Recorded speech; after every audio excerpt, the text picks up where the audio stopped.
thank Bwana Chief, the government, and the Board of Management, because some of them have gone out their way.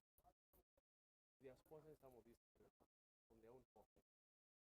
Huyu nitamnunulia kiatu, huyu nitamnunulia uniform, huyu mwalimu nitamnunulia vitabu, huyu mwalimu nitampay part of school fees. And then I feel it's a very, very touching situation. And lastly, the board also is a little bit new. I came in this institution last day in October, end of October, 27th of October last year. The board also all of us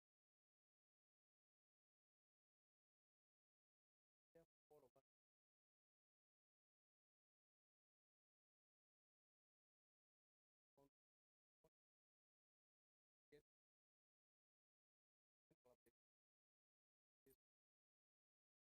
the idea of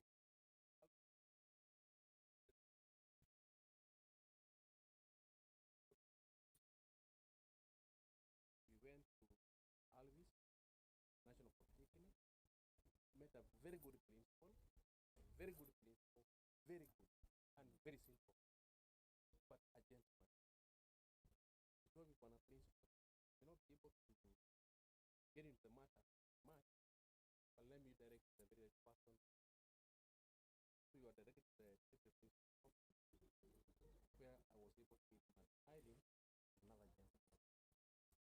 So I was also having one of my teachers, Mwangi, Ramona Pale, Nakaban, and we started our story.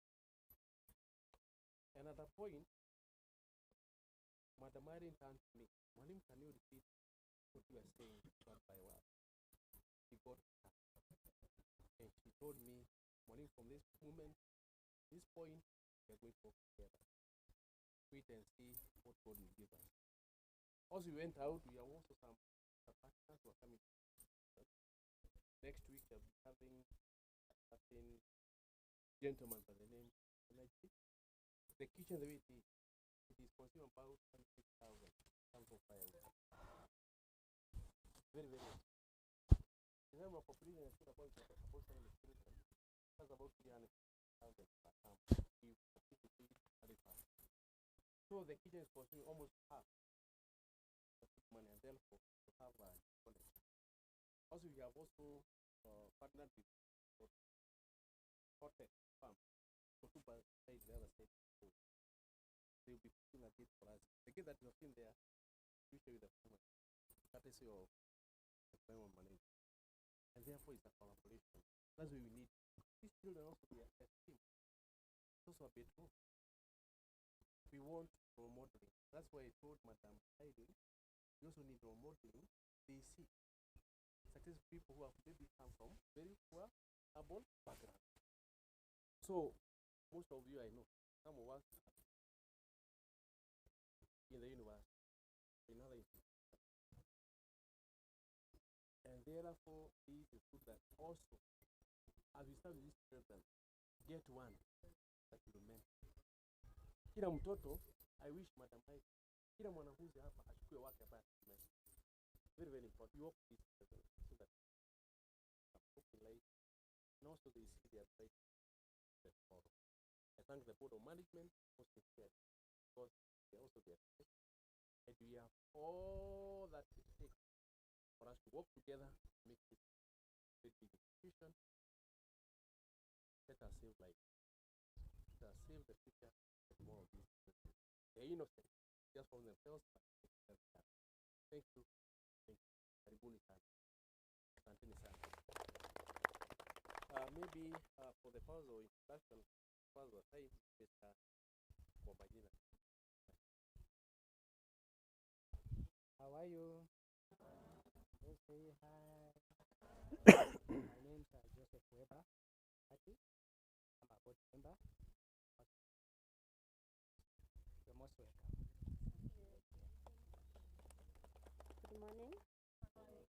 Mr. Jane Rono, head teacher Kerma Comprehensive School. On the other side, look back there. That is our school. And we appreciate your coming. We will work together. Karibuni sana. All protocols observed. My name is Samuel Yegon, local administrator, chief of Wilgay location, where we are now, where Kerma Secondary School stands. You are welcome. You are very much welcome. We know we'll benefit from you a lot. Thank you. Welcome. Good morning. I'm Lydia, a board member representing the students' welfare. And on behalf of the board members, you are most welcome. Thank you. So thank you very much, Mr. Ndivito and your team. I want to really appreciate your hosting us here, but maybe just to let you know who's here today. So with us is a team from the Valley National Polytechnic, a team of trainers and students, and we also have another team from the University of Nairobi, led by Malcolm, who will introduce the team. And most importantly, we have Mr. Pascal Tokodi, who is our chief guest of this event today. He'll be our main speaker. And then, of course, we have other corporates presented here. I don't know, where is Terry? Maybe you can just say your name.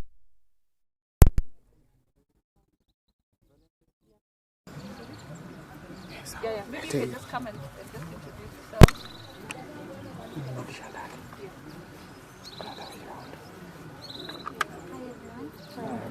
My name is Freda Valentine. Switch on kama yuko ndani.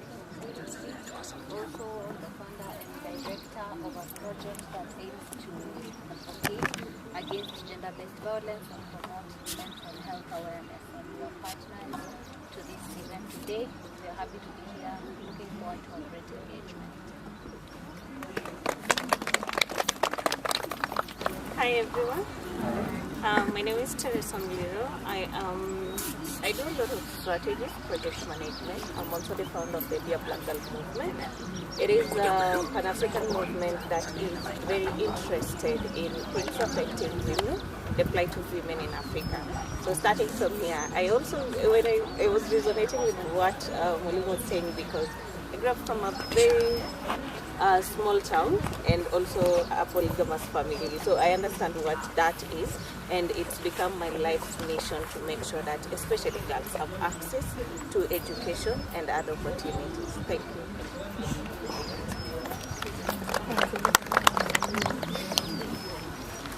Hi everyone. Okay, so my name is Nolin Ferry. I'm a recent graduate from JFAR, so I'm a geometric engineer, and I'm also a founder of Yoto Driving Space. So we are all about talking to kids about mental health awareness and creating a safe space for both boys and girls.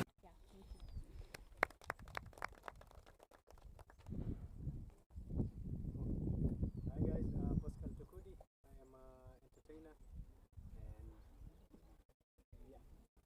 No worries,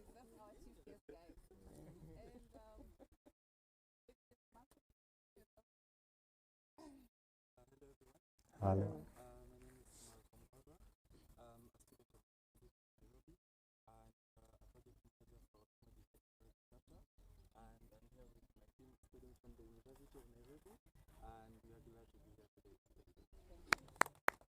so today we're here under the umbrella of Myles of Great Hope and the Valley National Polytechnic and the University of Nairobi, among other partners. So we're here because when we heard your call, we say, let's come home and just listen to what's going on. And before I go on, let me just say, we bring you briefings from the principal of Valley National Polytechnic. He would have actually wanted to be here today. I think our deputy principal may join us on the way. But we are very grateful to be here because we want to learn, we want to mix with the children, we want to help the children, we just want to mix with this community and see what is it we're able to do beyond what we come here to do. But most importantly, what we are doing here today is just looking for an avenue to meet the children, looking for an avenue to build their self-esteem, and also to do environmental conservation, talk about mental health, and most importantly, just boost their self-esteem as they pursue their academics. So I'm very grateful to be here today. This team is here as one. Although we come from different places, we are here as one. And we are hosted by you, and thank you for welcoming us. I think before we get on to our first activity, as I had sent you the program, will be tree planting, but you had indicated that you'd like us to meet the children, the students rather, so that we kind of just get to understand their story first before we go on to tree planting. I also have other two guests here.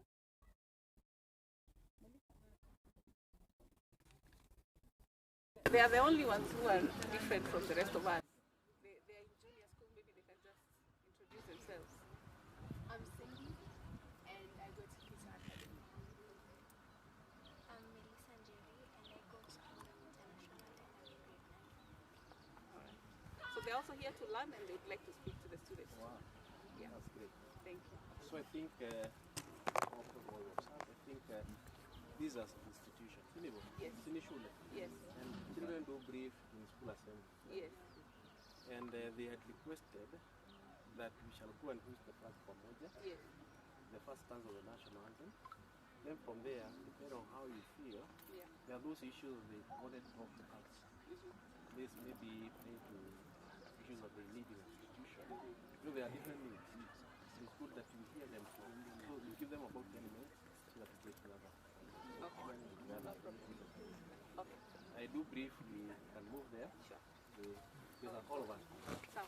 Tuwe pande hii na wao pande hii. Au mchanganyikane tu na wao.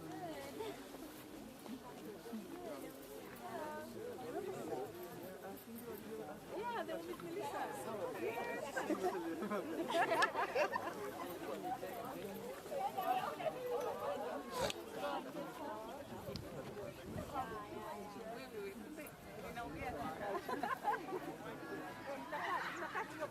Later.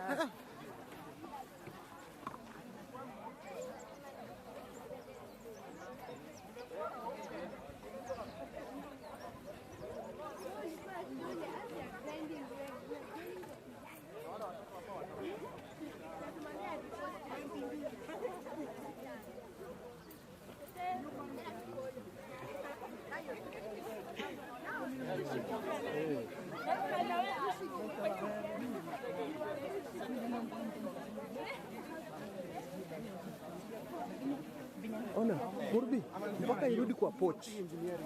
Haiwezi badilika kama haiko kwa pochi. Hii. Kama hii nini iko kwa pochi, haiwezi badilika. Hizo zitakuwa on, lakini hii mpaka ikuwe kwa pochi hapa ndani. Naona hii. For them to work. Wakati una set. Ona, kama iko hapa sasa, inaweza kuja. Nipige picha. Bwana, endelea na hii.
Una record.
Salute national anthem.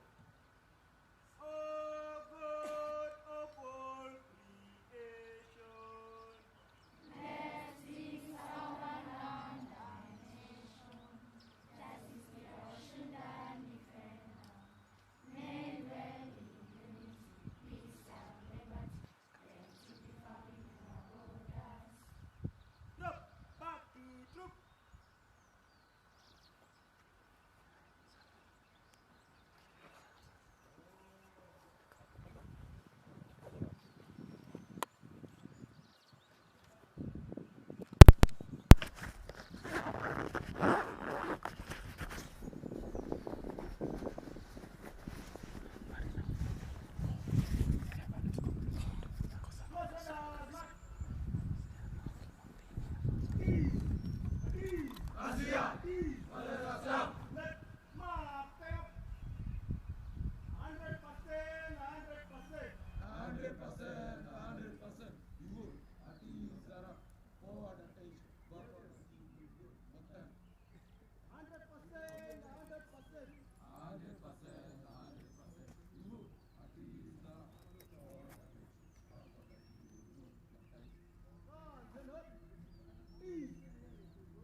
Thank you, sir.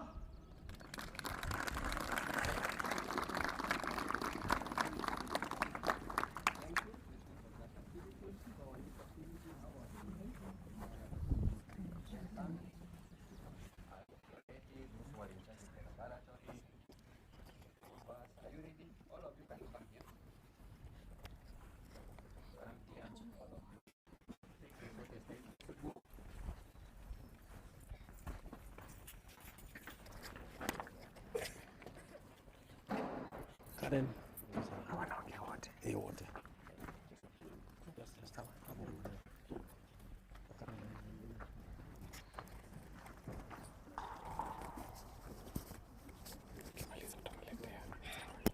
Ukimaliza tunatoka, unakuja sasa. Ona akimaliza anakuja hivi.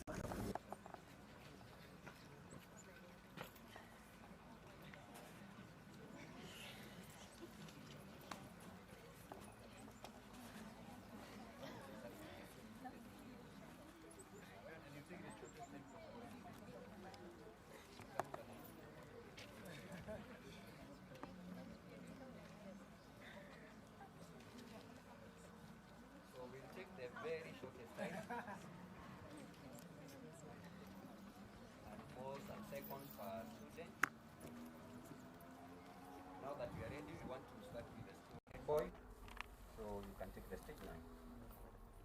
Guest of honor, accompanied guests, visitors, principal, a teacher of Kerma Comprehensive School, BOM members present, area chief, teachers, and my fellow students. Good morning. Good morning. Okay, my name is Erastus Kiplangat, Form 4 student at Kerma Senior School, admission 289, and I have the honor of serving as the school president of this year, 2026. Thank you. Makofi. The next one. I'm Cherotich Karen, a student in Form 4 at Kerma Senior School, admission to 280, the school head girl.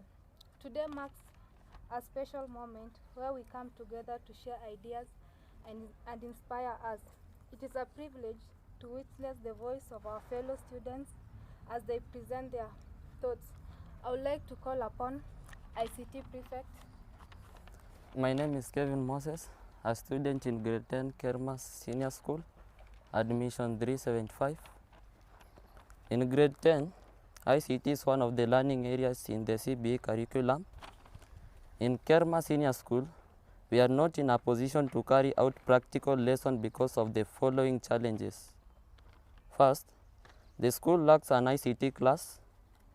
Second, computers, monitors, and CPU. Last, routers, projectors, and printers. Therefore, we humbly request for your support in providing computers, reliable internet, and other update ICT resources. Thank you in advance. The next one is Mercy. Laboratory Prefect. My name is Mercy Ewaton, a Form 3 student, admission 331. So science is a subject that requires not only learning in the classroom but also practical experiences. Unfortunately, in our school, we only have one laboratory. This means that students rely mostly on theory, especially when 2 or more science lessons are running concurrently. Therefore, we humbly request for your support in helping us establish more school laboratories and provide necessary equipment. Thank you in advance. Dining Hall Prefect. My name is Dominic Bet, a Form 4 student, admission 239. As students, we value not only education but also our well-being. A dining hall offers shelter and proper seating, makes meals more enjoyable compared to eating in classrooms or outdoors.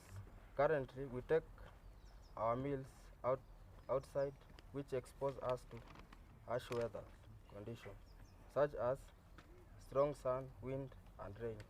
Therefore, we humbly request for your support in helping us build a dining hall. Thank you in advance. Games and Sports Prefect. My name is Faith Chepkorir, a Form 4 student, admission 272 at Kerma Senior School, Games Captain. Sports play a very important role in our lives.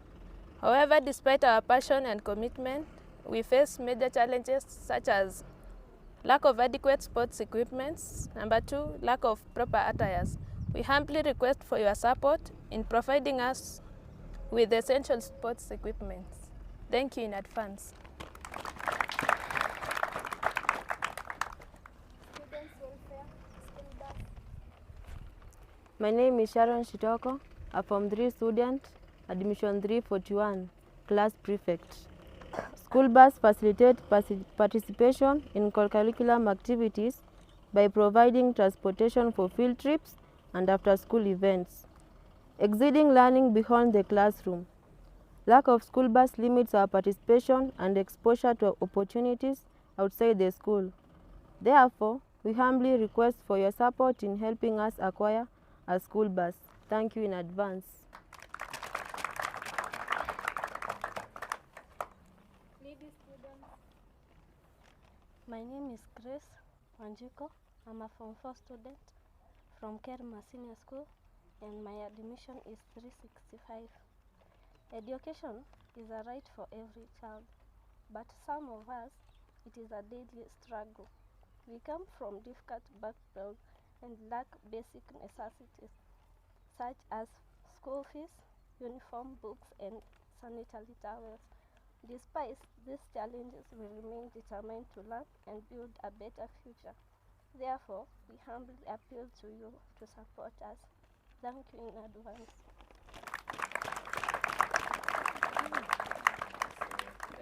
Thank you very much. Our students, they represent the entire school population. I want us now to give them a good heart clap as they go back. A good one, man. A good one.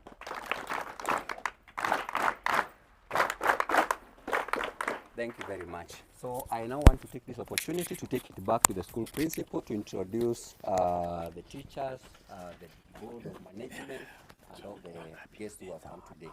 Karibu sana, Mr. Lerich. Thank you, Mr. Bongi, our MC, for this session of the ceremony of the education. This juncture is important. I don't work alone as a teacher.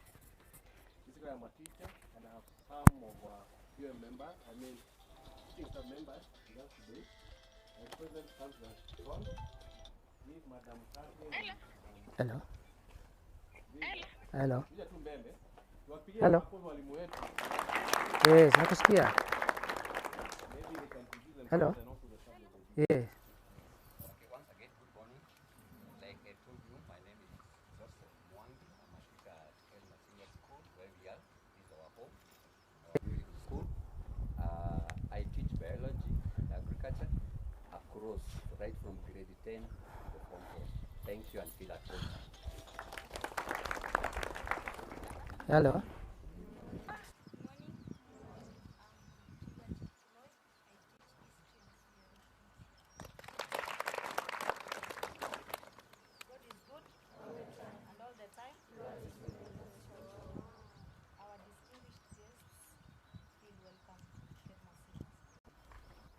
I am Catherine Kemuma, a teacher of English and Literature. We have some other 3 members of staff who are not with us today. 2 of them, they are better and well. One of those had some family commitments, and therefore they have their apologies and have their apologies. At this juncture, I do welcome the other members of the management to say just a minute, starting with our head primary comprehensive Kerma Comprehensive School, Madam Jane Rono. Just a word, please, Madam. She's our immediate feeder school. Yeah, she's a permanent member of this community because the land was donated by the Kerma Primary School to build this school. Good morning, everybody. Good morning. I'm Jane Rono, head teacher Kerma Comprehensive School. And the school is down there. You can see. This is where we come from with my little children here. We have representatives from primary section, and then the JS group are there also. So we are here also to present ourselves as we are part of Kerma family. So Kerma family, that is down there from the comprehensive school, we are happy that we are here today. These other learners, these other students from senior school, most of them came from the primary section, and we are happy that we are part of this. So the needs they have, the needs we have, because we come from the same community, and most of my young learners have brothers and sisters from senior school. So we have the same or common needs. So I want to thank God that we are here today. We also have our needs down there. We know that learning these days is very complicated. since we can't learn without the ICT. So we are presenting our case that if it is possible, we are we're requesting that we also get an ICT center where these learners can learn. Maybe they have never accessed these, maybe laptops or even the smartphones, they don't know. And in junior school, they learn what we call Pretech. And in Pretech, they learn about computers. So we are learning theoretically because we don't have those things. They have never seen, we don't have them in school. So we are requesting that if we get an ICT center, these learners will benefit a lot and we shall be very happy. In the side of teachers, our school started way back in 1981, and there was an administration block which was later built. And these days, as the school grows, it has become smaller and smaller every day because the school also is growing. The teachers are becoming many, and it is so difficult for us even to work in that staff room. So our request is that if we get that administration block, we shall be very happy. Another thing I think you have heard when our principal was presenting or doing some introduction about how this community and where these learners come from. My learners here, maybe senior secondary, have the privilege of maybe being fed in school, though they have what we call shift kitchen. They eat outside. I think you have heard from the students. They eat outside, and the kitchen is the way you can see. Down there, we don't have anything like a kitchen. We don't have any feeding program. And these learners come from far. Some of them come from Joro, others outside this village, another village on the other side. So normally when they come in the morning, there's no going back home until evening. So if they come in the morning without food, that is that. They will have to stay until evening and they are going to get their food. So we were requesting if it is possible, if we get a feeding program. That is what we have been praying for, so that these learners are able to learn comfortably from morning until evening without any stress. Otherwise, I want to say thank you so much. The way the principal has said, this field, the one senior school is in now, where we are standing, was donated by primary school. So we are one family. And whatever maybe good things they will get, I think we can also get, because we are working together as one family. So God bless you, and welcome again. Thank you. Yeah, we have our area chief, Bwana Joseph Yegon. Karibu Bwana Chief. Thank you. As I said earlier, my name is Yegon Samuel, local administrator, chief of Gilgay location. We start from Rivanjoro to the other far end expression. So I give you brief history about Kerma. Kerma was an Italian farm, and it is named after his name, Kerma. That's an Italian name. So here Kerma, most of our parents here in school are squatters who are left behind, and later Moi gave them land where they settle now. But because of vulnerability, they sold the land. That's why you are seeing mushrooming houses for people who are able, and their children are not in this school because they are able to take them to bigger schools. So what we are remaining with here is our locals who are not able to go to bigger schools. Even if they pass, they must remain here because of maybe school fees. Secondly, mostly you know, government nowadays, they don't charge school fees. They charge what we call lunch program. So that is, okay. And some of them are not able to pay that lunch program of 5,200 per term. So if they don't pay, they give burden to the principal, where now principal goes to an extra mile to source for friends and well-wishers to support him so that he can feed what? The children who are vulnerable here. So please, I don't want to take much of your time because there is a lot of activity. Let me... Madam Lydia, Chair, Board Subcommittee Chair, Students Welfare and Human Rights. Good morning once again. As you have heard, I'm Lydia, representing the students' welfare.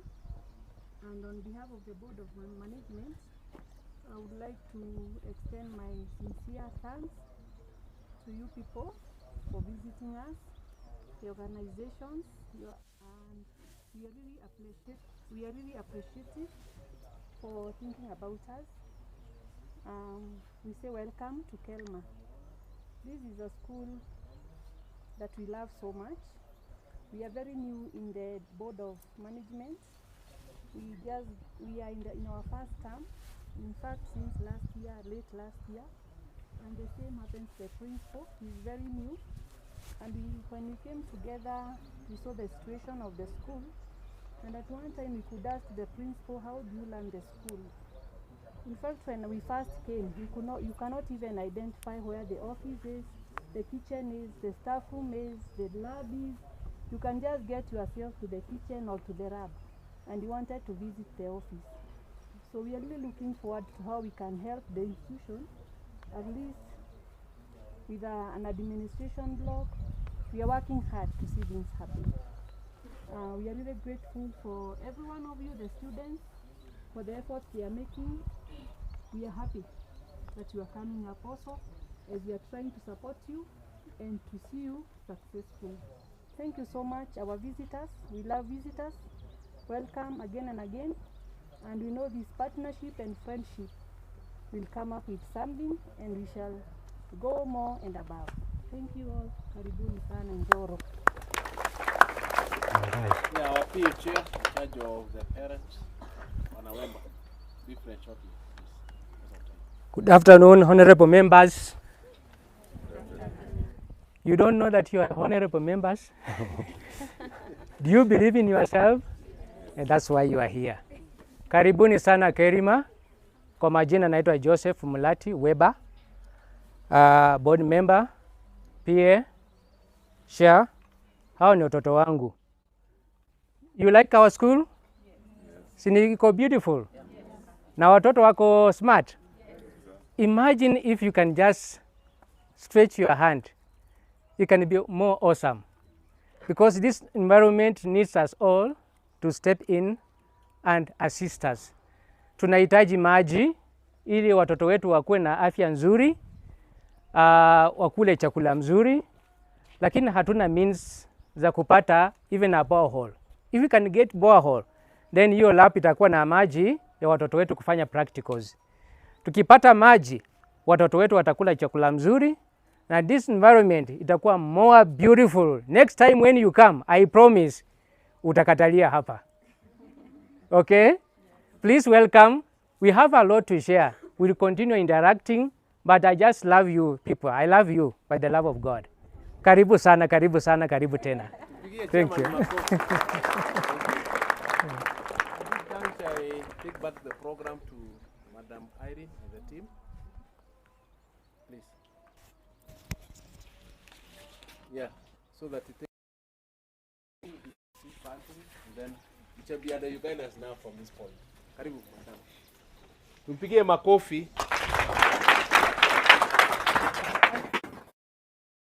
Been coordinating, all of us. Coordinating from Alvist, that is been very vigilant. And when we went to Alvist, I told you that The moment you reset, zinaenda off zote. Plus their prison. Very good prison. Tumpigie Madam Ali makofi yake. 1 to 2. Moja, mbili, tatu. Asante sana Bwana Nderitu. Now, good afternoon, young men, women, girls, boys. How are you? Fine. Now, today we are here and we're very happy to be here. You can see we are a very big team, eh? Yes. We are very happy to be here today, but first I bring you greetings from the principal of Myles National Polytechnic, Mr. Kami Somoiwa. Makofi kwa. He would have really wanted to be with us here today, but he sent us to represent him. I also bring you greetings from the president of Myles Incorporated, Mr. Isaac Kuria.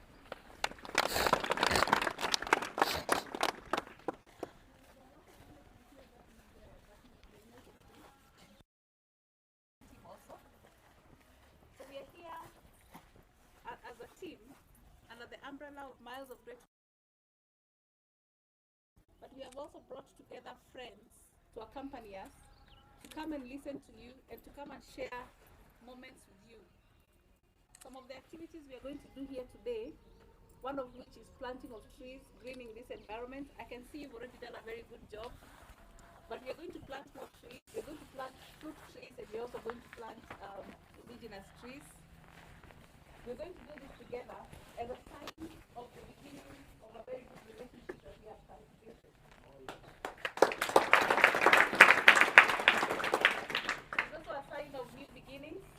We have heard your stories, we have listened to the presentations you have made, and we have taken notes. While we may not be able to do that today, we have opened our ears and are going to talk to our friends elsewhere to also join us in this journey to ensure that the students at Kerma Secondary School, Kerma Senior School, and Kerma Primary School get to also be at the same level with other students from other institutions within the country. So it is our hope that this is the beginning of a journey that we have started. It is also my hope and my prayer that as we begin this journey, it is a journey of commitment, it is a journey of hope, and as per what we believe in Myles of Great Hopes, we believe in reviving, empowering, and sustaining hopes. If you can look at the behind of my t-shirt. Unaweza soma? Someni wanafunzi. Hebu soma hiyo umeandikwa nini? Haya, kwa sauti, kwa nguvu. Our role is to ensure that we revive, we empower, and we sustain hope. Then at Myles National Polytechnic, we believe in technology for industrialization.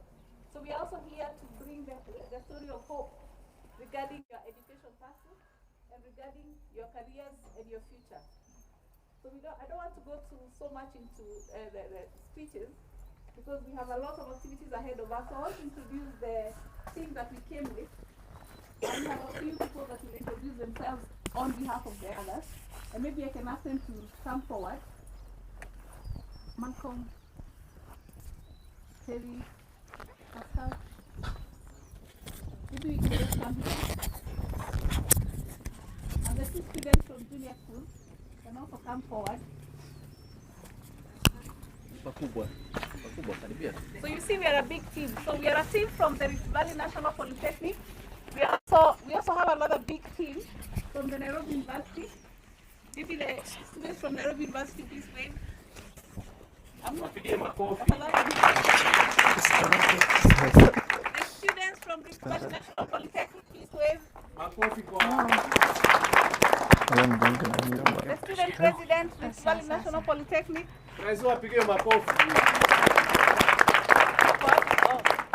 And the team lead from Nairobi University.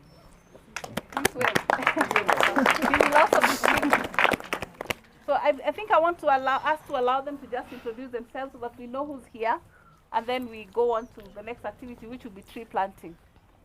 Yeah. So Malcolm, I think you can start us off. Okay. Hello everyone.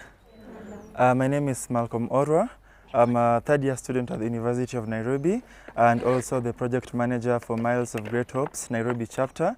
And today with me, I have students from the University of Nairobi and a student from Soka Gakkai from Japan. And we're really glad to be here today.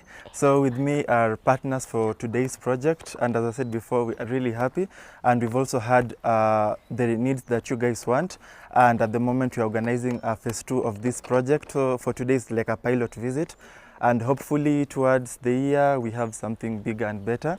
So with me is... No, introduction. Malcolm, do you want to tell them that your story also began in Nakuru? Yeah, my story also began in Nakuru. I'm actually an alumni of Langalanga High School near Afraha, and I've been doing a lot of activities here and there while I was in high school, and I was actually mostly at the American Spaces at the Kenya National Library, and interacted with a lot of people, and went to the University of Nairobi still, worked on a bigger network, interacted with a lot of people, and that's how I met Irene through Mary, who is a friend of theirs, and that's how I was able to join Myles of Great Hope. So eventually, to those who are in high school right now, you'll be going to campus. Na ukienda campus, isikue kulala, kukula na class. Try to engage na activities, si zote, like gauge activities gani ni za maana, go network, build your network, anza internship, volunteer in different places. Ndio by the time unamaliza your course, you can be, we want a 4-year job experience, you already have that. Thank you. So with me is Valentine Kwega, a student at the University of Nairobi Law Campus, and I'll let her introduce herself.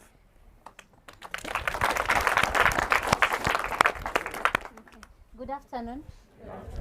Good afternoon again. Good afternoon. So my name is Kwega Yuyu Valentine. I'm a law student at the University of Nairobi, and I'm so excited to be here to meet you guys, seeing you grow and seeing where you're standing. I remember myself once in a uniform, so I know you will get to where we are right now sometime, someday. And I don't have much to say. I'm just excited to be here, and I look forward kuongea na nyinyi, to interact, and we've heard what you've said, and we will take account, and we are going to see what we can do. Okay? Thank you.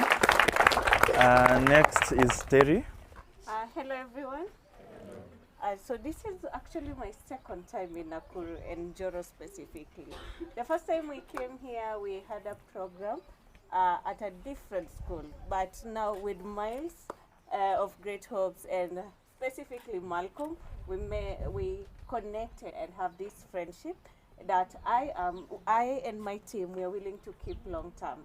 So we are very interested in community growth, empowerment, and specifically the girl child.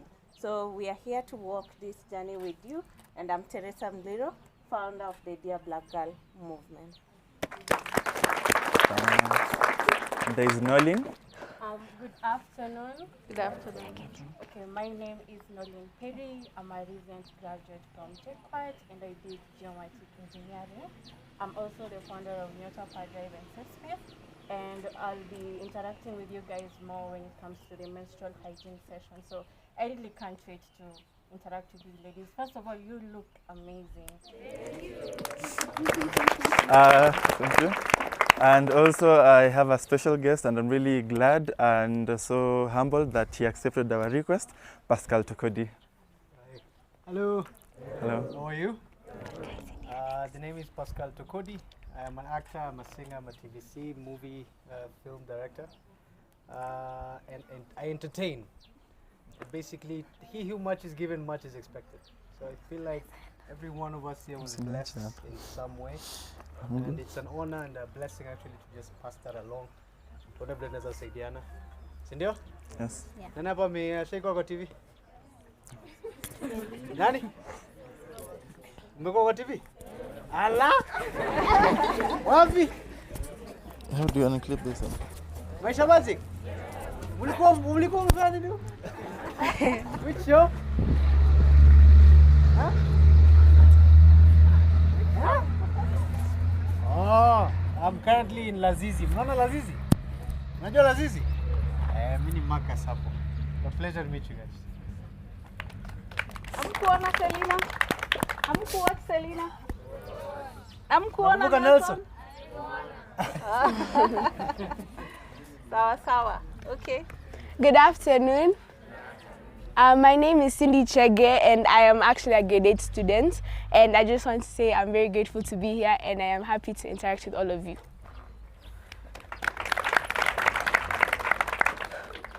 Good afternoon, everyone. My name is Melissa Njerithuo and I am a student in Kingdom International Premier Schools, and I am in grade 9, and I am very thankful to be here today, and you guys are blessed and very wonderful. Thank you. There's one more guest. I don't know if she's here. Martha? Martha, are you here? Please. Come forward. Majambo.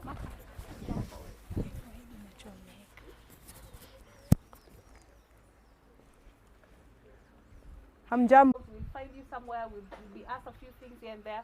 Please feel free to comment, and feel free to also participate in the activities of the day. So I think we're going to start off with tree planting.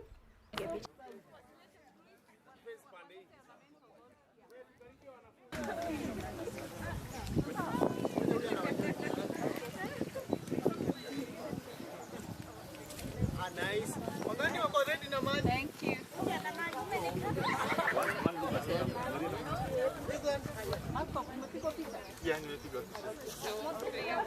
Get water.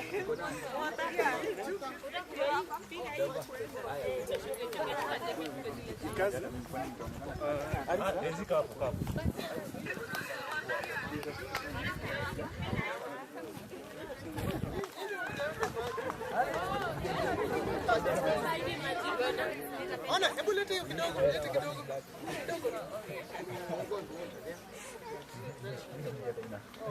Haipumui.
Wengine wakipiga picha, kazi ni kamera.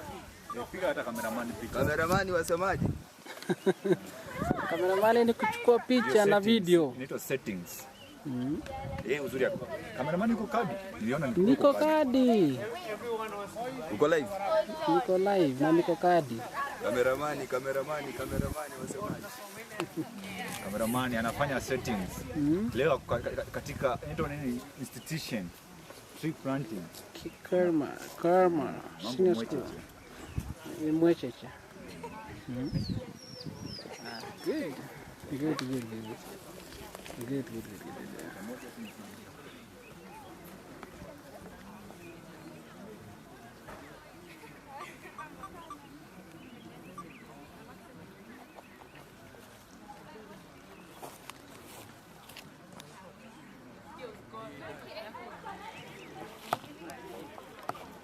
Kerma students, pigie kwa rap please. Start our program. Kerma students, pigie kwa rap.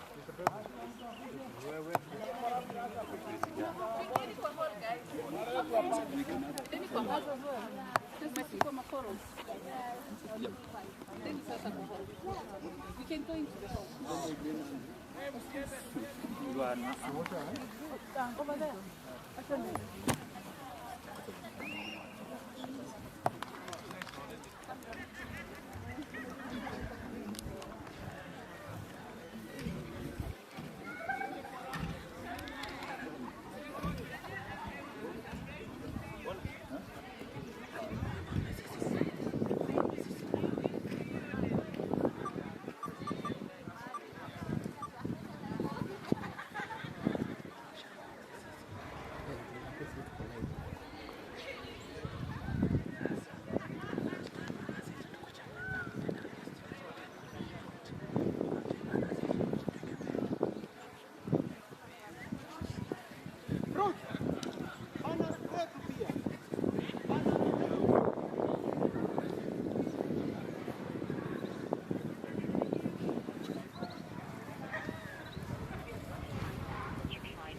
Hiyo ni ya kwanza. Hiyo ni ya kwanza.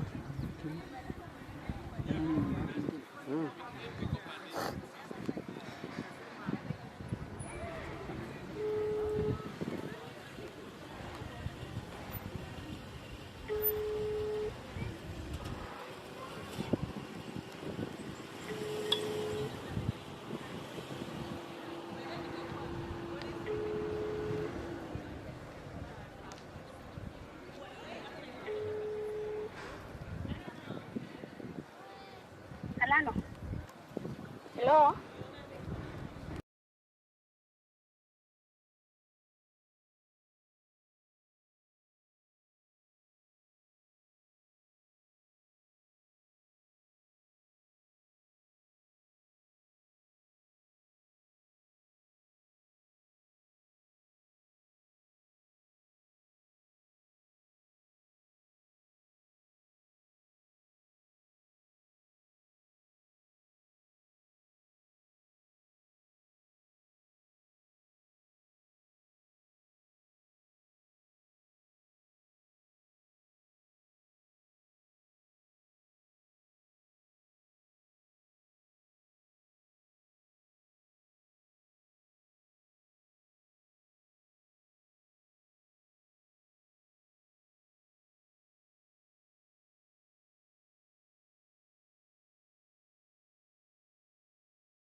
Good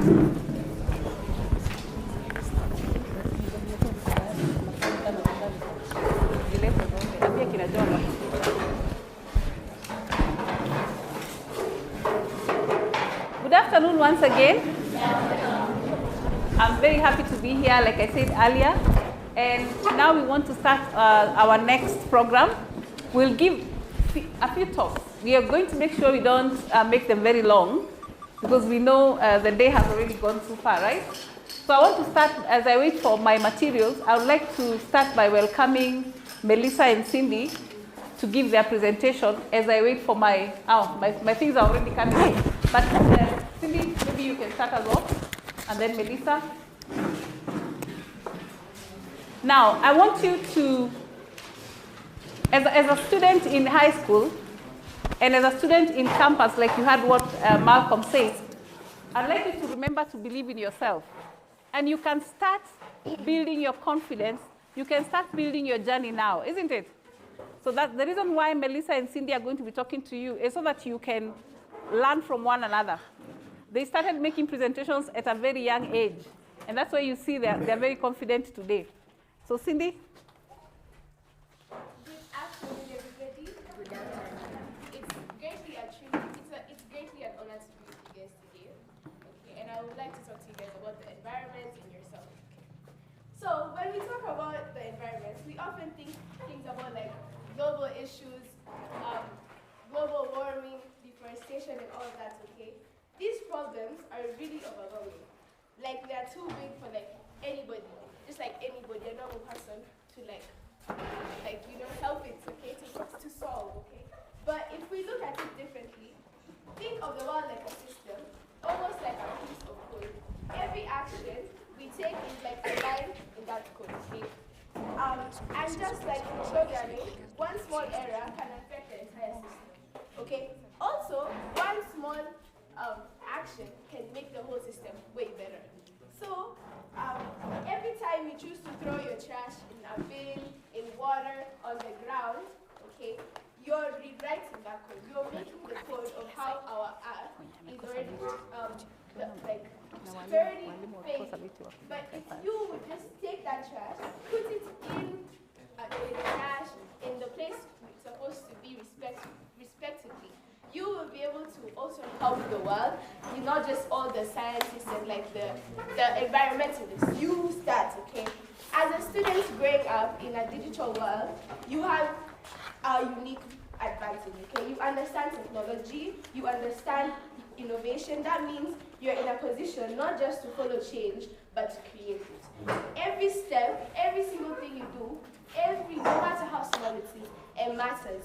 To you, to the people around you, to the whole earth, okay? You can design apps that promote recycling, that promote global safety and everything else, okay? The future of our environment will not be shaped by politicians and governments because they are already as corrupt as they are.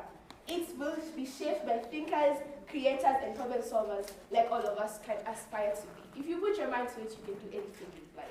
Protecting the environment is not about being perfect. It's about being aware, responsible, and willing to take action. If you're still throwing trash and you're still saying, oh, one day I'm gonna become this, or like I'm gonna help the earth, you're not working to your goal every single day. Every single day is an opportunity. Every single day. When you do your days, try to do one thing that you're at least happy about at the end of the day. Because just like in coding, small changes, when repeated consistently, creates powerful results. If you keep on having consistency in whatever you do, whatever you study, if you're working out, if you're doing anything you want consistently, at the end, you will be able to acquire it, okay? You just need to put your mind to it. So today, Mimi, I challenge you to be intentional with what you do, be innovative, and most importantly, be part of the solution. Be the person who even creates the solution to everything that you might be going through, okay? The world does not need a few perfect people. It needs millions taking action in whatever they do. You don't have to be perfect. You just have to be serious about what you do. And that starts with you. So please try your best to be consistent in everything you do, guys, okay? Thank you. Let's clap for Cindy. Thank you very much, Cindy. And I think Let me call Melissa to come forward. Somewhere there. I don't know how you push that. Tutoe hiyo kiti. So that tuweke hapo juu. You can put pale juu. You're good. You're good. I don't know if my voice is loud enough. You're good. You're good, baby. Okay. Tulikuwa tuweke hapo, hii hapo. Ulikuwa uweke hii. John, mungetoa ile mweke chini, mweke hiyo juu. Weka hii hapo juu. It's okay. Push it back. All right. I think now, Melissa, you can go ahead. Good afternoon. Is my voice loud enough? Can everyone hear me, basically? Yes. Okay. Today I stand before you to talk about two powerful sources that are shaping our future: environmental responsibility and coding education. Before anything else, I would like to thank the Lord for this great opportunity today. I have been involved with Miles of Great Hopes since 2018. And let me start by saying, first, let's think about our environment. The world we live in is changing rapidly. We are facing challenges like pollution, climate change, and loss of biodiversity. These are not just problems for scientists or leaders. They are our problems too. As students, we have a responsibility to take care for our surroundings. Simple actions like reducing waste, planting trees, conserving water, and keeping our environment clean and can make a big difference. Remember, the future of our planet depends on the choices we make today. Now, you might be wondering, what does coding have to do with the environment? This is where things get exciting. Coding is not just about computers, it's about solving real-world problems.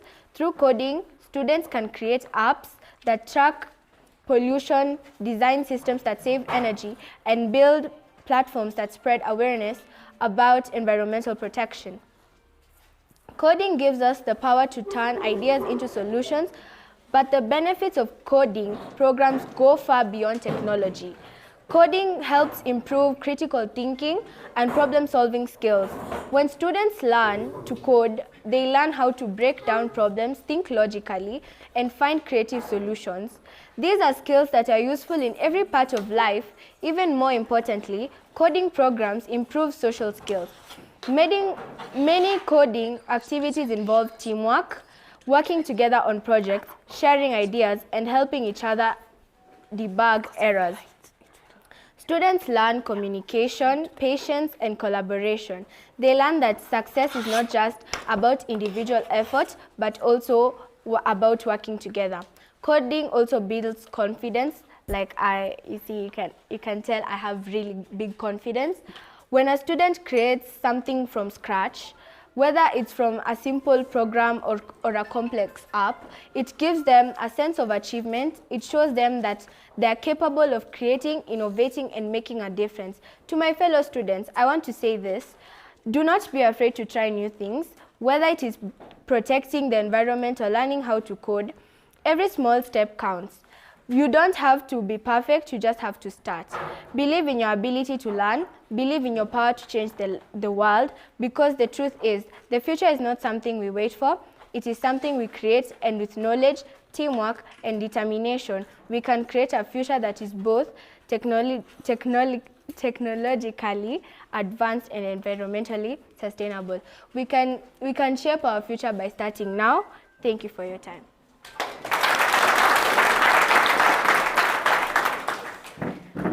So thank you very much, Melissa and Cindy.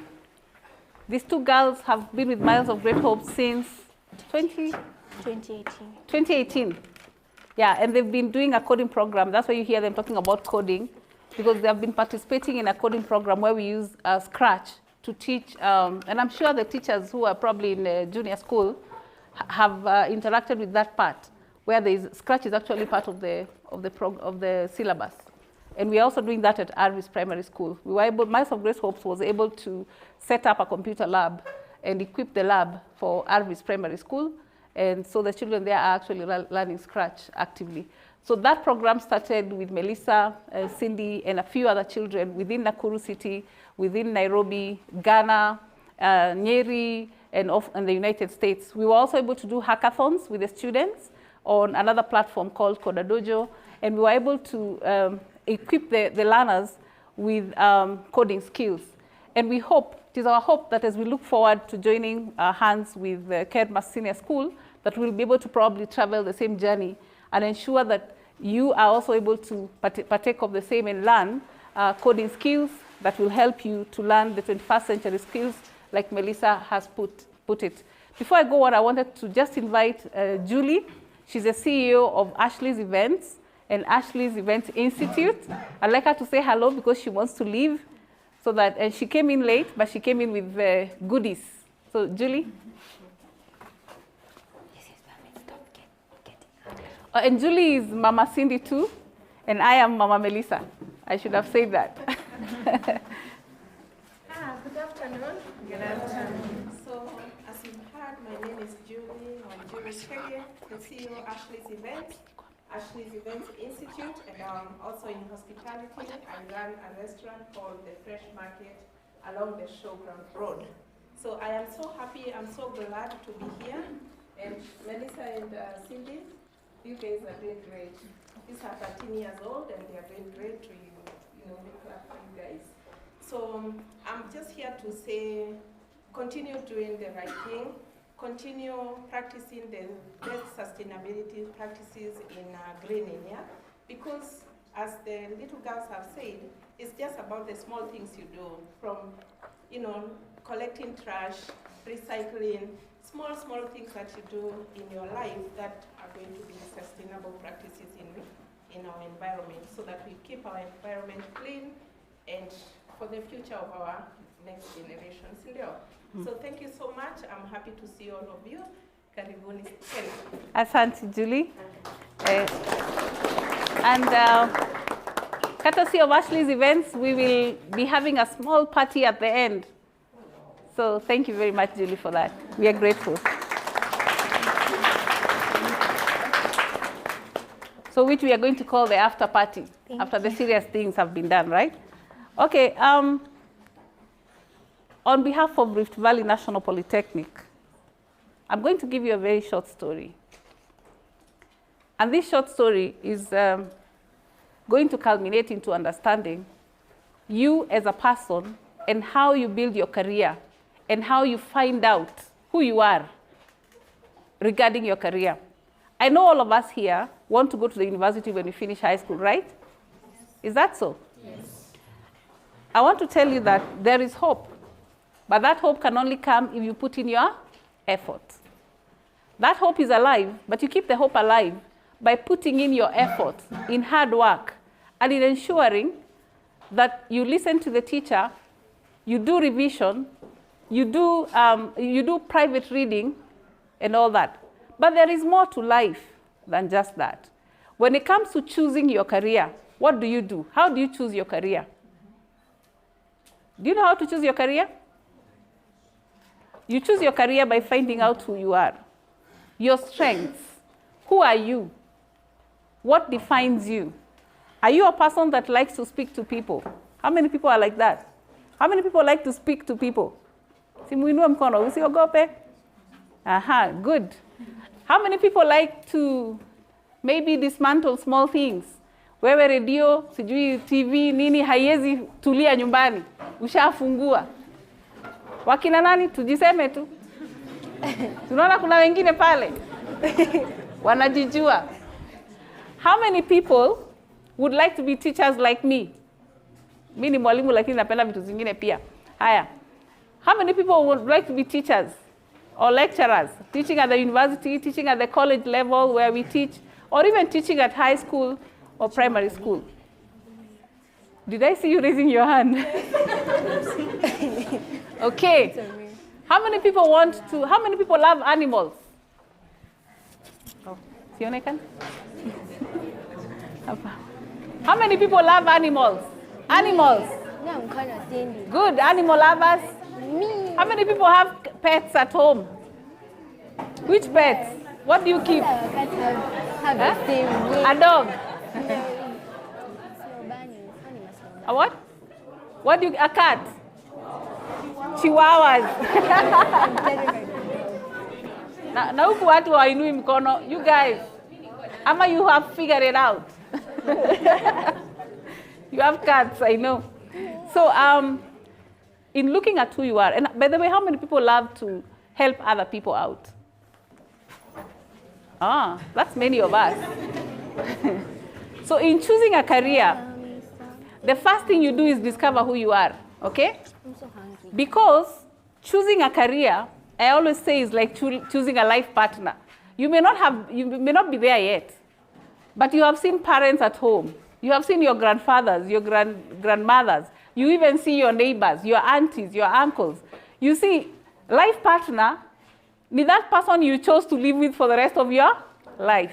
So when you choose your career, yes, you can change, but it is so hectic to change because of the seasons of life. So life has seasons. Once you finish high school, the next season itakuwa sasa career, si ndio? Ukishamaliza career ni sijui uolewe, sijui upate watoto, sijui nini. You see the seasons of life. They are so tight, you'll not be able to change that career very easily. So the best thing to do is to choose early and choose well. Choose early and choose? How do you choose well? Look at who you are. What defines you?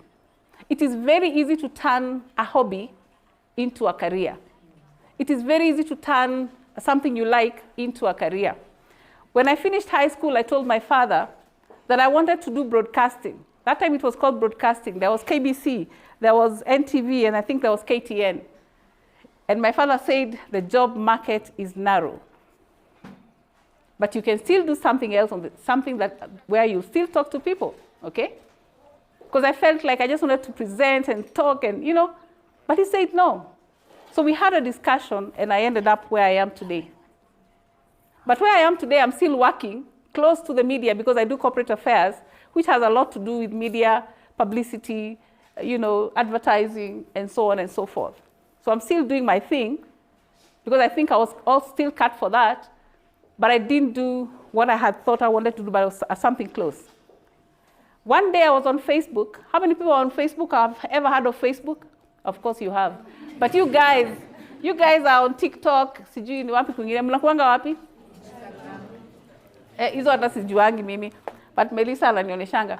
So one day I was on Facebook, and a lady posted something, and she said that she attended an interview, and that she got the job, but when she went to report, she found somebody else had already reported. What would you have done? Wanza kulia, si ndio? So anyway, si tunasemanga mtu anaenda kurant. So she went online and started writing her story. You guys, I'm so disappointed. Anyway, someone in the comment section asked her, what is it that you can do? And she said there, I can cook very good chapati. Do you think making chapati can be a career? Can it be a career? Yeah. So this is what happened. When she said she can make very good chapatis,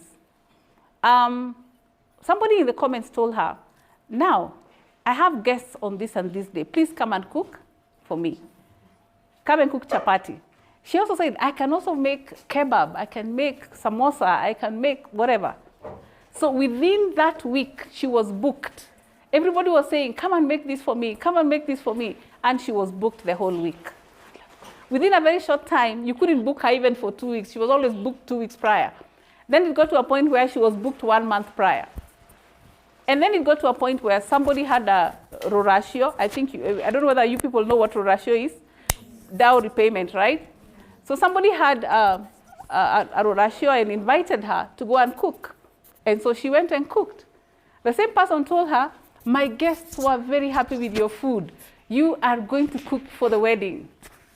She didn't have the equipment. She didn't have anything. What did she do? Again, she went to the comment section and said, guys, I have been invited to cook. I'm doing really well. I'm no longer struggling. I'm fine, But I've now been told to cook for a wedding. What do you think? You know what she did? Somebody in the comment section said, you can hire these things. You can just hire, okay? and someone offered to help her hire at a low rate, and she hired. 2 years later, that lady was driving a nice car, living the life. Why? She believed and she used her talent. The only thing that God had blessed her with, which was making chapati. Do you see how simple a career choice can be? Yes. It is so simple that it is that strength that is in you, whatever it is that God has given you, because everyone is gifted. Did you know that? Yes. And the Bible also says, your gift will make room for you. There is no one in this world that is not gifted.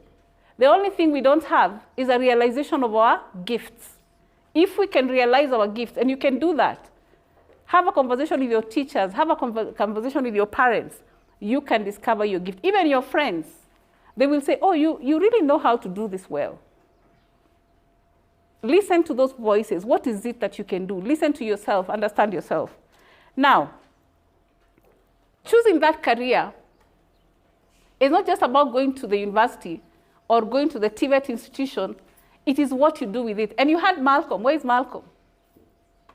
Akonje? You heard what Malcolm said. Malcolm is a third-year student at the university. I knew him when he was a second-year student. And when Malcolm landed at Nairobi University, he became a useful person in the university. He started building networks. And I want to believe all the students who are here, you will know that it was Malcolm that put you together, right? Somehow, he managed to, through his giftings, he was able to put all of you together. And Malcolm approached us, and we were able to bring him on board for Myles of Great Hopes. I say that Myles of Great Hopes, we revive, empower, and sustain hopes. So we are really very keen to work with young people. Why? We work with young people because we want to empower you, we want to bring you up, we want to ensure that you build yourself up into who you are supposed to be. I want to believe that the networks you guys have been able to create as students are very strong networks. And after you finish your college, you'll not be asking me to end wapi.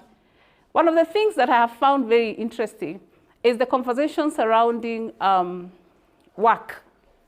Of course, it's very scarce to get jobs nowadays, isn't it? Is it because we all want white-collar jobs? Do we all want to be employed? How many people want to be employed? Yes, one doesn't sit well with many of us. How many people want to be employed? How many people want to employ themselves? Pascal, maybe you can tell us. Are you employed or are we employed? You have employed yourself. And I want to also believe, as an actor, you found your strength and you believed in your strength and you made it into a career. So how many of us are willing to believe in ourselves and make what we have or our strengths as careers? How many are willing? Good. Another short story, there's a gentleman called Mark. Mark was one of our students at the Polytechnic, and when he was a first year, Mark was doing agricultural engineering. I don't know whether you know that story, madam. And Mark started building an incubator. Incubator yani ile ya kulalia mayai. Unaona vile kuku inalalia mayai? So Mark alitengeneza an artificial kulalia mayai outside of a chicken, but he wanted to make sure that the way the chicken only broods how many eggs on average? 15 to 20, yeah? He wanted to make sure that the small-scale farmer, kuliko mayai yake mingi ipotee, atengeneze a small incubator which can brood at around 30-something eggs, 36 eggs. So kuliko ulalishia ile kuku, unafanya nini? Unalalishia kwa incubator. He started that when he was in year 1. Anapeleka sijui wapi, anatolewa makosa, anaambiwa hapa, hii hapana, ongeza hii, toa hii. So by the time he was in 3rd year, the incubator was perfect. Okay? We were able to present, we normally like to, as a college, we take students to present their innovations, not just locally, but also abroad. So at that specific time, we were taking students to Ghana. The principal called for innovations, and students came forward and said, I have this innovation, I have these innovations. We went to Ghana, I was in that team. So when we went to Ghana, Mark presented his innovation, and Mark emerged number 3 in Africa. And, can you clap for him? because I'll tell him to watch this. He emerged number 3 in Africa and also got seed capital. So he came back home and took the capital he was given, plowed it back into the business. Today, Mark is an employer. He has created his own establishment from the gift, from the innovation that he created. So today, Mark is selling the brooders. He even has a bigger brood now. I think he can, I don't know what's the capacity of the number of eggs he's able to do now. It may fika 100. Yeah. It may fika 100. And by the way, the only thing he was doing, I don't want to say the only thing, but for me, what I saw, as a person who's not in engineering, I saw he was taking 2 basins, putting them together, and putting other things inside there. Maybe Madam Roslyn would probably be able to explain that better. But I'm just saying that he took locally available materials, and he was able to create an incubator. And today, Mark is employing many people. Today, when I call him, he'll say, Madam, ngoja kidogo niko busy. You know? Then he may probably call me later. He's selling eggs. He's selling day-old chicks or a few day-old chicks, and he's selling the incubators, and he has also employed some young people. Do you want to be Mark of tomorrow? Yes. Do you want to create your own? Yes. So what do? That means you have to choose a career that you're very sure that this is who I am, and this, I can grow this into something. And that brings me to the conversation on TVET education. When it comes to TVET, which is where we are, Rift Valley National Polytechnic is just here with you. We have a lot to offer you. We are not saying don't go to the university. If you pass to go to the university, we are happy for you. Can we clap for those who go to the university? For those who do not make it to the university, there is even more for you. What do we have? We have something for everyone. Can you say there's something for everyone? There's something for everyone. It doesn't matter your academic strength. What matters is what effort you put in. At the Polytechnic, and today I brought calendars here. I don't know, maybe the Mwalimu will tell us who gets what, but of course a few for the teachers and for the officers. For the chief, I don't know, Chief ako wapi? Ako around? Ama alitoka? Yeah, I'll be very keen to have the chief carry this to his office or to our office, because many young people, many parents go to their offices. Our calendar, we produce calendars every year, and our calendar has all the information you need to join the institution. On every page, and we have calendars, one for students, one for other stakeholders, because we believe our students are also our ambassadors. So when we give this to our students, down here you will find all the courses that are offered at Rift Valley National Polytechnic. Again, this calendar is tailor-made for the students, so even the photographs that will be on this calendar are really just for the students, okay? If you look at our other calendar, which is a 7-page, this is a 4-page, the 7-page will have other things about the institution. We also do talent shows, and we do talent development. And one of our former students is here, who is doing media. Where is he? The one who's doing media. Ama konje pia. Amejoin the media team, sawa. Na ni wewe. Mimi nakutafuta ukiwa hapa. Yeah. So he also discovered that as a talent, isn't it? Our student president, who's right next, has also discovered another talent. We just had a conversation the other day, and we are hoping very soon he'll be going maybe to UK to do, what are you going to do there? Agriculture. We have a program where we take agriculture students to the UK it's an internship program where you go for 6 months, come back, 6 months, come back, and go to school. So there's so much that can happen for you, and those are government programs. So this calendar will showcase what we do at the institution and all the courses that we offer. There's a lot that we can offer. And this, on this page, you see our primary school with some donors that came and donated some computers some time back. And that's how we are able to run the other program I was talking to you about, courtesy of Myles of Great Hopes and Rift Valley National Polytechnic. Of course, we also do talent shows. When you wanapenda ku-act, and that's where you come in, Pascal. We have actors, serious ones here. They are seated here. I don't know kama kuna mwenye amejidiscover. Kuna mwenye amediscover acting, singing, dancing, hizo vitu. We also have a lot of content creators on campus. Ukiwaona saa zingine your constituents. Si wanafanyanga TikTok na kadhalika huko kwa barabara. Yeah. Sawa. But I mean, what I'm saying is, as an institution, we encourage you to discover who you are and move with who you are. And move and make that a career. Because a career is something that you're going to depend on for the rest of your life. Okay? Some of you will be teachers, some of you will be lawyers, others will be pilots. You can be anything that you want to be. I think I can speak for long. Unajua mimi ni mwalimu. So sitaki kuendelea because I know I can speak for 2 hours. Our lessons usually last 2 hours. So nimezoea. So wacha tu nimalizie hapo unless there are any questions or comments. Hapa kuna junior school ama ni senior school? Mwalimu ni senior school only? Or ni senior? Okay. Sawa. Unajua we are still understanding that system. Mara tunasikia junior. Okay. Oh, you have grade 10 now. Oh, okay. Sawa. So any questions, any comments? But remember, you can be anything you want to be. You just need to believe in yourself, and you just need to understand who you are to make the right career choice. Yes, Terry, you can say something. I will ask a question on behalf of everyone else. Yes. So Irene, I do my Form 4 and I get a D. Yes. Where do I start in career choice? Very good. Did you hear that question? Yes. You score a D, where do you start? You start at the TVET institution. At the TVET institutions, even if you have an E, we have something for you. You have an E, you have a D, you have a C, whatever it is. We even have students who have scored Bs anyway, who are meant to go to campus.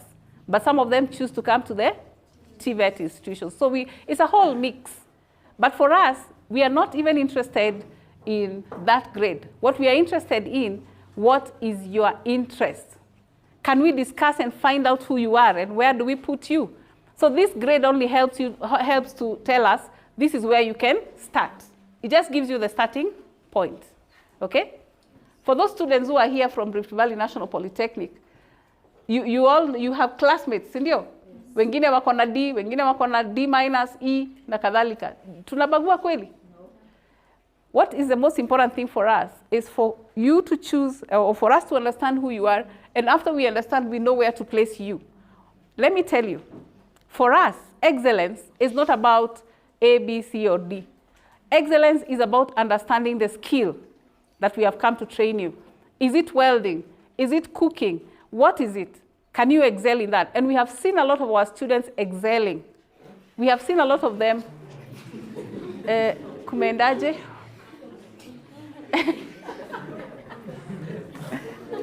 Hey, well, nani engineer hapa? Engineer amefika. Unaona sasa kuna wenye wako smart na hiyo. Imagine I'm standing here and I don't even know what to do. And he knows what to do.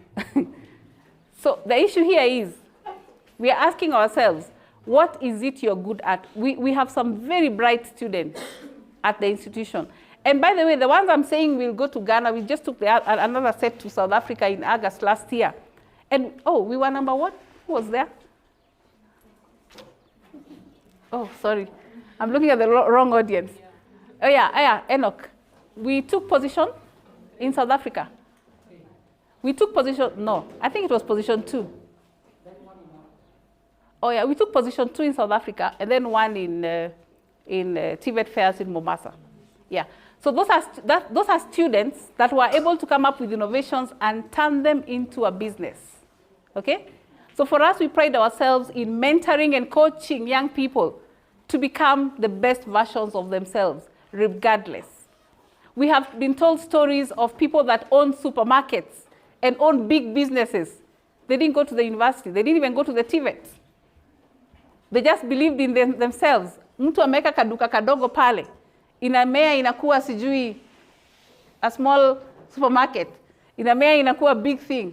You have heard the story of, is it, inaitwaje hiyo supermarket? Tuskys. Did you hear the story of Tuskys? Is it Tuskys? Kuna yenye, one of the workers, I think who worked in a supermarket, was given, I don't know, something to run, and it became a big business, it became a supermarket.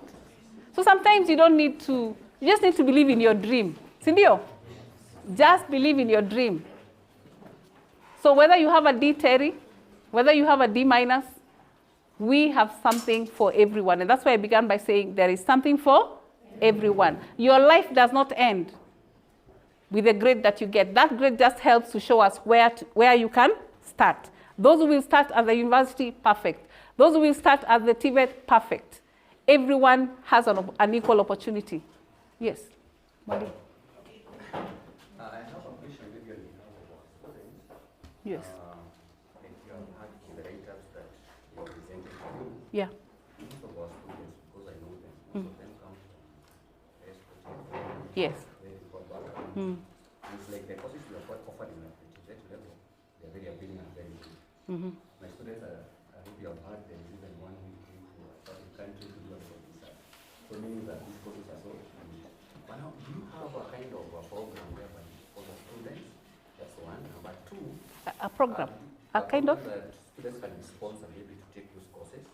That's Okay. number one. Okay. Number two, are your courses maybe sponsored by the government, maybe through the higher education system? Yes. Okay. So that I think we can be. All right. Thank you. Thank you for that question. I think I should even have mentioned that. So for us, once you finish your high school, we are on the COOPS portal. Just like the way you go to the COOPS portal to apply for university, it's the same way you'll go to the COOPS portal and apply to be in a TVET like Rift Valley National Polytechnic. So you'll be placed by government. Alternatively, you could just visit the institution and come in person, and we'll be able to help you place you through COOPS, okay? So we are a government institution, so we are open, and we are able to place you through COOPS to the institution, or even directly, if you apply directly to us. Then number two, the kind of sponsorships that are available, one is, of course, the normal CDF funding, and the normal funding by government for TVETs, where the government will pay for you a certain amount of money, and then there is another amount to be paid by the family. So there are very many ways. But an amount will be paid by the family, but other amounts could be through bursaries. We also have students that are sponsored by other organizations, including Wings to Fly, Equity Wings to Fly, KCB Foundation, and many others. And many other sponsors, actually, even private sponsors. So there are very many avenues of accessing that. But we also have a small avenue for those people who are very talented in sports. That is something that can be discussed with the institution. If you have a student that is extremely talented in sports, we are able to evaluate and see what we can do with them. Yeah. All right, so I want to believe you have the pamphlets with you. We can come in another day and just share more with you regarding the career choices, particularly for those who are in Form 4. Maybe Form 3, you said there's Form 3 and Form Olim? Yes. We can come back for the Form 3s and 4s and have a serious talk and just engage and see how to help them. Yeah. All right, so I want to end there because if I take too much time, and the program is very tight, and I think I've already taken too much time, so I want to end there. And thank you very much for listening to me. And thank you very much, the students. I'm hopeful that your tomorrow is better than today. Thank you very much.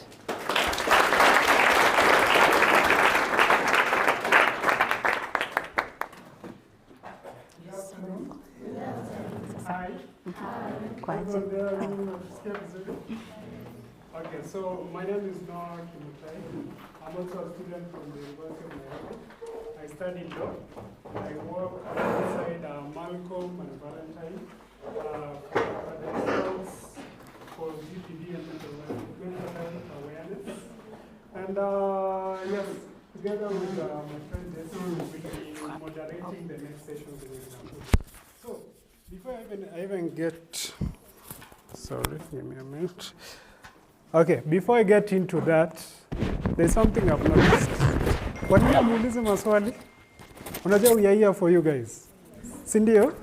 Yeah, and this session is not for us who are here. Ni nyinyi, so ask every question and there is no judgment here. Yes, and for those who feel like uko na ile swali na feel very confidential, unaweza nipata kando. Nitakuwa natembea hapa na karatasi, you can write a question. So, okay.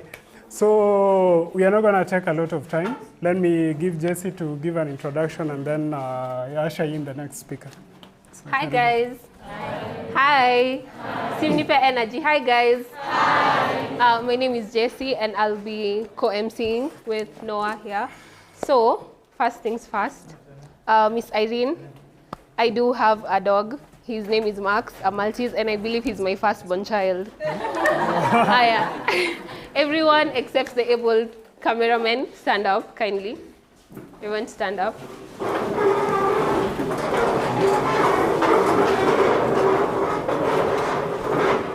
Okay, so in 5 seconds, I hope everyone can hear me. In 5 seconds, I'm going to say instructions and you have to follow them as quickly as possible. Sawa sawa. Look up, look right, look left, look down, look up again, sit down, stand up, look up, look down, sit down, look right, stand up, look left. Ona sasa, guys. What's happening? See, I'm assuming everyone has a neighbor where you are. So if put your right hand like this, and then put your left hand like this. Sasa, your left hand inge under the right hand of your neighbor. Your right hand inge under the left hand of your neighbor. Okay. Yeah, so okay, is everyone doing something like this? I hope mnaniona. Kila mtu anaona anafanya kitu hii. So I'm going to say grab, and when I say that, you have to try your best to make sure that your partner doesn't grab your finger and you grab the person who's next to you. Yeah, one song to like 1 minute. Mumeelewa? Niseme in Kiswahili.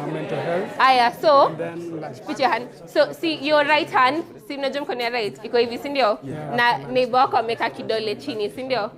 So nikisema grab, wewe unataka kushika hiyo kidole, but at the same time una make sure mwenye yako kando yako hajashika yako. Mmeelewa sasa? So 3, 2. Sitasema grab.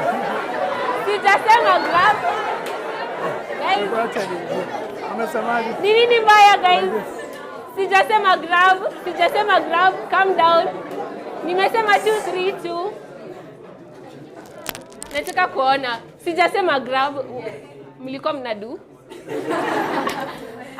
So grab. Very close. Kidogo. Ya mwisho. I am ready. Let me make.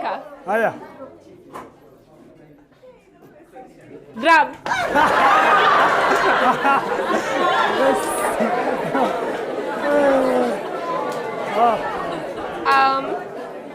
That was close. Okay, so we have a special performance from 2 of your end students. Sapentia and Viona, can you step to the front?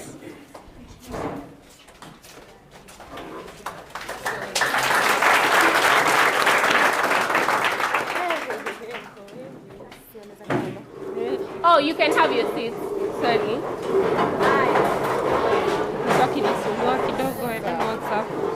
Hello, hi.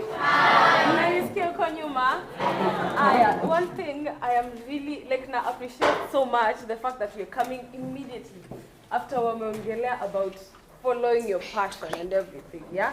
So that's basically, apart from being students, we are artists, we sing. Sapentia. Viona.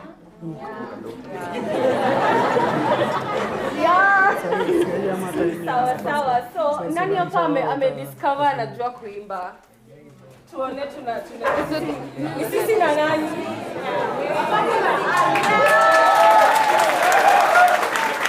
Yes. Sawa. So with that, we prepared a song for you guys so that we can just show you, follow that path of yours. Sawa, follow that talent you want to do. Venye tumeambiwa in our talk, sawa? Yes.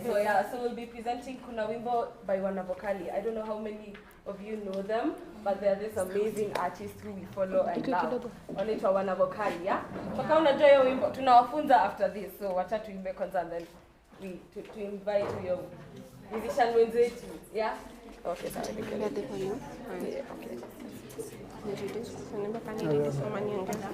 Acha niweke chini. I can calm down.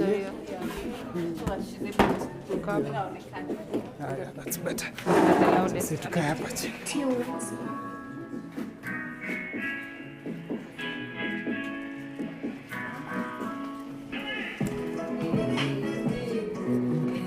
Hai, simkwe na hai. Nini hawa? Pigeni makofi, guys. Naomba nafasi nicheze nawe, toka karibu sinichoke. Purchase your tracks today. Hatujuani but tonight you could be my babe. Songa ndani hivyo unikubali. Hata kama ni mara ya kwanza sisi kuonana, usiogope nipe macho yako ana kwa ana. Hata kama ni mara ya kwanza sisi kuonana. Purchase your tracks today. Mama zangia nami nataka kucheza, utakuta nitazoea kesha, nataka nina achilia kesha, nitacheza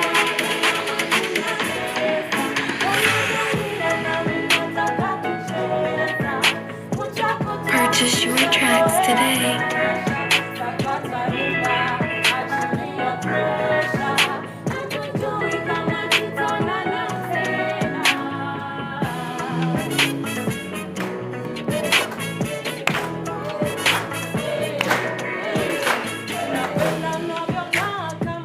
Purchase your tracks today.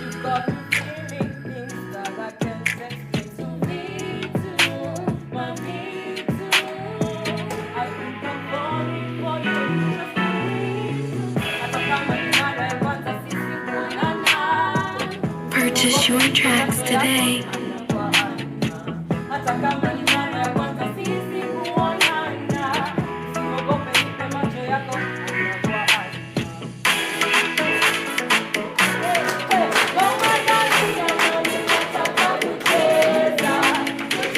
Purchase your tracks today.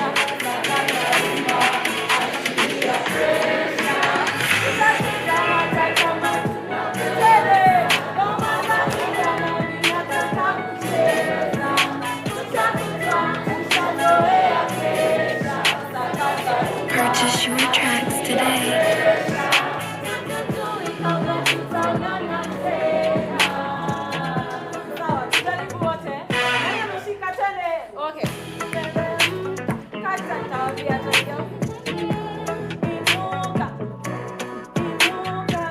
Purchase your tracks today.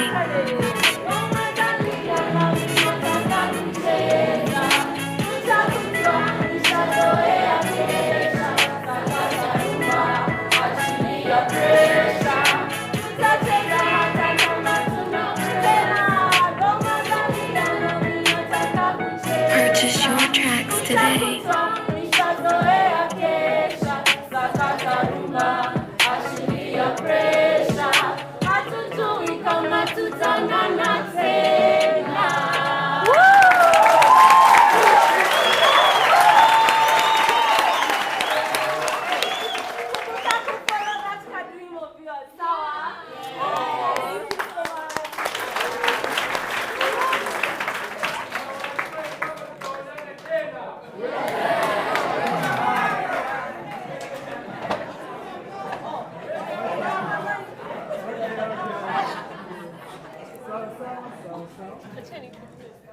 Now, I like this one. Unaona hii ana tuko nayo? Let's maintain it. So, let's maintain it. So for now that tumechangamka kidogo, I want us to have a serious talk, and then after that we'll take a break.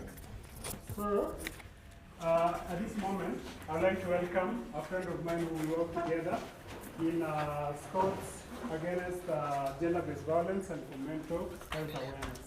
Shadi is going to talk about mental health awareness and LGBT. So can I get a round of applause for that?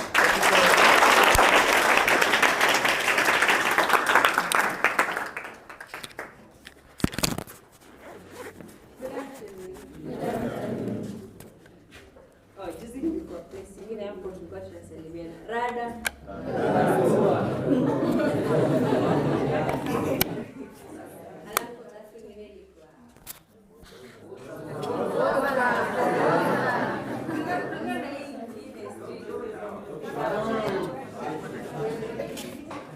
But anyway, that was a good performance, right? Yes. Unaweza kusoma level? Like thank you, you did well there. So what comes to your mind when you hear the term gender-based violence? Let's do a video. So I want you to describe an image. Ukisikia amesema gender-based violence, there's an image that comes to your head. Like what you got, sindio? Wewe unafikiria ni nini kusema gender-based violence? What's the first image?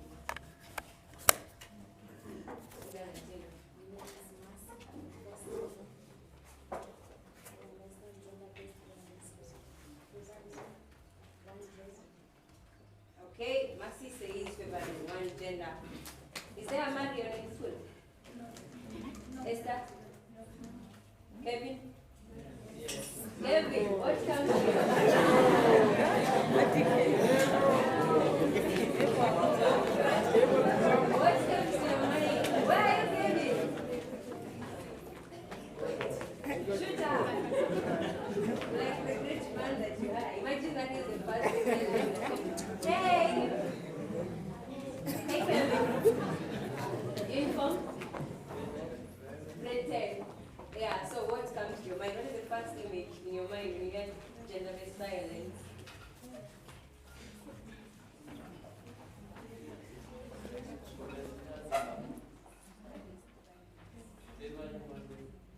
Favoring one gender. Okay, there's some trouble. Yeah, then I'll turn to my friends. Yeah. Cindy, what comes to your mind? When I hear gender-based violence, it's like one gender is getting treated way with more like, okay, I don't explain it, but like one is treated less than the other. Okay, thank you. So when we talk about gender-based violence, what you mean is gender-based violence, it refers to any act of violence. I think you guys gave me good answers, but you did not give me that aspect of violence. But your answers were correct. Any answer you give is always correct, except exam. So gender-based violence refers to any act of violence that is directed against an individual based on their gender identity. And from this definition, we have three terms. We have violence, and violence is the intentional use of force, threatened or actual, against others that can cause harm. And it can be physical, psychological, sexual, structural, right? And then we have another term, another word, gender. I love involving, napenda ko involve. Is there a mic? We have mic in school.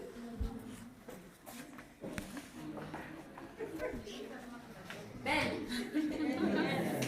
Ben. Ben. Nashukuru niwe kwa tayari. Ni nani? Ben uko wapi? Ben simama.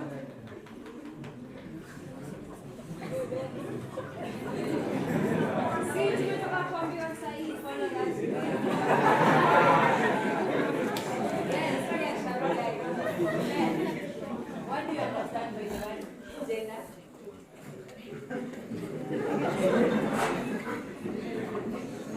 Okay,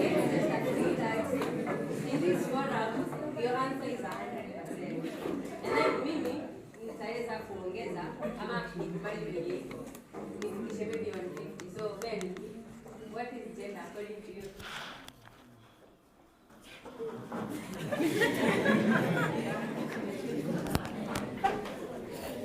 What's up, boy? Sharp, sharp. Who's Ben's best friend? All your best friends. Simama bestie, bestie.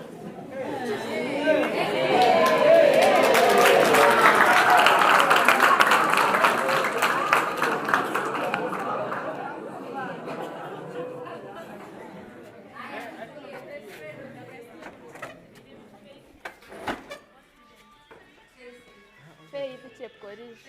Yeah. Yes.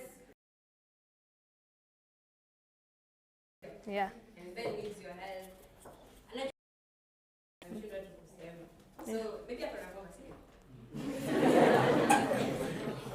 I understand it as identity of being either a man or a male or a female. Thank you.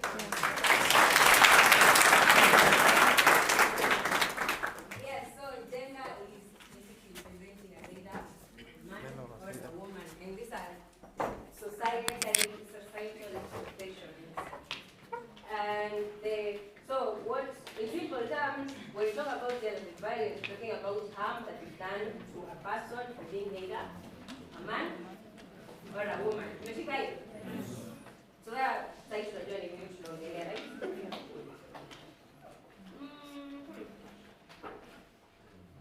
So what are the forms of gender-based violence?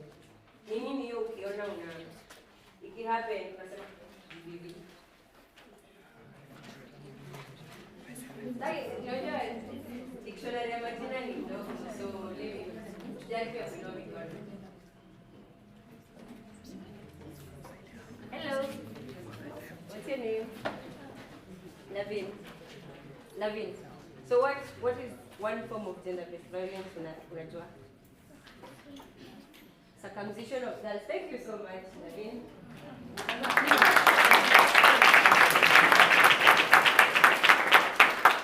Thank you. Unaona ako grade 7. Sitaki kusema shame on you, lakini alimply. So I expect you to emulate her. Sababu unaona she's a sharp girl. She's taking opportunities that belong to you. Amekuja kwenu na she's giving you. Come on guys, you can do better. So I would like to hear what you know, some of the forms of gender-based violence. Saidia ni nini? Is that Charlene? Did I introduce myself? Okay, my name is Charlene Salome. So there's a Charlene or a Salome. Hakuna? Wangari? Wangari?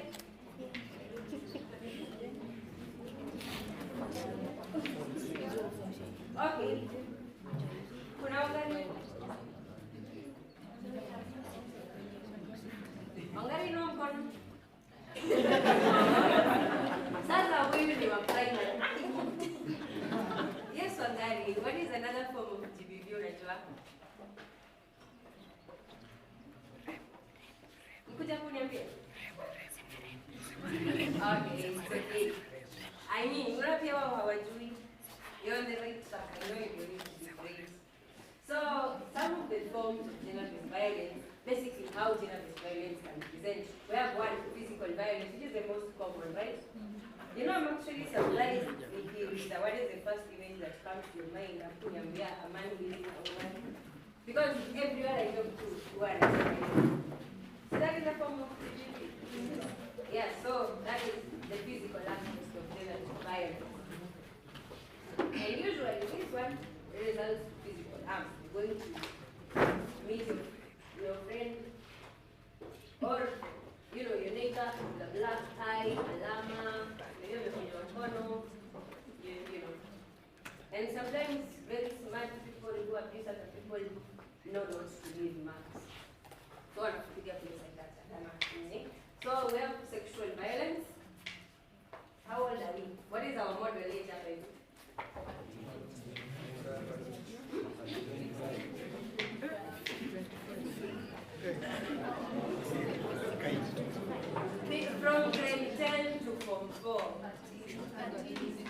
13 and 15. So,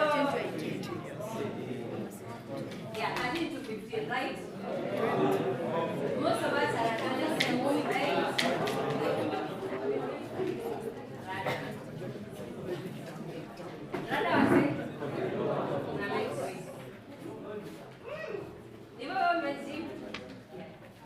So yeah, when we talk about sexual violence, the first thing you think is rape, right? But there are other forms of violence, and let's make it clear that also men can experience sexual violence. Do you know certain? And you have to know because I can tell you for free, information is power. And there's people who are actually being abused now agree that that is abuse. You have to know what it looks like to be able to flag it and protect yourself, right? So we have rape, we have sodomy, and then we have groping. No groping.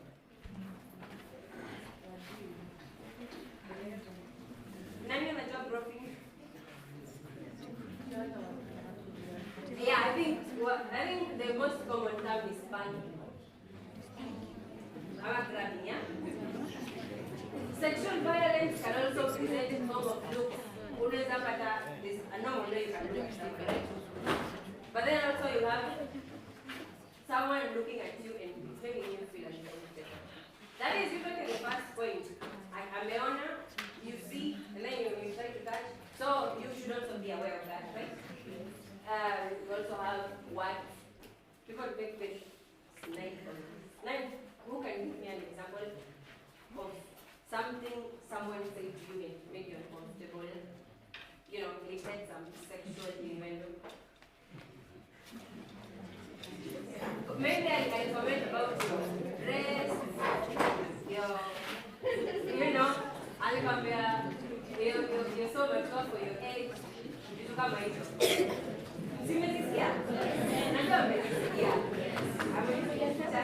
So we have psychological, and this one I can talk about. Oh, let me talk about it. I started my period with your and in primary. And then the boys in my class went into my class, took my pads, stuck them in the class ceiling. That was very silly. Yeah, that is unfair. And that is violence. Because pads plus relate to periods, right? And that is something that is unique to girls and women, right? And then a man, I call them boys. But then I don't insult you. But yeah, a man wants to shame me for kufanya hivyo.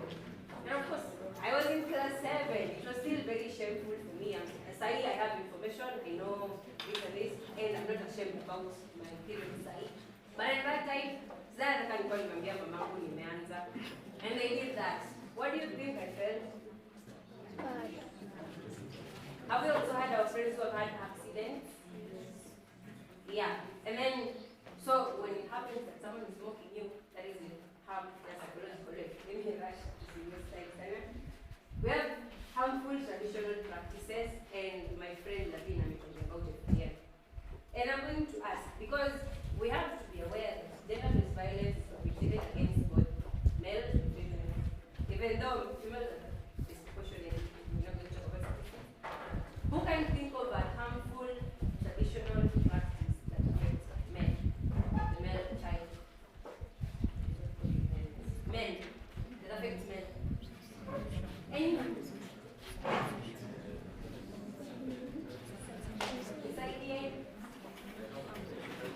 Yes?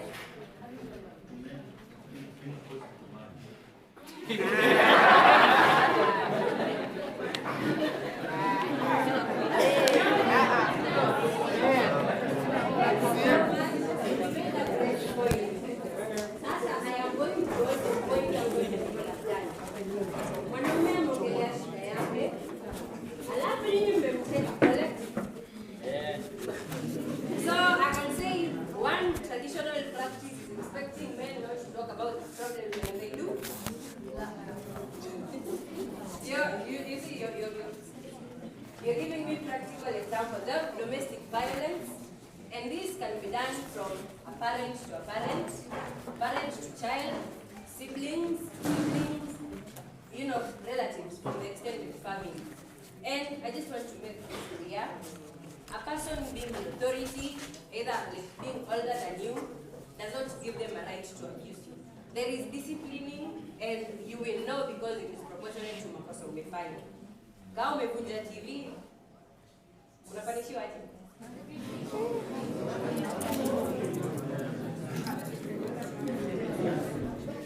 I know there is a discourse about corporal punishment, lakini we can say it can be proportionate na sawa, si ndio? Lakini ikifika place umeangushwa chini kama hiyo ina bar fight, sijui unapigwa mangumi, there is some part of the body, or it is leading to actual harm, maybe hadi unataka function that is abused, right? Maybe there is that uncle of yours who is richer than your parents, and then anakuambia, Charlene, come and sit on my lap. Is that okay? Yeah, it's not okay. So people being in authority or older than you, kunafaa kuwa na line between respecting your elders, and letting them take advantage of you. So you learn to protect yourself. So good. You know that kweli? Do you have boyfriends and that? Yes, good. You have only one goal at this point: being children to your parents and studying to make a life out of yourself. Not for you. So I was going to talk about intimate partner violence and that, but it can happen. In case kuna mtu anafanya kwa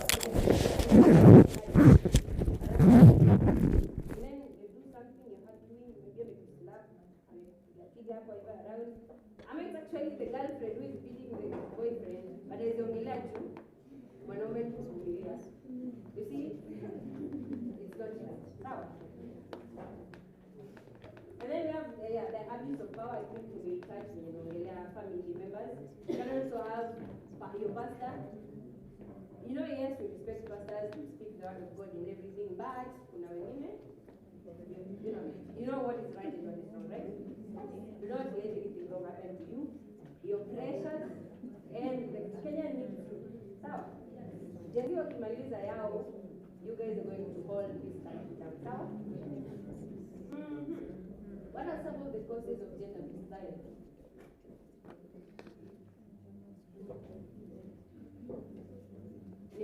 Nimekuona nikakupenda. You see, wewe, and then your friend hapa, umejishika hivi. Yes, simama uniambie jina and then you tell me what do you think is a cause GBV?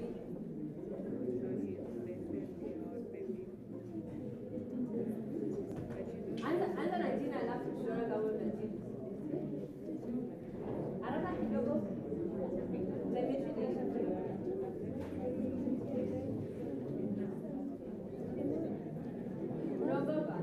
Okay, I'll rush to your time. So we have unequal power dynamics. And when we talk about power dynamics, it could be physically someone is stronger than you. Right?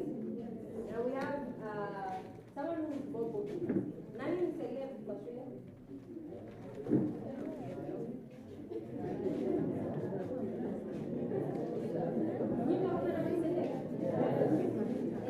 Sasa huyo celeb na mwingine.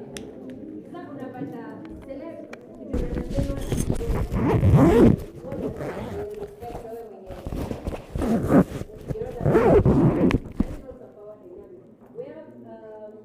maybe in a position of authority, maybe your teacher, your pastor, your uncle, your dad, your mom, that we can have that and people who would take advantage and force abuse against them. We have harmful societal norms and yet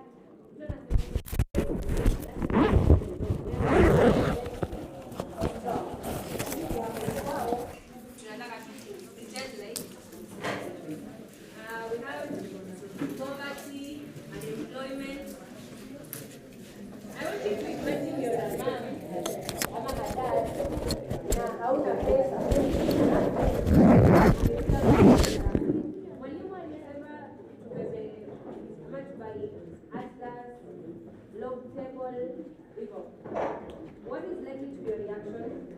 Hauna pesa.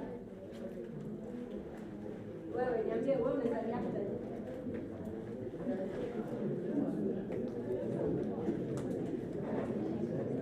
Nimesikia hapa nasema imagine wewe ni mzazi. Hauna pesa alafu nikuje nikuambie mwalimu amesema nataka log table kesho. Na nakwambia maybe saa 3 ya usiku hapo. Unaweza fanya nini? Unanishautia? Ama kama imeenda sana unanipiga? Yeah, so there's that. Unapata some pressures of life going to cause people actually violent against others. Let's talk about the effects. What do we think are some of the effects of gender-based violence?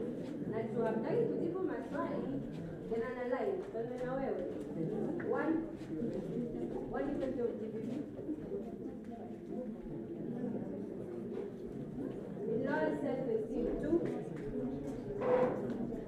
Excuse me. Ni maji tu. Sasa tukitoa soda. Now, when one person answers a question, you clap once and you pay attention. So then now we say one effect. Lower self-esteem. 2.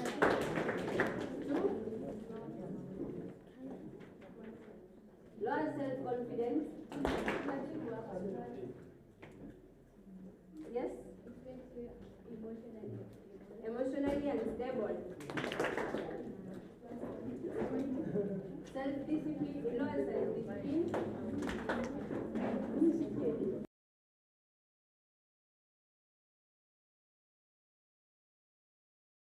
Thank you. Cause school dropout. Imagine wewe ndio ule mtu anakujanga tu kwa shule kama amefura macho ndio alipigwa home. Utakuwa na morale ya kusoma? Ama mtu anakukuli kwa shule? Ama ni mimi part zangu zimekuwa hivyo na sina support. Nitarudi shule kesho. Nilikaa home one year. Before my mom aliguze. Yeah, and it made me who I am today. So, yeah, those are some things. Let's talk about help seeking. Yeah. So, how do you seek for help when such things are happening? Who do you talk to? Yes? Your father. That is a trusted adult, yeah? Who else? Yes? Your teachers, thank you. Yeah, that is also a place you can go to. Well, do you trust your friends? Friends wenu ni wale wenye utambia kitu wenzenu? Aende aseme.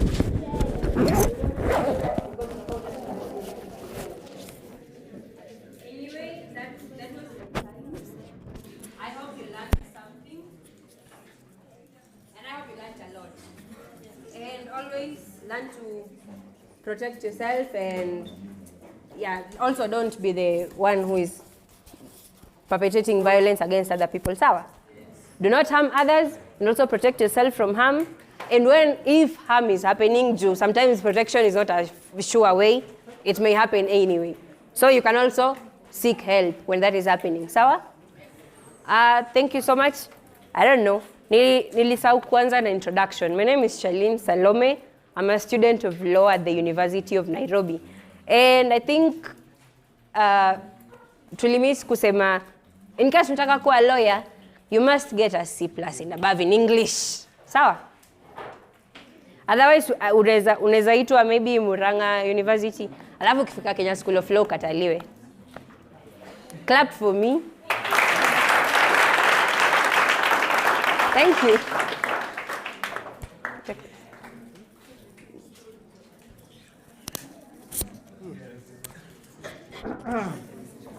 So, after the very long speech ya Charlene, sina mengi. We are about to go for lunch. Najua tuko na njaa. I can see. So, okay. We'll be going for lunch in a few. But first, nilisikia there's a student hapa kona talanta ya kuimba.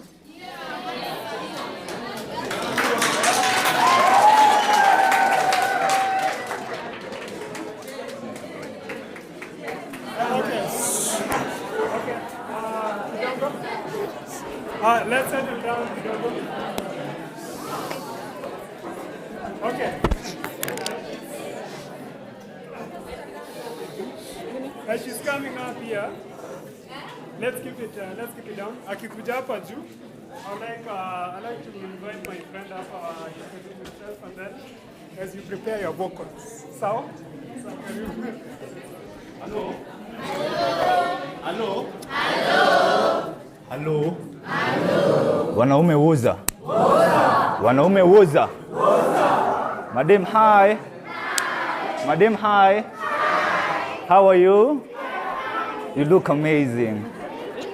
Wanaume, mko sawa. Mko sawa. Mko sawa. So my name is MC Rata. I am an alumni from RVNP. And tutakuwa tuna interact kidogo kidogo. Mimi hupenda kujibamba. Nyinyi mnapenda kujibamba? One thing I've noted, and my people, nadhani hata nyinyi mmenote, boy child kuna shida mahali. Boy child, by the way I'm serious on this. Sijui shida iko wapi, but we need to talk. Boy child kujiexpress imekuwa ni shida. And please, kitu moja mimi nataka kuomba, kuweni na confidence. Wanaume kwanza.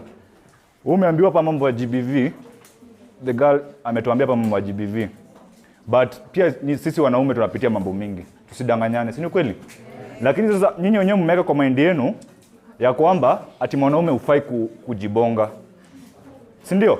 Ati mwanaume akidha kuja hapa akilia itakuwa ni kitu yenye atachekelewa. Si ni kweli? Si hivyo ndo society imeweka? But let me tell you the truth before nini. I want just 1 minute. Mwanaume ni poa kujibonga. Si ni sawa? Usipitie hapa my issues. Si ni sawa?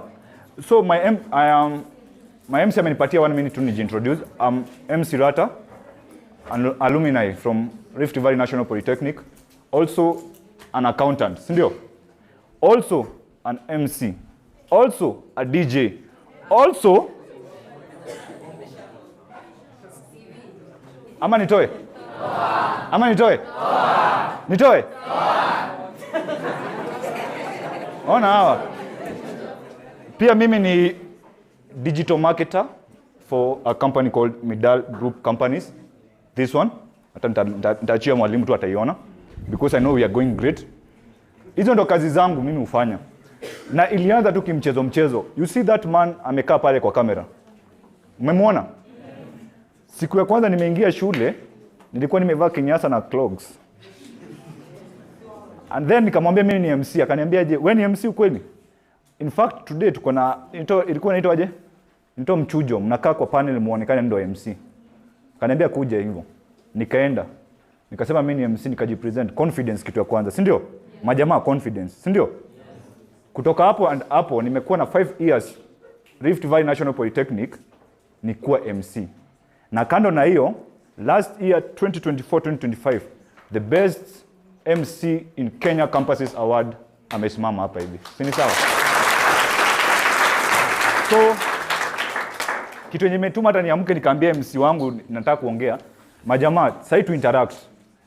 Fungua roho yako, si ni sawa? Hiyo mambo ya maboys kunyamaza tutakosana na nyinyi. Si ni sawa? So wacha waimbaji, tuko na waimbi.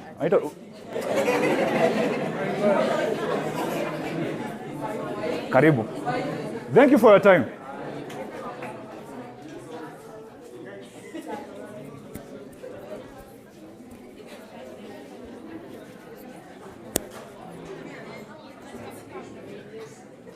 Sasa itapatiana wapi? Watanisikia nikichomea.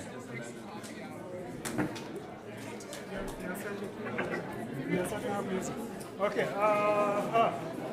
Msanii anaekewa music. As she's being given that, just word on what the MC has said. Talent and confidence itakupeleka mbali, okay? And there's something in Madam Irina alikuwa amesema from Harvest that at the end of the day, no matter what grade you get, no matter what you do in your life, as long as you use what God has given you, utaenda mbali. I know most of us hapa tumesoma Biblia, si ndio? Nani hajasoma Bible hapa? So there's the story of Moses and the burning bush. Si mmesikia story? Yes. And venye Moses aliambia Mungu Mimi sasa naweza waenda kutoa watu wa Israel pale kwa Egypt and I cannot even talk. Mungu alimuuliza nini? What did God ask Moses? God alimuuliza ni nini uko nayo in your hand? What do you have in your hand? Na Moses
so far we've had the career talk with Miss Aileen Simnamkumbuka, and we've had the talk with Scouts GBV session. So I think right now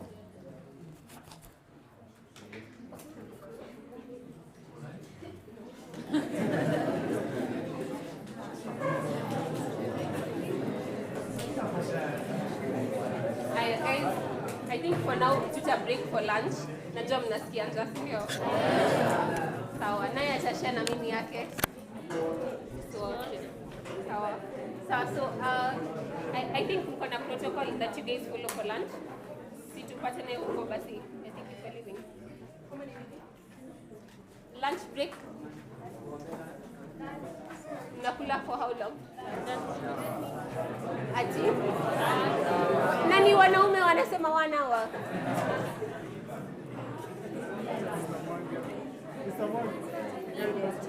Okay. Once again, good afternoon. So we have had very interesting sessions. The first one, the second one on GBV, and I think we want to appreciate all of you, the speakers. Yes, so much. Thank you. I hope we have gained a lot of students. So we are going to break for lunch. I think lunch is already there. It's ready, Madam Kate. I think everything is okay. Exactly. It's not enough for all of you.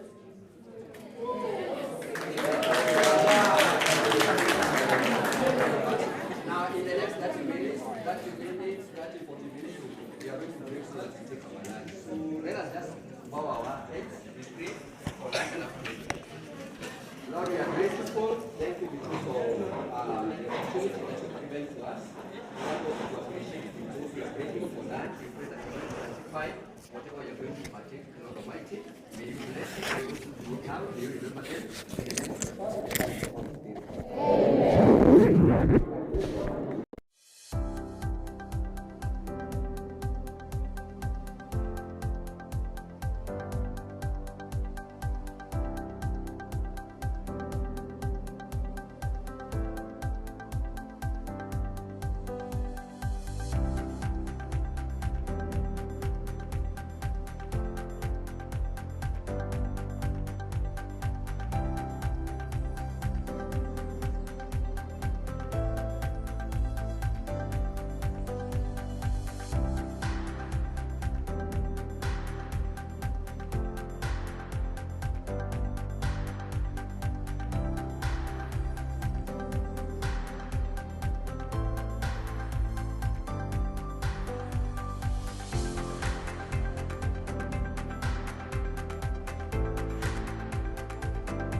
Miss Wally, the question.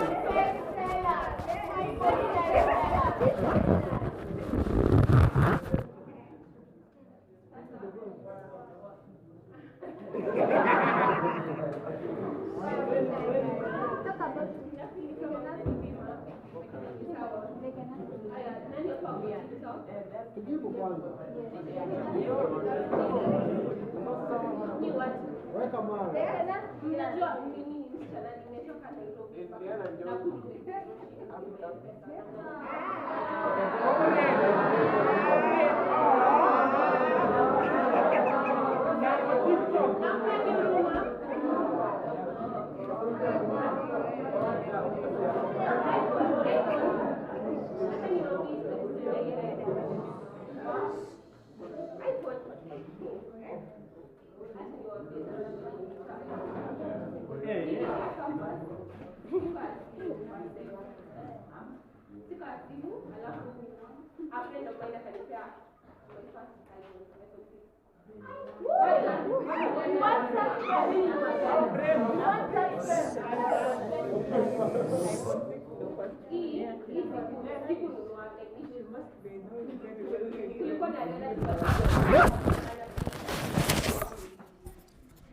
So, mnabid mpaka inafika 20,000, 30,000, 40,000. Sasa mimi nikabid mpaka 32,000 na sina shilingi.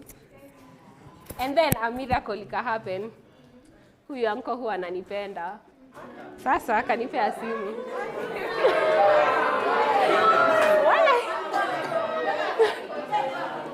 Guy, imagine I'm serious. Imagine nani hapa already wako na their first phones. Kabambe yote. Mimi nishaitumia kabambe by the way. Nilikuanga titi kwanga hivi kitambo. Si mnajua nyinyi marich kidadi amjui kabambe, si ndio? Inakaa hivi. Kwa marich kids inakaa hivi. Hii ndio kabambe. I used a kabambe when I was young. Hamna swali zingine, ulizeni anything, feel free. Mkikuja kampo mtafanya nini? Na kuna mtu anajua already Kenya anataka kufanya career wise. Anyone mwenye ame figure out what they want to do career wise. Sai kuna mtu? Guy, hakuna di mmoja.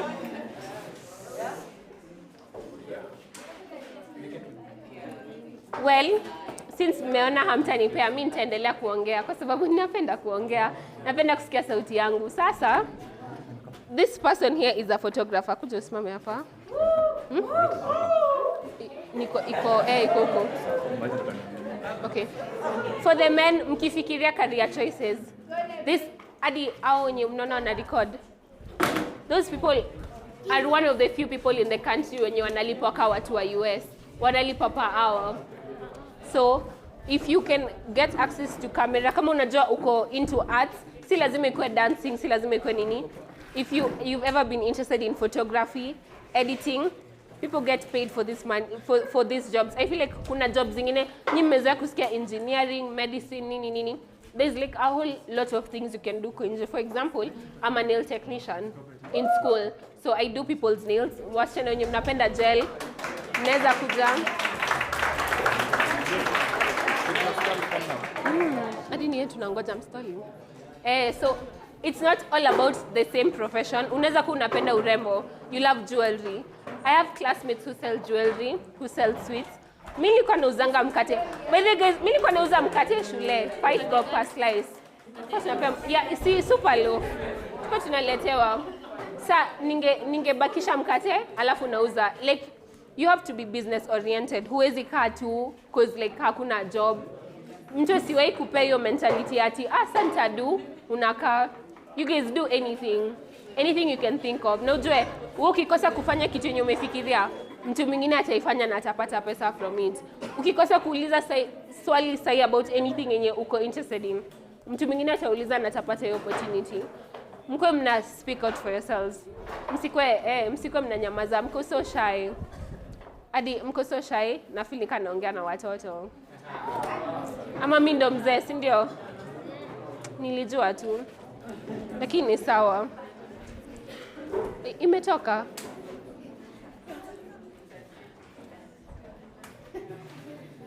So, tunangoja guest speaker wetu. Anakuja Pascal Tokodi. Mlisema mlimwona kwa Selina? Alikuwa anaitwa nani?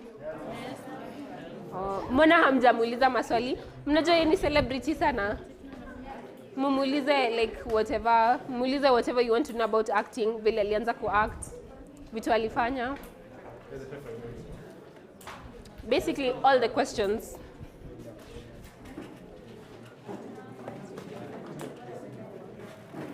So I think ndo anaingia. Then I feel like if you have like a question, mnaweza taka kupitishiwa papers muandike like anonymous questions. Si ndio? Then kuinua mkono. Sawa. Wacha ni organize that. Sasa si mnipigie makofi.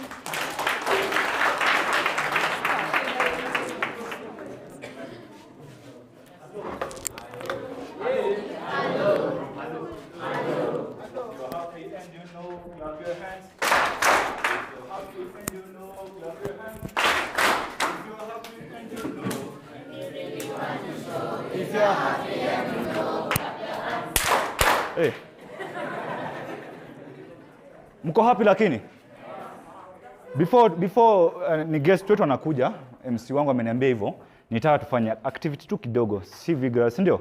Ndio chakula itemke vizuri. By the way, wapishi, Mungu awabariki. Ndio?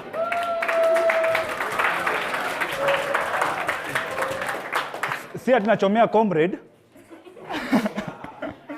Si ndio? Si ati mimi ni comrade, si ndio? Unaringa nini na sisi tumekuwa tu kwa hii maisha, si ndio? Vijana, nataka tufanye kitu rahisi, si ndio? Songesha kiti yako nyuma kidogo ndio usipige kelele. Sitaki ipige kelele. Songesha kiti nyuma afu usimame.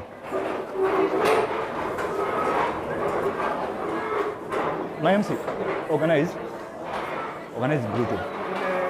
Speaker. Wewe simama. Sijasema uongee, nimesema simama. Simama kila mtu, simama tu kila mtu. Nyinyi mmeanza kama starehe. Yes. Sasa nyinyi ni wanafunzi. In one way or the other. Haya. Unafanya vile na kuonesha. Unafanya vile na kuonesha, sawa? Haya, nyamaza. Fanya vile na kuonesha, fanya hivi. Fanya hivi. Then fanya hivi. Then fanya hivi. Then clap mara 3. Umeshika? Umeshika aje tuanze? Then tumeelewana, si ndio? So when the music starts, nataka tuende na tune, si ndio? Ni kitu ya kupeleka na mind. Si ni safi? Tunafanya 1, then 2, na ngoja MC. Haya, tumalize ya mwisho. Then MC, nangojea the Bluetooth. Ka sauti yote.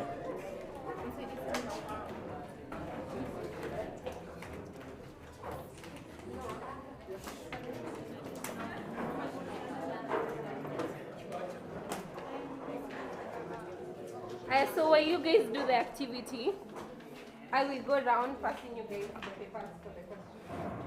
Kama hamna pen, unanismailia hivi, alafu nakupea. Umesikia?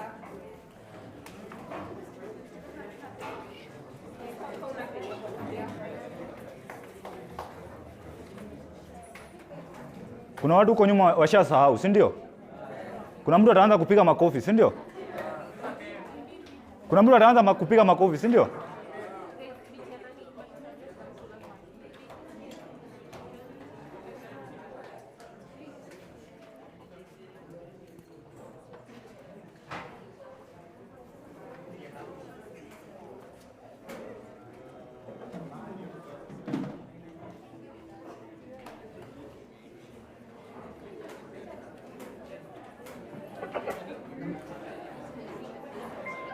Tungekelea tu pale ndio waisikie.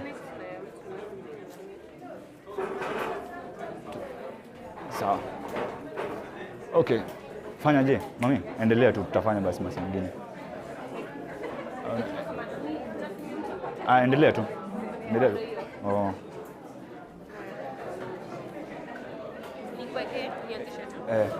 Haya, are you ready? Are you ready? Haya, kuwa ready. Anza. Haya, twende. Mikono ziko hapa. 1, let's go. Tuko ready? Twende.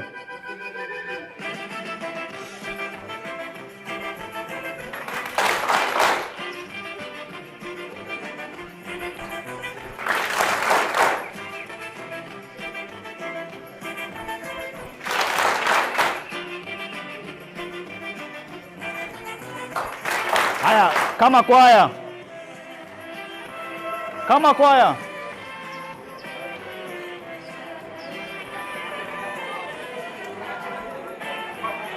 Siwaoni huko nyuma. Hey. Haya, turudi tena.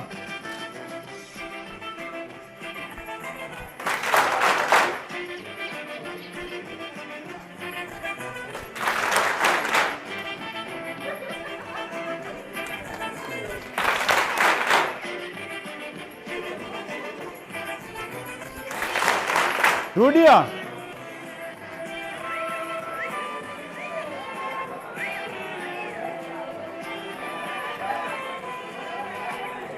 Kwani watu waendi kanisa? Haya, tukimaliza twende hapa. Twende.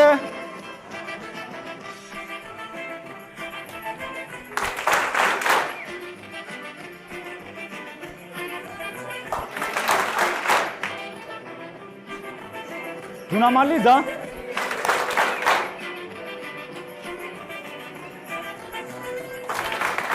Pole pole. Maliza na psych.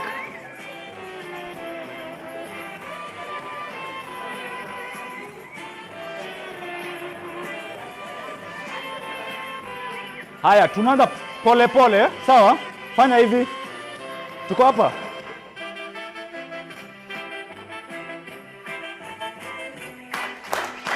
Ongeza. Ongeza. Ongeza. Ongeza. Twende.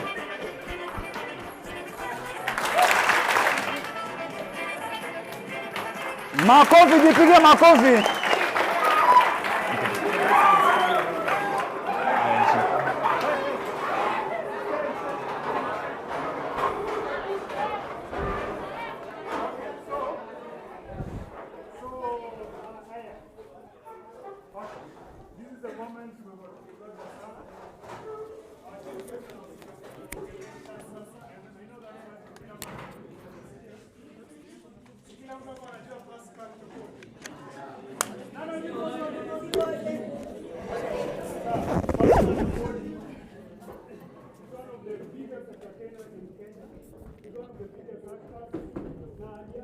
Mike ndio.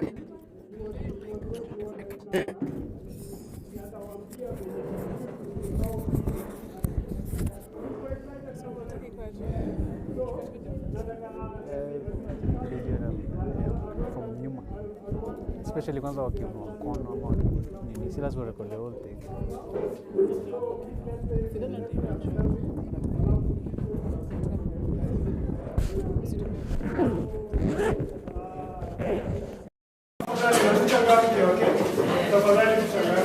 Alafu tulimwambia maswali. And so, ladies and gentlemen, ningependa kuintroduce Pascal Tokodi. Ataingia in a few minutes. And as he's coming, ndio anakuja.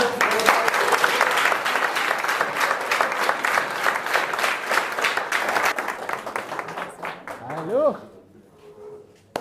Hello。好，是大些吧？碰过些哪些不话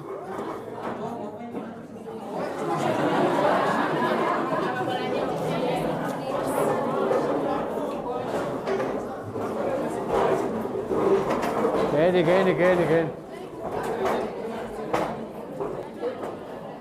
How are you? Is everyone doing okay? All right.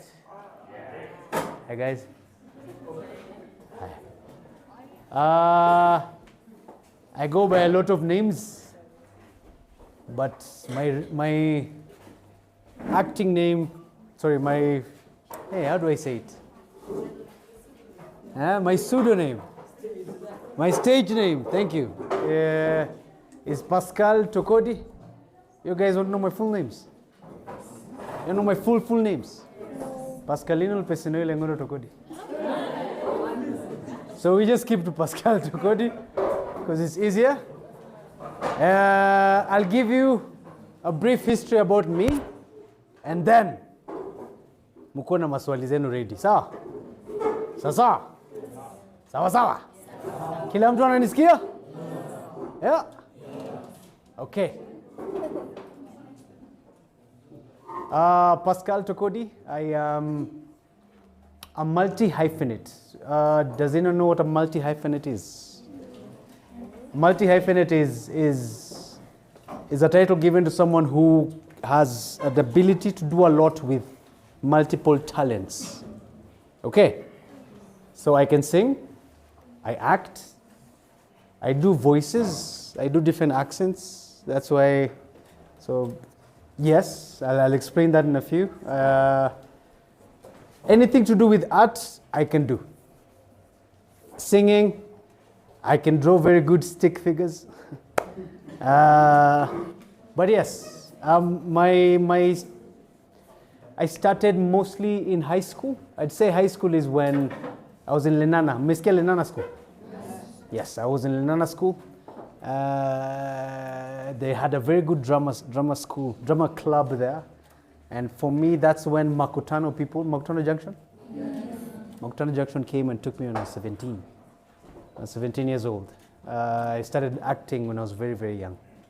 And then after that, slowly started singing again. I've done songs with a couple of guys. You know King Kaka?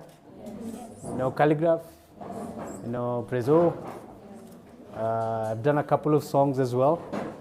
Then I zoomed out, I started directing advertisements. How many of you remember Ma Wo Wo Wo? Ma Wo Wo Wo?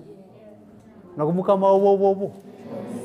Ma Wo, Abel aliandika script, Abel Mutua, and then I directed the thing. I made it into a song. Nani akumbuka ile ya Mogaka na kimbizwa na kuku ya Safaricom? Nakumbuka hiyo kuku ikiongea? Bok bok baka!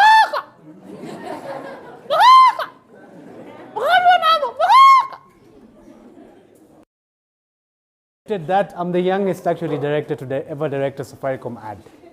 I was 25. What else? Tukaingia Selina, tukaingia saizi tuko Lazizi. Every single thing I've done in my life, art has come through for me. My talents has come through for me.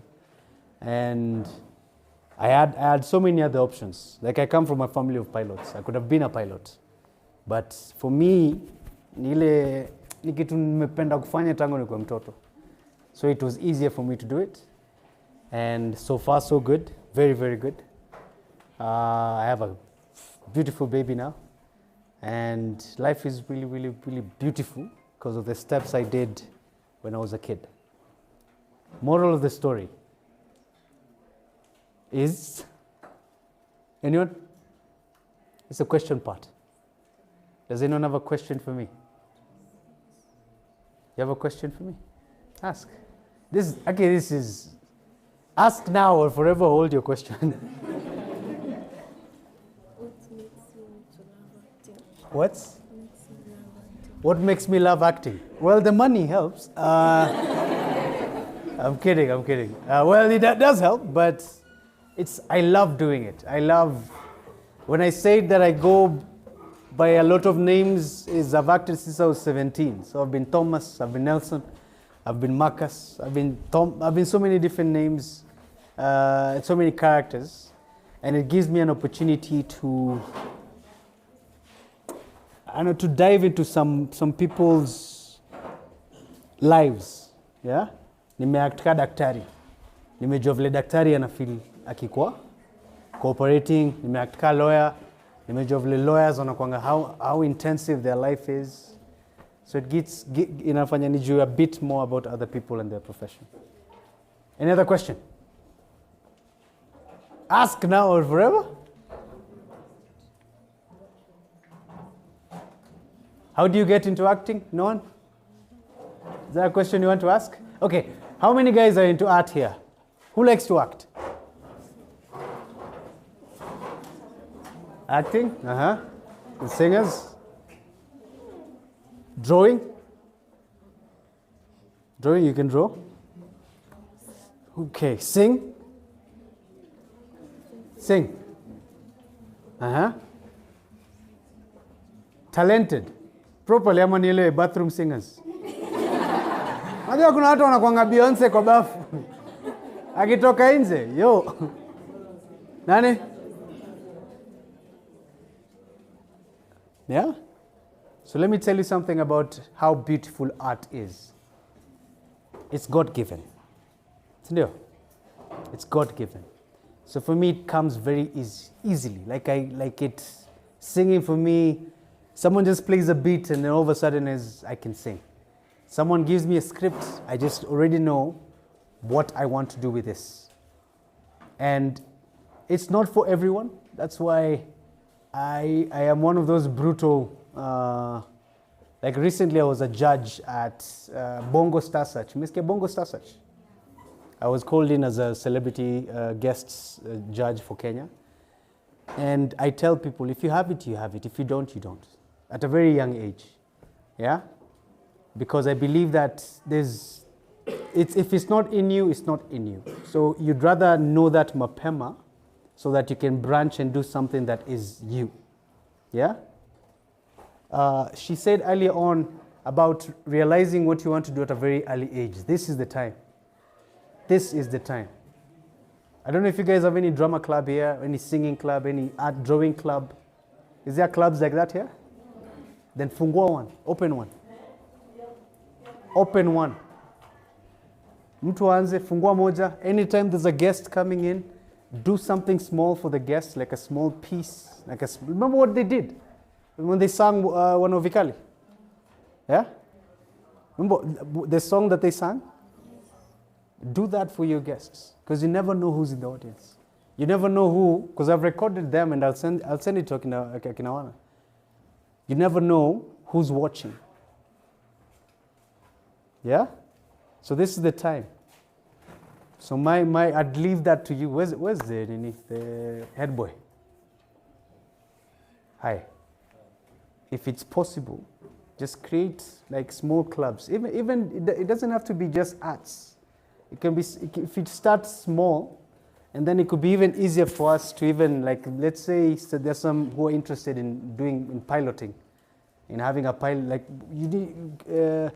if you guys have a piloting club or an aviation club, like someone comes from Nairobi, a pilot comes here, teaches you guys basics. But you guys it needs to come from you, not every time the teachers. You need to figure out what you want to do at a very early age in your life. And then now slowly and gradually grow towards it.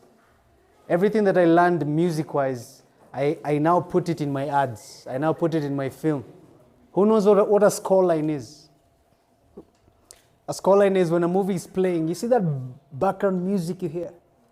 That's a score line. So there's musicians also in films.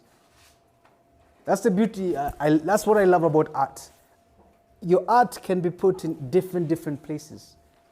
Yeah? On a plane, there's a small TV apple in every chair. Yeah? Your films will be watched by everyone. There's a radio pale juu, your songs will be played by everyone. I've seen so many people give up as well, because it's not easy. People start and they stop in the. They think it's a walk in the park. It is not. Same as every other profession. Okay, nafikiri nimeongea sana guys, munisaidie na maswali.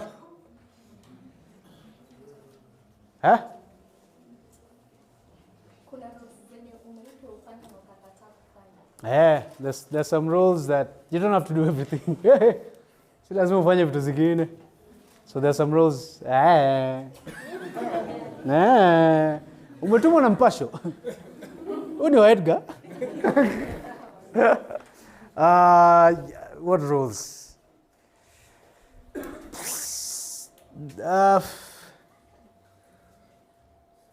As an actor, sometimes it's not advised to decline some roles, because again, but for me sometimes naonanga kama kuna typecasting. Typecasting is when you're casted in so many films as one character. You can never play other roles, because watu wanaona wewe ni unakaa vizuri, utakuwa bwana huyu. Kwa show nyingine unakaa vizuri, utakuwa bwana huyu. You're not building your nini, your thing, your craft. So there's some nini I've stopped. Others I've stopped because of specific reasons which I will not mention. Social media, again. It's very powerful because I've seen so many guys make a living out of it. I don't know if that's wise for them to learn about social media in school. Is there like a course for social media? The dangers, the how to use it? Maybe as part of life skills. Maybe. Life skills, yeah? Yeah, because that's becoming a need now. Yeah. To be aware of what's happening on social media and why they should. It is. It is. I'll tell you what's going on right now. There's a company called Canal. Canal is coming over and taking over DSTV. I think they've already bought DSTV. So they're how many know Showmax? You know Showmax? It's no longer there. Showmax they've decommissioned it completely. And there was a group of artists who really complained. They were like, what's going to happen? This is livelihoods gone. So many shows are being commissioned by Showmax. But for me, it's how do you adapt? We have YouTube now. We have TikTok. We have Twitter. We have Instagram. I have 1.2 million followers, 1.3 actually million followers on Instagram. I have a huge following on TikTok. I have a couple of subscribers on YouTube. And for me, those numbers alone, I can still make a very good living with those numbers alone. Yeah? That's the power of social media. If I have a song, I put out a song, I'm guaranteed that I have 1.3 million people who, if I do the proper pushing properly, I know guys will watch. And I started, umeanza mapema, I'm kidding, I'm kidding. Ni jokes. Si ameangusha. Yeah? If kama unaweza, yeah? Kama unaweza muweze kulearn tu polepole about it in your when you're not working too much, when you're not in class, ask the teacher as well to just show you sometimes how to work a smartphone. And mwalimu can also help them, because YouTube pays. And we're working on it right now, but YouTube pays money as well to content creators. TikTok, juzi Rwanda wameweza kuforce TikTok to actually put a very good pay. So any video I post up, if you have 1,000 views, you get your money as well. So, and that's one way again that you can reach artists, one. If you're a singer, you can always DM a celebrity. If you're aspiring to be a pilot, and you see someone on who's a pilot, you can always DM. It's made the world very small. And it's made the questions, it's easier now to ask someone a question directly. Yeah? Instead of getting to a middleman, this social media is very powerful. And I've used it a lot to get to where I am. Okay. Yes, Malim? I think I have a question. I want to pose on behalf of students. You understand the environment in which I'm sorry? You understand the environment in which we are now? Yes. I don't have a smartphone. And I want to come out as a talented person. One, how do I know that I'm talented? Two, how can I nawezaje kutoa uoga so that I come out who I am? Okay. Earlier on, I asked you about clubs in the school. What clubs help someone with is confidence. Yeah? You see, how do you know you're talented? If I'm a comedian and I say something, natural comedy. Sindio? Rafiki yako tu anakuona anaanza kucheka. Natural comedy. Yeah? Acting wise. And this is where true friendship is. A good friend will tell you no. A good friend will tell you no. Because most of the time we don't know. As we think that me I'm the best singer in the world. But it's you. Unaimbia watu wengine unakwambia zi. Yeah, be your friend's keeper. Tell your friend if you notice something good in your friends. Your friend can draw. Encourage it. Encourage it. But pia mkuwe honest na rafiki yenu pia msimwambie anaweza fanya kitu na hawezi. Okay, that's one. The club aspect mwalimu can really help. If there was a drama club here and they had like a small skit, like a 5-minute skit, you never know. And then now from here, when you guys are having mnita funky bado nito funky. When you're having let's say a drama festival, and your kids go there, because I was discovered through a drama festival. So clubs really help. Having an aviation club, doesn't have to be arts, but different bits of it. I'm sure even they can organize for you to take like a small group to Wilson, like a small group to Nairobi West Hospital. Where you want to be in any, but having that divisions of drama of clubs can really help in that direction. Any other question? Hey.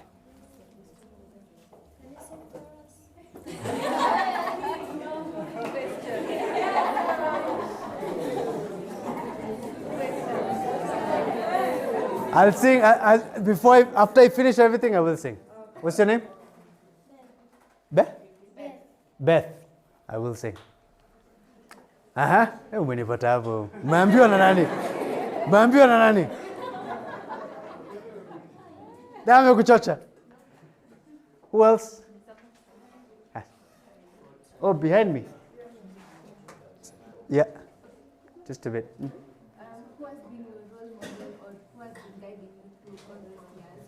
And have you encountered discovered or difficult Ooh. Yeah.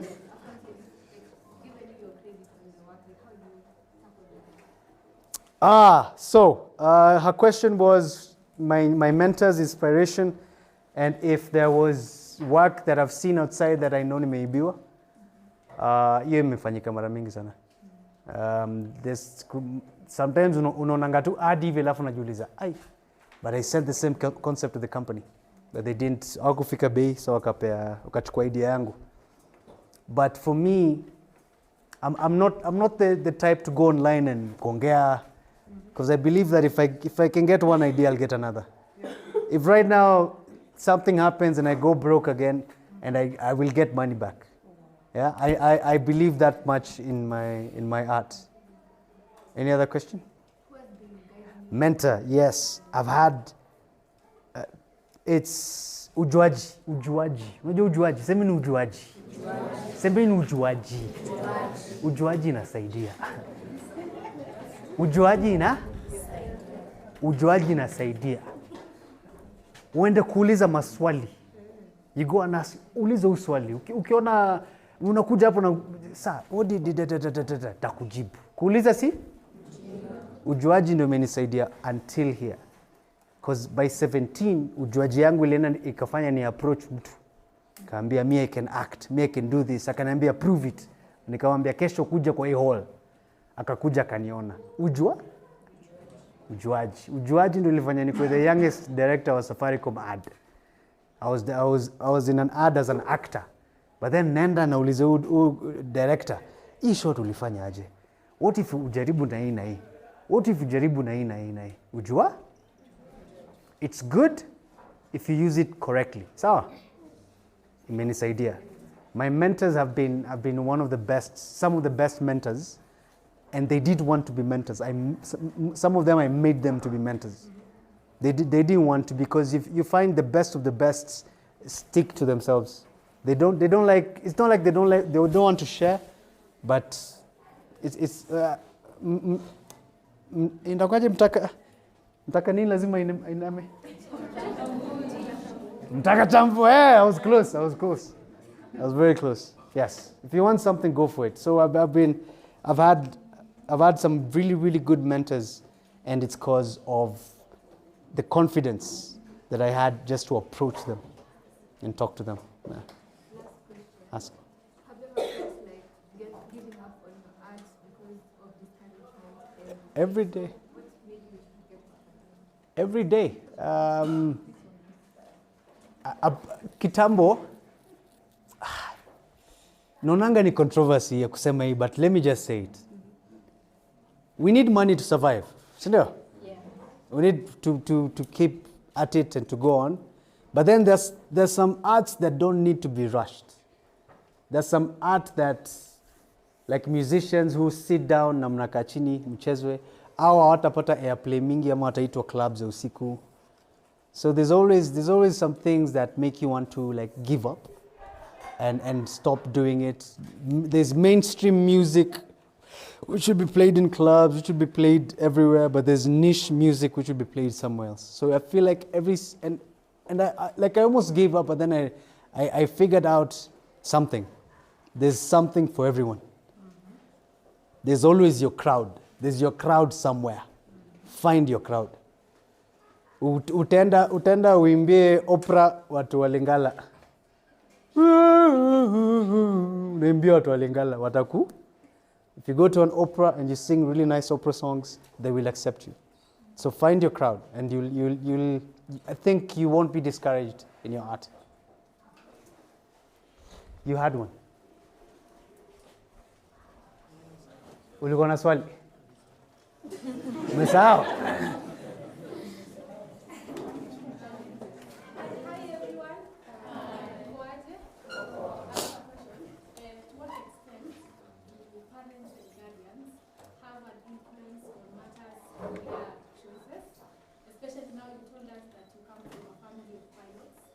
How was it now telling the parents that you're doing art? And I'm assuming they're Africans. Everyone would want their daughter or son to be a doctor, pilot, and maybe an engineer, something like that. So how do you tell them that now I want to venture into music or art or something like that? You're right. It's very hard to convince African parents. It's extremely hard. Extremely hard. But it's not impossible. You see, my dad was the one who wanted me to do a lot school-wise, but I showed him in a way. Yeah? Like I was still, yes, I was, when I got work in high school, I still had to show him that I can still learn, yes, Dad, but this is me. So, tukafanya deal. If it doesn't work out in this 2-3 years, you will do it my way. If it doesn't work out. But for me, for even to get a chance like that, not many people have it. Because unapata msee ambaye ameanza acting 25, 26 after amemaliza university. Mimi nilipata hata before nianze. So for me, I sat him down, tukaongea tukawa wanaume. I just told him, this is what I want to do, this is it, because it's all communication. Na usipokubali, I'll do it my way and then I'll get hurt, but I'd rather you do it, we do it together. So my dad is a soldier. I go KWS, he's a pilot for KWS. So naza ku, akaweigh options zake. We decided on a truce, but we communicated. And then aliona pia iko talent hapa. Mimi nilikuwa, unajua mama kiko na chama ya mama. Mimi nilikuwa entertainment. Mimi nilikuwa nakuja nasikia tu kwa room toka ni. Najua tu ni kiu yangu. Kuja wao naimbia wa mama. wazee wakikuja, mimi unakuja hapo nagonga drum wakichapa nini yao. It's but they encouraged it from a very early age. The fact that nimekuwa entertainer wa chama.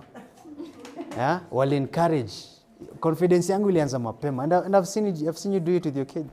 Like answer and show it to your parents. Your parents are still human. Sindio? Waongea nao, waambie baba, hii mimi ndo nataka kufanya. Ongea naye, muoneshe mbona hii is something for you. Jupia, parents are very like there's some things I wish I'd listened to my dad, but mimi nilikuwa kichwa ngumu. Baadaye ndo uko zile za ningemsikia. So wako na knowledge, wako na experience, wako na a lot of years in front of you. So listen to them. Communicate. Okay, my name is Kerma from IDMB.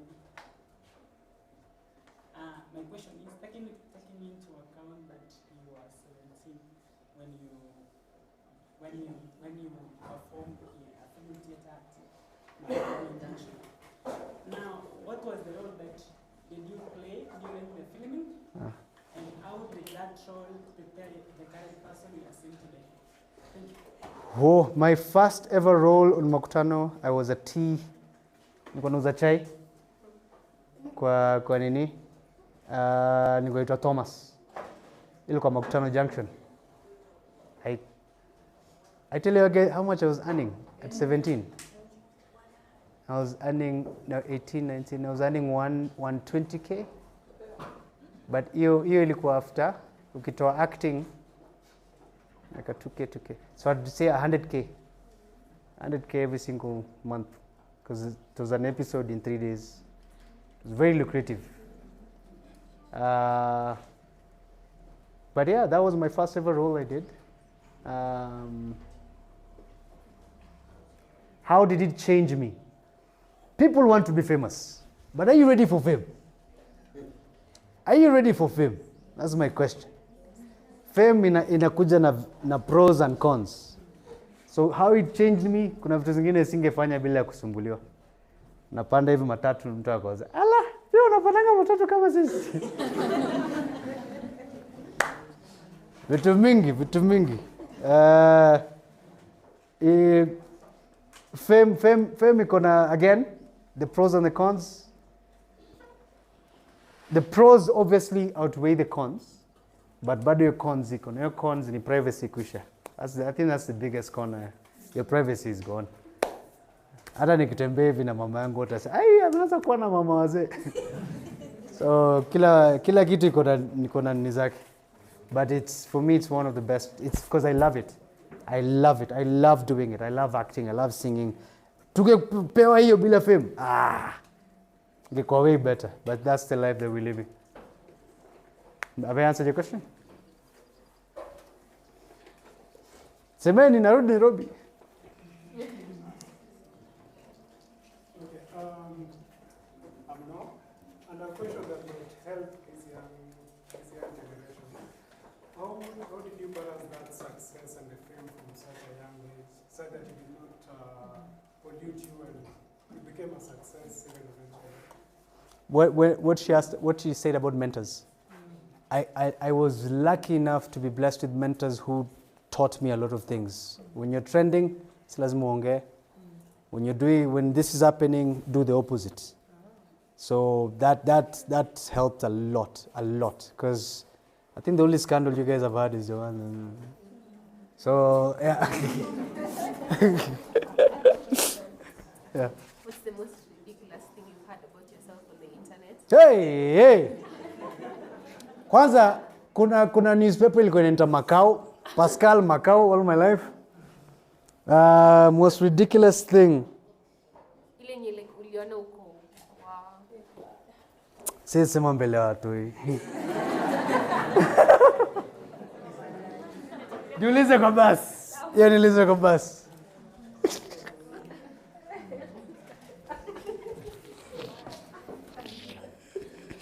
Gary.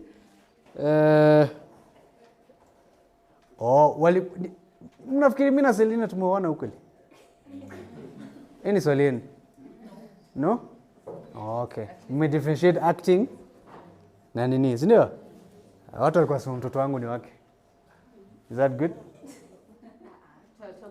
Taongea kwa basi. Okay. Any other questions?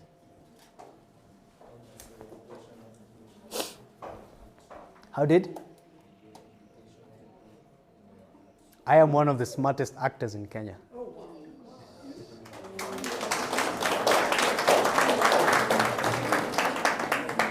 Yeah? Define smart.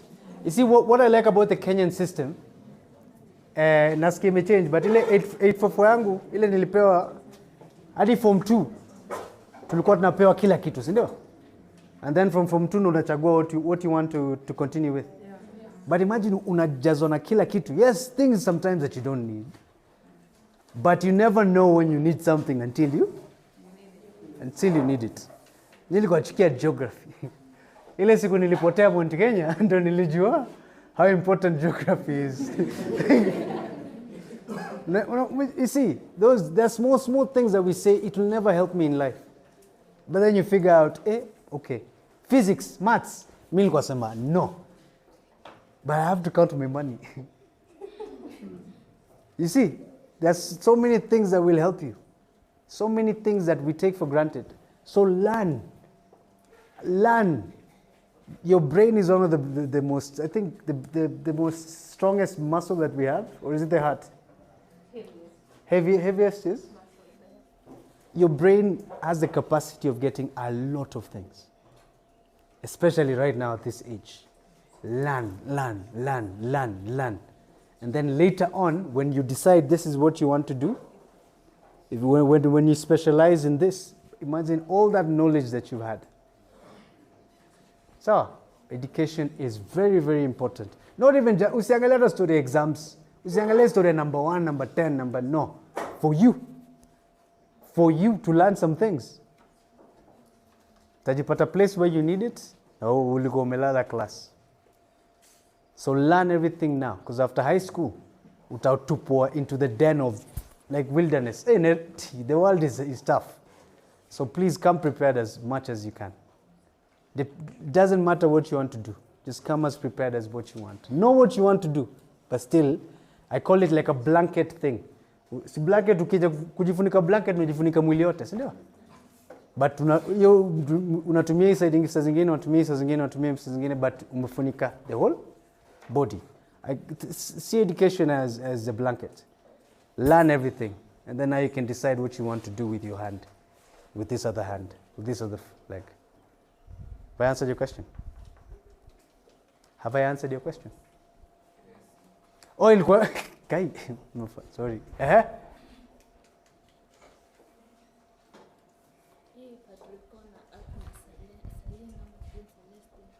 Both. Hadi unajua jina yake ukweli. Wow.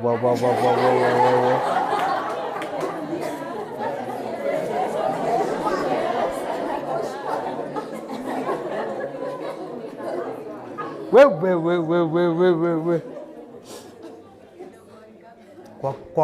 Hebu simu hiyo camera.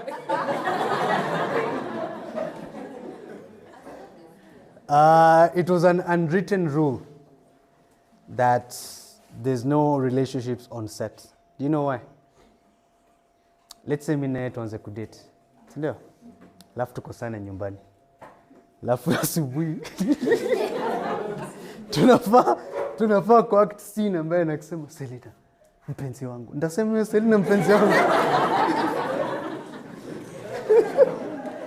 Ndasema So what we were told was we keep relationships aside. So it's and as a professional. Eka feelings ka? Eka mba? Umekuja hapa kazi, maliza kazi, mkimaliza hiyo project, anza kumtext. Wakati tulimaliza tu hivi, kuna mtu mwingine alishamnyakua.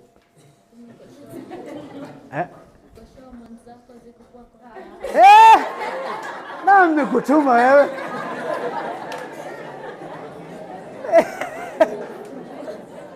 No, I am very sure. I am very sure.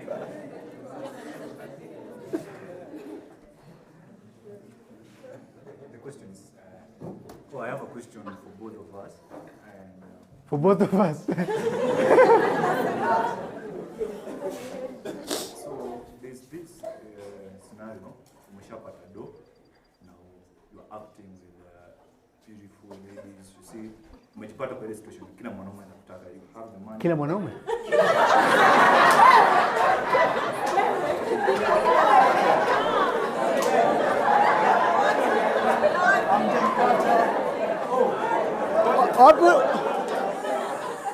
Wapi na JBV?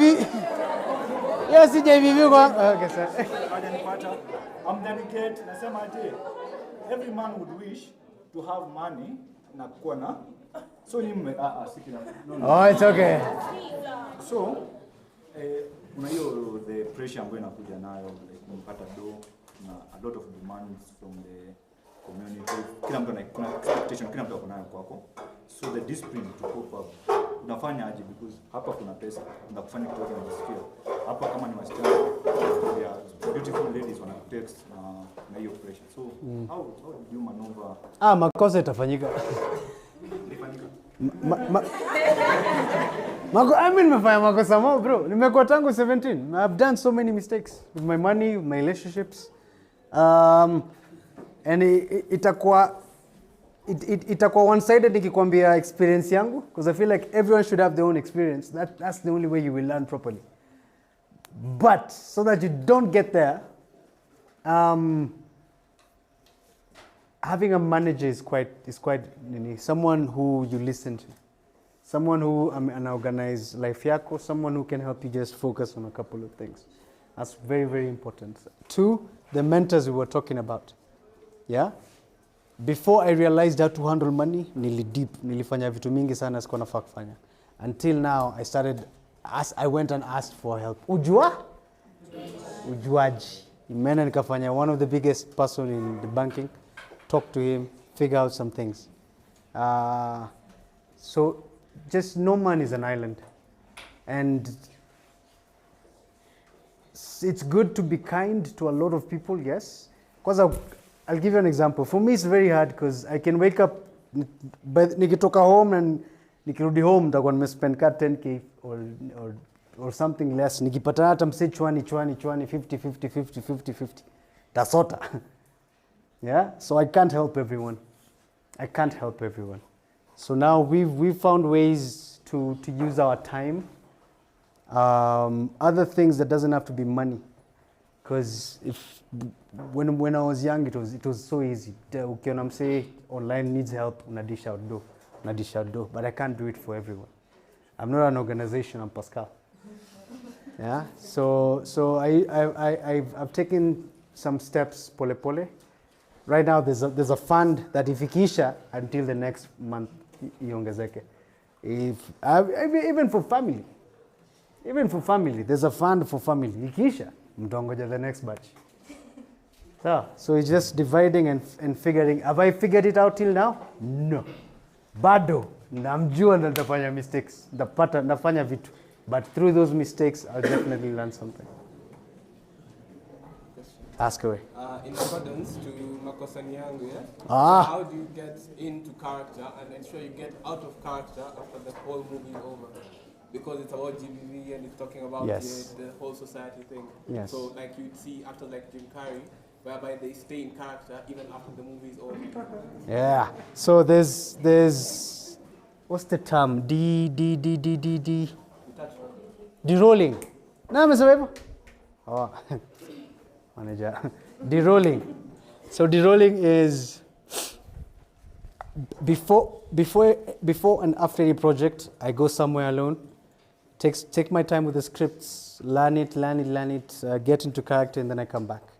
After it's done, I do the same. But when you do acting for a long time, it reaches a point where, for me, imekuwa easy. I can decide there's some characteristics ya Nelson bado niko nao mpaka saizi. But there's some characteristics that it's not in me. Come here, when I was playing Saints, I was a really bad guy. Oh, extremely bad guy. So after that, the fact that I like jokes, director gonna pende, but after a scene that was very, very hard, I'd go on like 30 minutes of jokes to the whole crew, the whole set. What that does for me, especially the rape scene that we did. We shot that scene in 5 hours. That scene was supposed to take 30 minutes. But it was so heavy, and also as a director, I know what to do and what not to do. But it's sometimes very, very hard.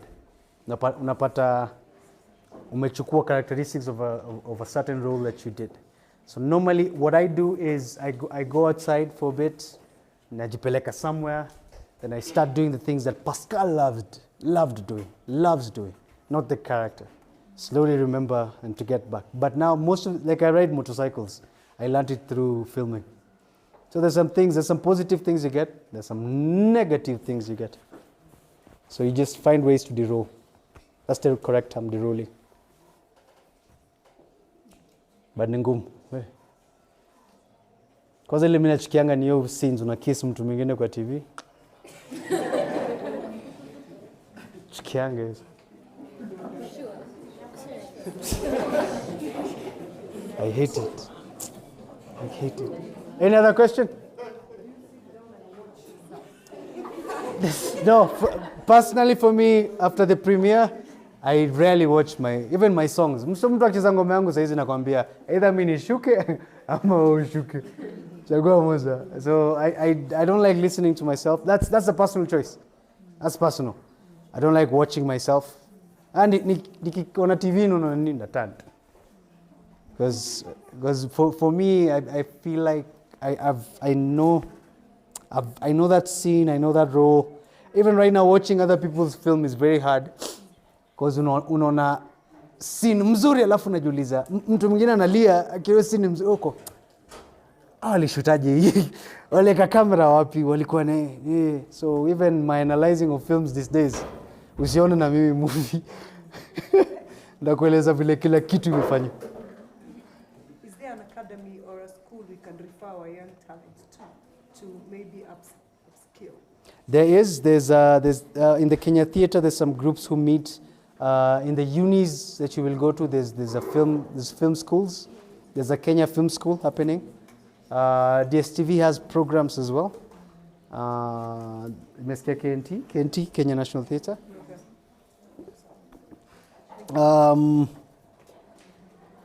Casting.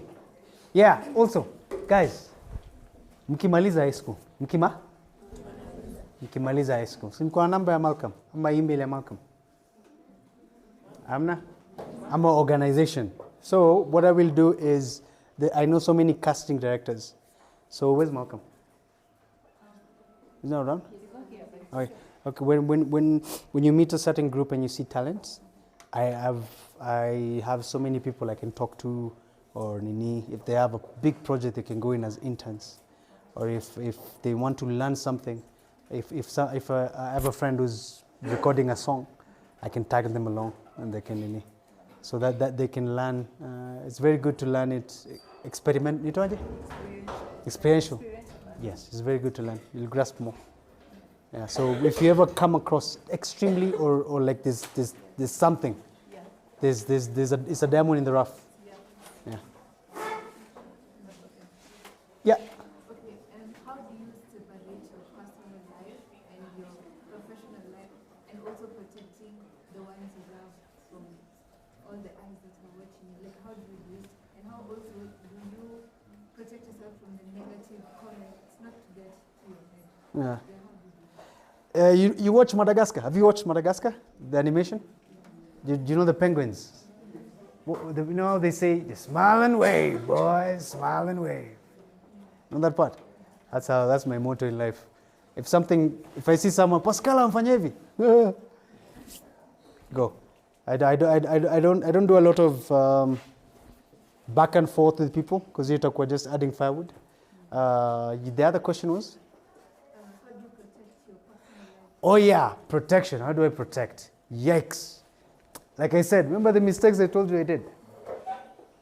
So you think people in social media are your family and friends. No, those are people on social media. Okay? Those are people on social media. And I'll tell you something that I learned along the way. Differentiate between colleagues, friends. Put people in their places. You will live a very long life. Put people in their places. So now I came from being famous at a very early age, so I thought everyone was a friend. I thought everyone was a friend. So me, I'm over there, Back then I was making really good money, so unapata nimelipia wale watu 10 rent because they know Pascal ukimwomba atakata. So there's always that thing of you don't have any boundaries. Everyone wants to be your friend. Yeah, I've introduced some people online that I wish I didn't, because now I've made their lives even harder, because when people can't get to me, they'll get to them. You get, unapata mtu ambaye amekutafuta for a while, but ataenda date brother yako, ndo akuje akue karibu na wewe. So unaona hiyo life of, so like those are the things I was telling you about fame. It's very, very hard to know who's for you or who wants something from you.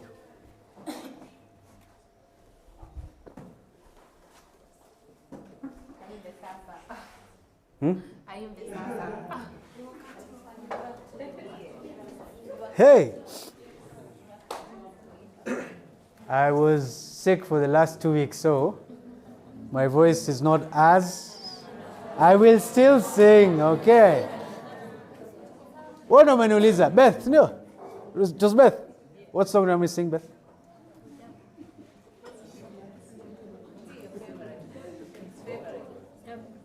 What's your favorite song?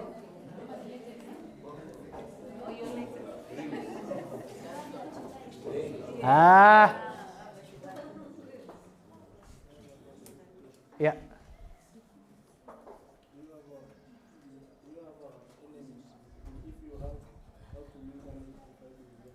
Enemies. Do I have enemies? I don't think anyone doesn't have any enemies. But the question, the answer comes in how you handle it. I'm never someone who will retaliate unless I sijafikiria through, like, checked all the boxes. Yeah? Naweza piga same mtu ngumi hapa akufe. And then so I've come to realize there's so many other ways to quench or quell any disagreements you have with someone, but you will always have enemies. Yeah?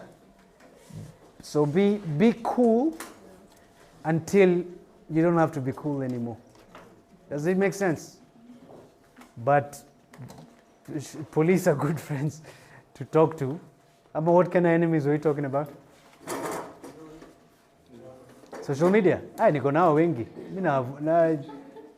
Unless sasa ukuje unisu unijaribu, you come hurt someone, but I usually go the right way so that it doesn't bounce back on me as well. But there's a thing for me that ini kwangu. Another thing, tenda wema nenda zako. Unajua tenda wema nenda zako.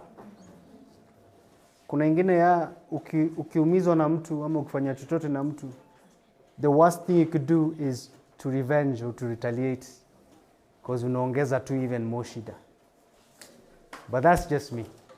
Inadepend na vile unaweza nini. My question is, in a competitive industry such as the film industry, how are you able to regulate or moderate your life such that it's about your passion and what you love, and less of proving that you are the best in the room?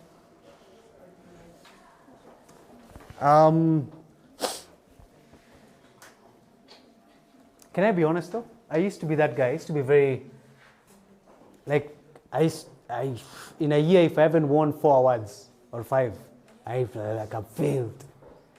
I've failed. I used to be that guy. And then, like, I think 3 years ago, I was moving out. And then I'm looking at all these awards. And I'm like, okay, it served a purpose, it served a need in my life, but then it made me, one, lose a lot of friends in a way, because I was always working. I need to be better than him, I need to be better than him, I need to be better than this. Which is still good. So I'm not saying, don't quit that part, but don't also lose yourself in the whole process. Don't lose yourself in the whole process. But right now, I feel like I call them healthy. It's healthy. It's healthy competition. If I call my boy and I'm like, "Una make movie yako this year?" I'm like, "Nda make pia mimi." Tuna compete. So tuta agree what uta release yako hii, mimi release yangu hii. So mafans watakuja hapa pia nda make sure wakuje hapa kwako. So again, communication and talking amongst your peers. That can really help. Have I answered your question? I have? Yes. Oh, cool.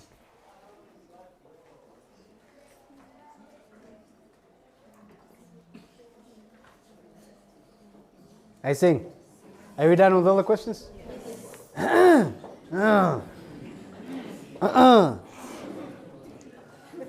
Nasadiki.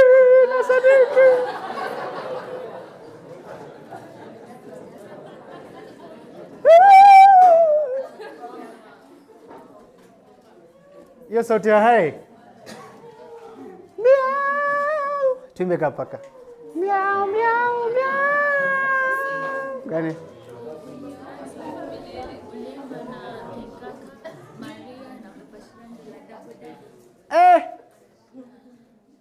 Haiko dabu, ilikuwa na kulavu. Ilikuwa dabu. Yaani ngoma inaitwa si dabu ni tell budako.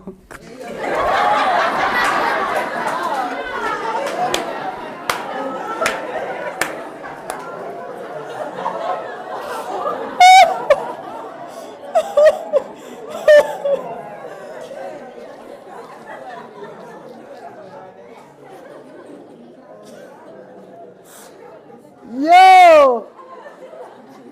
Okay.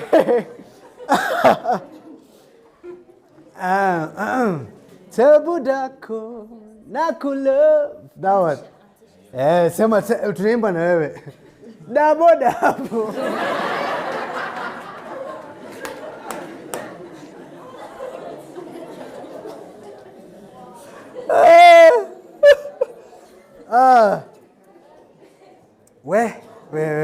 Okay. Tell budako nakulove. Tell budako mami nakulove. Tell budako nakulove. Tell budako nakulove. That's the one? Alright. Dabo nakulove. That one.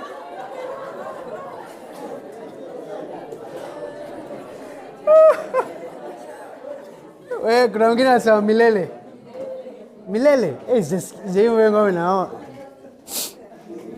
Mimi nataka niishi na wewe milele. Mimi nataka ni dance na wewe milele. Uwe wangu baby, niwe wako mimi. Uwe wangu baby.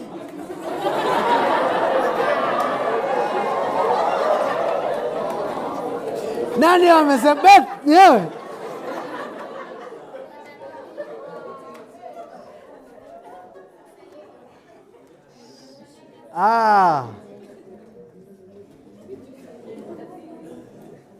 Selina we si wangu.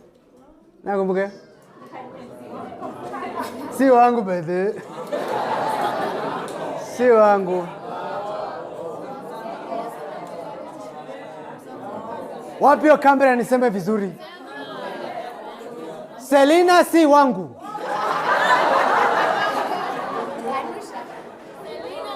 Ati kanusha.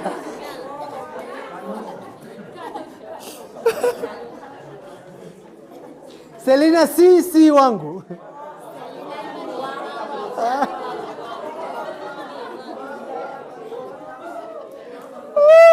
Any more questions? Anything you want to say before nitoke nimeongea for a while? Eh? Kwani nimekuwa nikiongea hapa?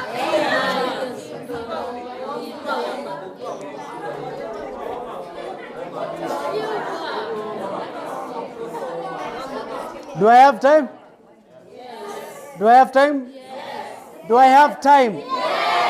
Wait, you know MC ama. Guys, do I have time?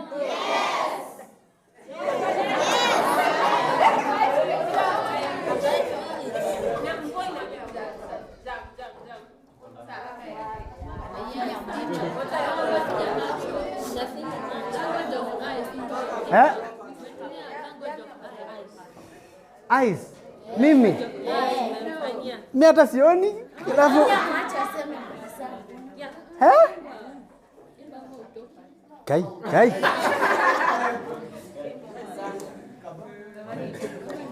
The very first time that I saw your brown eyes, your lips said hello when I said hi. I didn't know, but I was caught up. Nikisema caught up, nyote mseme caught up. Sawa. But I was caught up. Good. But I was caught up in every distraction. But to my satisfaction, you are more than just a friend. But I was caught up. Okay. Hebu ipat tu kutoka hapa. Semeni eo. Ipat tu kwenda hapa. Eo. Eo. Eo. Eo. Eo. Eo. Pamoja?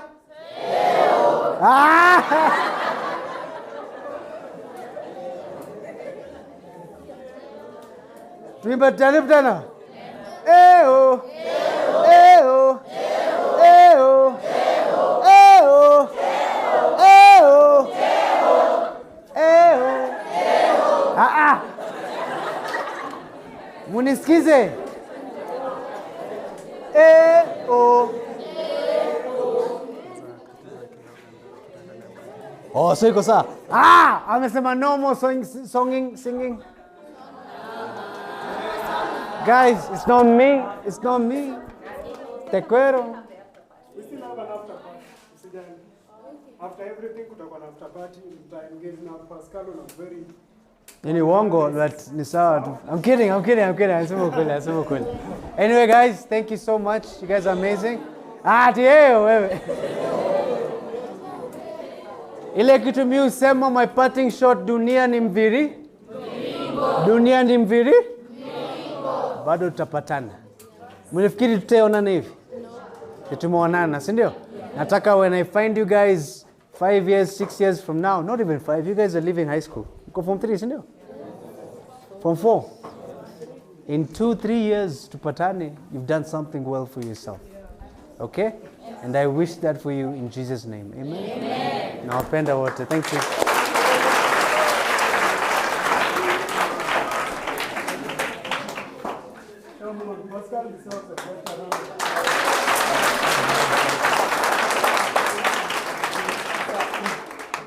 So, first of all, before we go to the next speaker, asante sana Pascal, Mr. Pascal Tugodi. That was very amazing. At least these students have seen there is more to life than just this traditional path to school and then just here.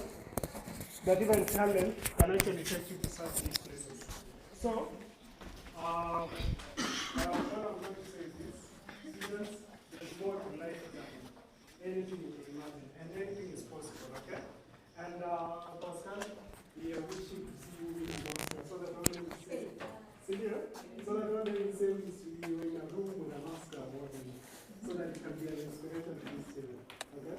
Thank you so much. And now let's go to one serious conversation and then we are wrapping up in a few. Mama, son, the weather is not that good. So I'd like to welcome Bila from Dear Black Child from Bila to talk to us about some mental health awareness issues kidogo, and then we should wrap up, okay? And then, just as you did with Pascal, okay? This is your session. So, Bila,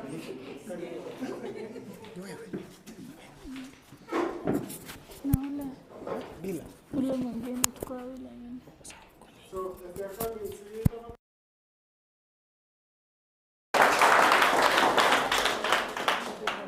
Unafika ngapi?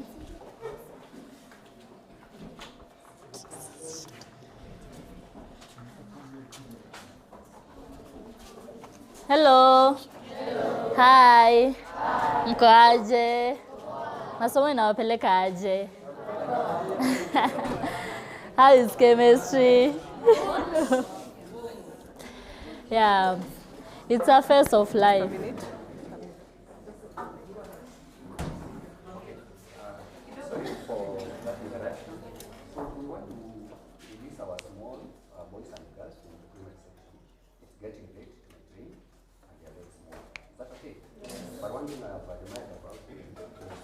We know with mother that small children have a very short attention span, but with these ones, they have been here all along. Is that true?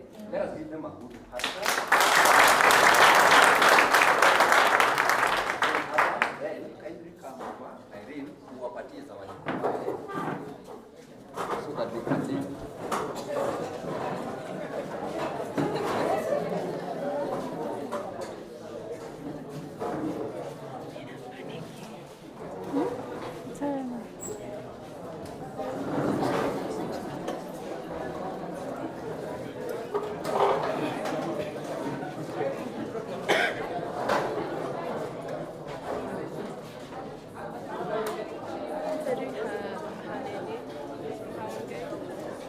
Alisema aongee.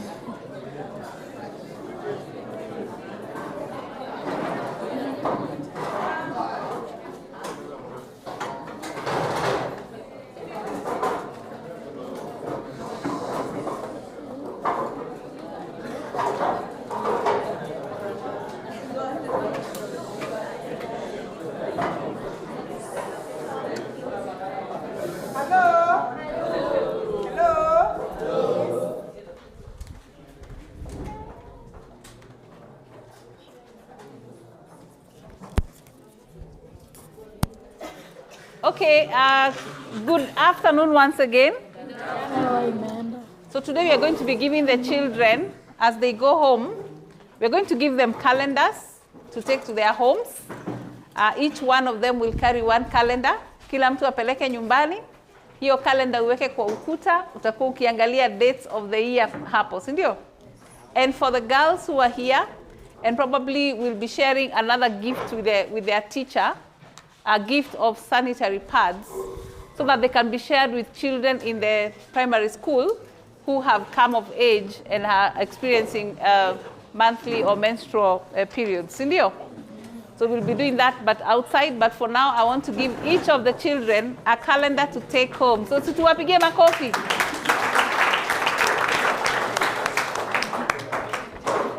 So kila mtu kalenda yake, upeleke mzazi, upeleke nyumbani. Waambie, while you are here at Kerma Secondary School, you also got a calendar to take home to your parents.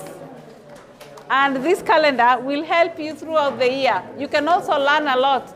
Pengine huko nyumbani, kuna your brothers and sisters, wenye ni wakubwa, wenye wako nyumbani na hawajui wafanye nini, pengine kwa course and so on and so forth. Hiyo information yote mtapata wapi? Kwa calendar, si ndio? Oh, sorry, nilikuwa wasahau.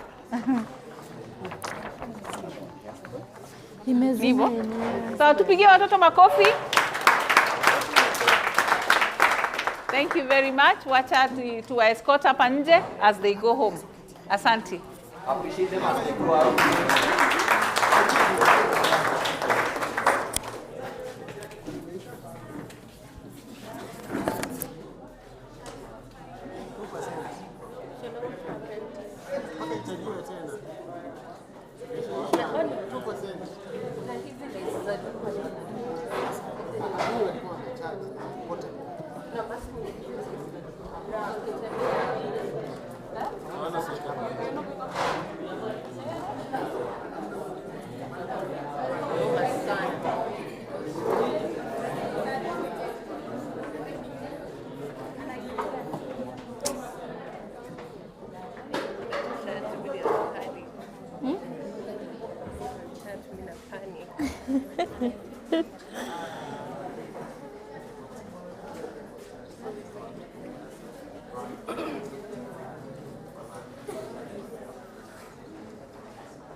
Introduce the first criteria, which is mental health.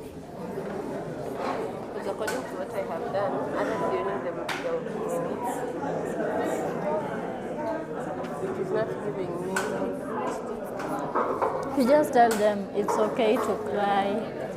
It's okay to. But they at least need to know. But Terry had promised to introduce the first finish.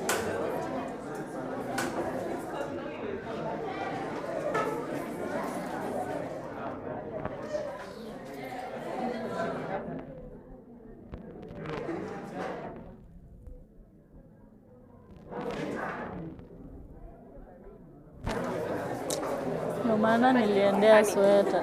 Nina paniki mpaka nasikia baridi.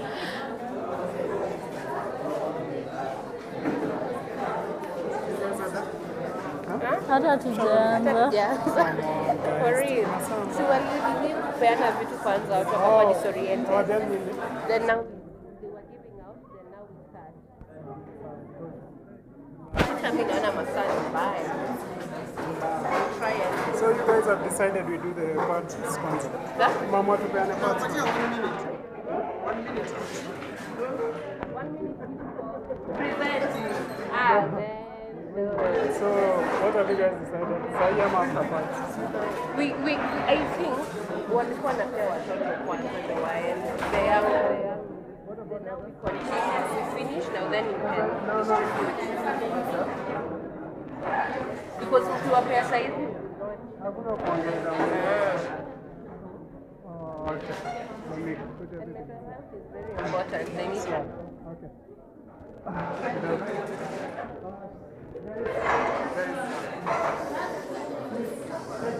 Nipe attention tafadhali. So, as you can see, kuna vitu zimefika zitapeanwa, but in a few. Kwanza tafadhali pay your ladies some attention. They have some very important lesson wanataka kuambia, sawa? Watachukua very short time, sijali. And then we'll wrap up haraka sana. We still have some good things. Hatuwezi kuja hapa na kurudi hivyo tu before giving you something good. So, tafadhali. Thank you. Hello. Hi. Mimi naitwa Bilha Akoth, student at Technical University of Kenya. Yeah. So we are here to talk to you guys about the Dear Black Girl, but it's not all about girls only, but we are also including boy child in our talk, okay? So just be attentive, listen, and at least get something to take home that will help you now and in the near future, okay? Welcome. Hello. Habari zenu. Isn't it interesting when you are asked habari zenu, the automatic answer is mzuri sana even if you're not okay? Isn't that interesting? Yeah. Because mtu akikuuliza habari yako, the next answer will be mzuri sana.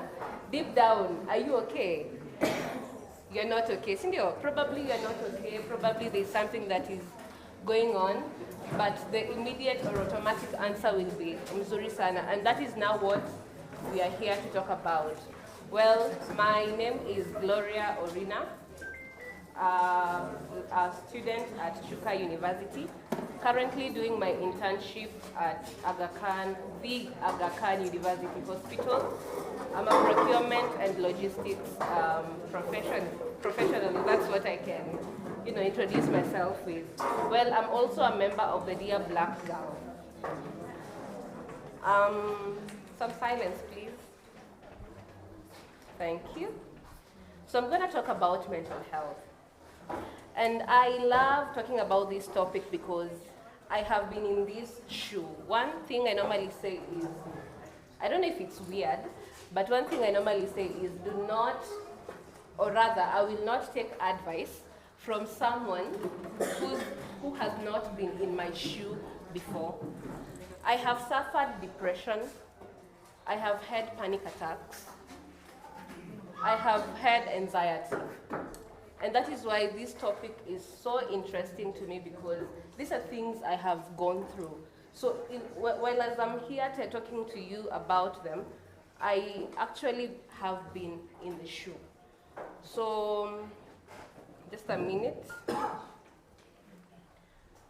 So, has anyone ever felt something was wrong but decided to stay silent? There's something that is going on at home, or rather even in school, but you just decide, let me just keep quiet about it. Now that is what we want to talk about right now. There are possible causes there are possible things that cause mental health. One, academic pressure. You see, we have the candidates over here. Cindy, I was in Form 2. I was in Form 2 performing poorly, extremely poorly, when my guardian decided that, you know what, you will not go on with your studies because your performance is not pleasing, rather. So they wanted me to go back to, I had finished Form 2, so they wanted me to go back to Form 2 again, the same school. So you can imagine, umesoma na unarudia kwa hiyo shule.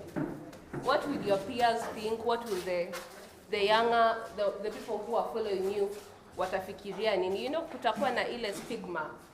People will even start bullying you, laughing at you, sindio? So that was one of the causes yenye ilifanya nikakuwa depressed. It did not just come from just out of space. Something happened. When I was young, I went through, and I'm so happy I have seen an organization talking about the gender-based violence, because I grew up in that environment. Seeing me here, I normally say I'm a testimony. I grew up in that gender-based environment. That is where my trauma began. So even having to concentrate in school, it was hard. Because now you're in class, there are things that are going on at home, but you can't talk to anyone because they will judge you. Sindio? You cannot just wake up and decide you're sharing your story with your friend, because probably ataenda ambie mwingine na mwingine ambie mwingine. Sindio? So then you end up becoming the gossip of the school. So I was saying academic pressure is one of the things that will probably make you deteriorate, will make your mental health become wanting. Yeah? So as I was giving you my story while back in Form 2, and they wanted me to go back, and I did not. Luckily, I had supportive teachers. I did not. Not fair. This is an African setting. We were brought up knowing that girls, the place of the girl is in the kitchen. Ati kuna zile vitu zenye you cannot tell your brother to mop the house because wewe ni msichana, wewe ndio unafaa kumop. Some of those things they actually there's a way they make our mental health become wanting without our parents knowing. You get? Tuko pamoja? Yes. So there I like giving examples with myself. So you will allow me to use myself as an example. So the gender roles. I am a last born. I have 2 siblings, juu yangu. Our firstborn is a male child, then my sister, then I. So up to where I am, it is because of my big brother. He had to work hard for us. And I am sure if we bring him here today, he will talk about mental health more than I can talk about it. Because at 19 years, he already started doing those responsibilities that parents are supposed to do. Now, I'm not telling you this if you're a firstborn here. I am not telling you this kukushukisha roho or anything. I am just telling you, guys, you need to work hard, because most of us, I am here because someone decided to work harder. Tuko pamoja. And those things probably they affected him mentally. I do not know how he coped up with them, but they did affect him mentally. So bullying, harassment, and social media pressure. I am in TikTok. I have posted a video. There's a time I posted a video and someone told me I look like Pretty Vishi. I don't know if you know Pretty Vishi. So I had to pull it down because, man, I was being harassed and I was like, I am not for these things. So I remember using my supervisor was telling me, you need to stop dancing on TikTok because you're wasting so much time dancing on TikTok, whereas you can use that space to do something else. And that is what Pascal was talking about. You can use that space to do something else, yeah? So did that bring me down? Yes, because I stopped dancing on TikTok. I stopped doing whatever I was doing on TikTok because I was bullied and I was harassed. So there's family stress, there's poverty, and early marriage fear. Those are reasons that could also affect your mental health. And these are the signs you need to watch out. Hello, hello. Hello. Is Pretty Vishi funny? No. So these are the signs you need to watch out.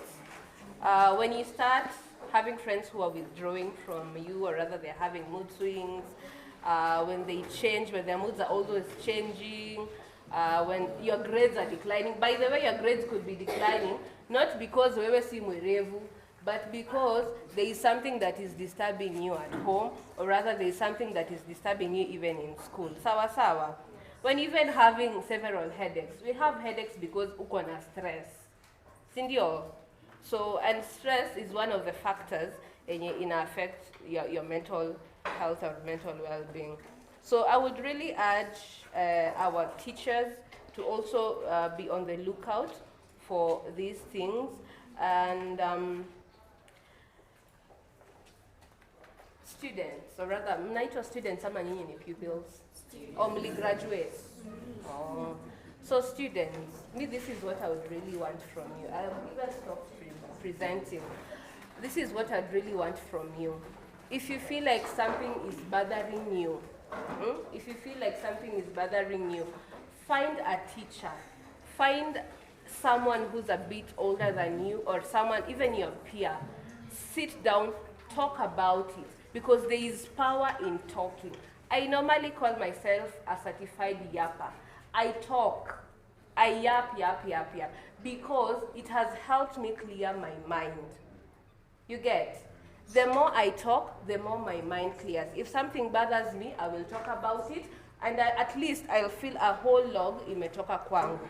Nanielewa? I am here for someone. You see, if you're going through something, especially, I was telling Bilha, I'd really want to mentor a student here. And this is the kind of student I want to mentor.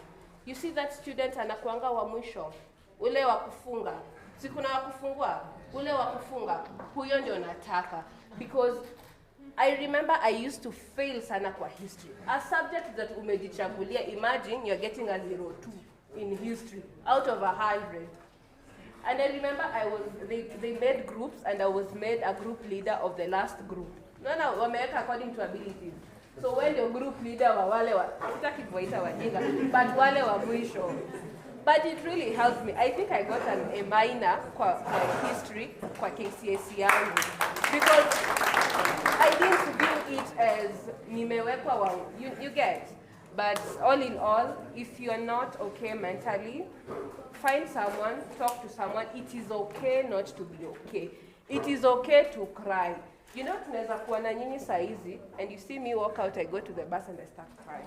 Probably I am not okay. I accepted myself. That is how I am. I will cry, I will find someone, and I will talk. So it is okay not to be okay. Jikubali. Accept your situation. This is where I am. This is how I am right now. And from accepting, then you will find other ways to, you know, help yourself out. Sawa sawa. Yeah. Ask for help. Something is going on at home, ask for help from school. Something is going on at school, ask for help from somewhere else. We are always here to help, and that is why we are here. As the Dear Black Girl initiative, that is why we are here, for all of you. Sawa sawa. Yeah, thank you.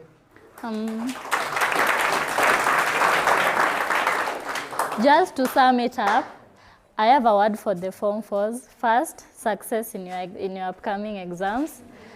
Don't rest. Let me tell you a secret. Mimi nimemaliza Form 4 juzi 2024. So those 3 subjects that you chose, work on those subjects. Don't accept to fail a subject that you chose yourself. You knew your potential was there, that's why you chose that subject. So work on those subjects, make sure they boost your grades, okay? And the rest of the school, also work hard and go to the university. And if you don't manage to get a grade that can get you into a university, don't stop from there. Go into that event, go into that college, venture into where your potential will land you and build your future, okay? Marriage is not an option to everyone. Marriage is not an option. Generational poverty ends with our parents.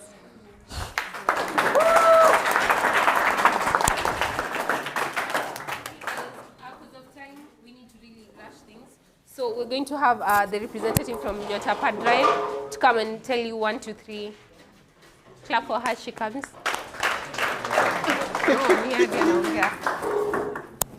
Oh, ni wewe.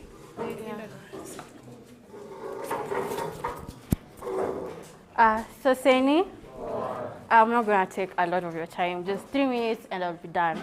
So I'm going to talk about menstrual health awareness, and I'm going to use like a storytelling type of way so that you see how you can relate to the real life situation. And my main focus is the red flags to look out for so that you can go and seek medical attention. So now, like 2 days ago, a friend of mine texts me. She's crying, telling me that she's heavily bleeding, and it has a lot of clots and all that. So at first she thought miscarry. So mimi namuuliza miscarry aje, and unajua kenye umekuwa ukifanya and uko sawa, like she had her previous menses, so heavy bleed imekuja hapa in between. So like the menstrual cycle iko na 4 phases, right? Kuna hiyo the first phase, hiyo ni menstrual, the time when you're menstruating, right?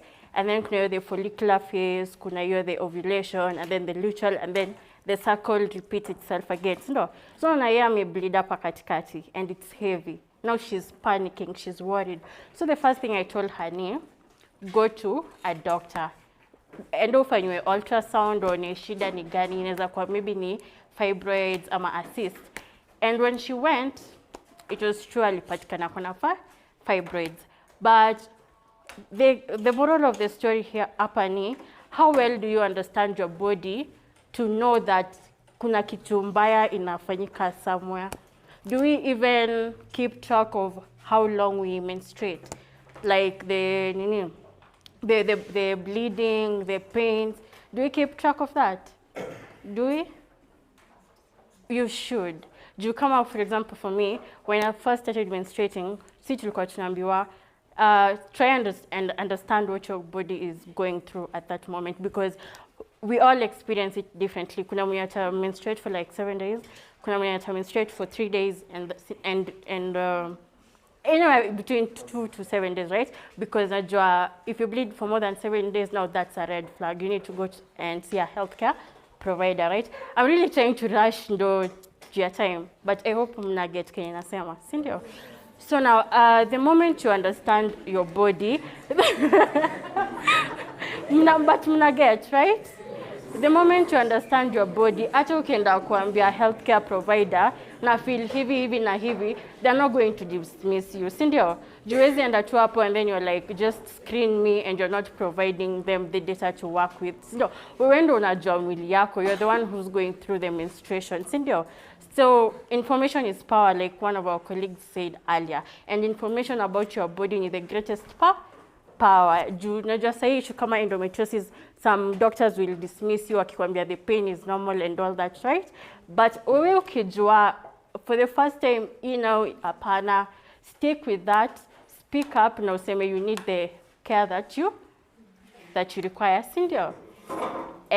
So I guess ni hiyo tu kwa sahi juu ya time. But in case you want to talk more about hizi vitu unaweza niona kando, sawa? Haya.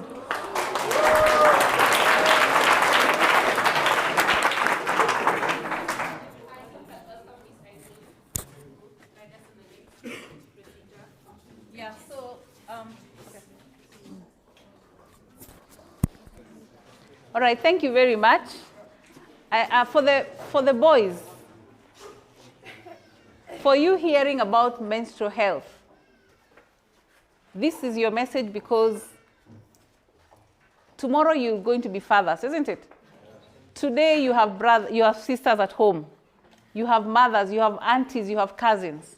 You might find one of your family members experiencing this pain, not knowing what to do. So this conversation is for all of us, okay? So do not feel like you're not part of the conversation. For the girls, whatever it is that you're going through regarding menstrual health, we have been told tunaweza onana kando, si ndio? But remember, the most important thing is for you to speak up and ask for help whenever you have any situation that requires help. I want to take this opportunity to thank Dear Black Girl and Nyota, because today they came with some gifts for the girls. We have, I don't know whether...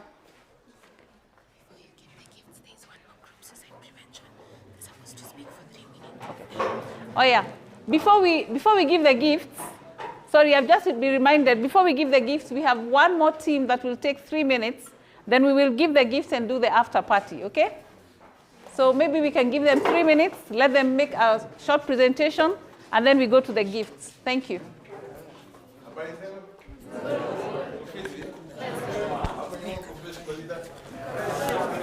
Our lovely ladies, how are you? Kufiti? So I would like to take this time to talk to you about suicide response, how much of a serious public health issue suicide is today in contemporary Kenya. And I'll start by introducing myself and my partner. So, kwa majina, I'm Samwara Kachumanga, Chair. Okay. So, kwa majina, I'm Samwara, Chair Kachumanga. I'm a third-year student at Nairobi University. I'm here on behalf of Center of Suicide Research, representing our social movement, SWIRE, Start Studio Response. So, Start Studio Response is a social movement which we co-founded with my partner here, Shadi Ali. And yeah, ndo tusikawia sana, acha niendelee. Okay, so for starters, SWIRE was founded with the intent of challenging and dissolving outdated community practices carried out as a response to suicide, introduce more informed, empathetic ways of responding to suicidality as a whole, and most importantly, fostering positive mental health. So, currently, right now, let me use this opportunity and take you through what suicide is, how suicide affects our society, and my partner will follow up with warning signs and coping mechanisms, and we've also left behind a resource package that you can utilize much afterwards. So, suicide refers to the act of intentionally ending one's own life, and it's accompanied as a result of emotional distress, psychosocial factors. What else can I say? Mental disorders such as anxiety, depression, and in most cases, suicide is a very prevalent issue in Kenya today.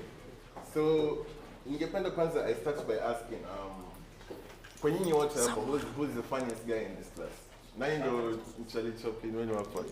Harry. Yeah?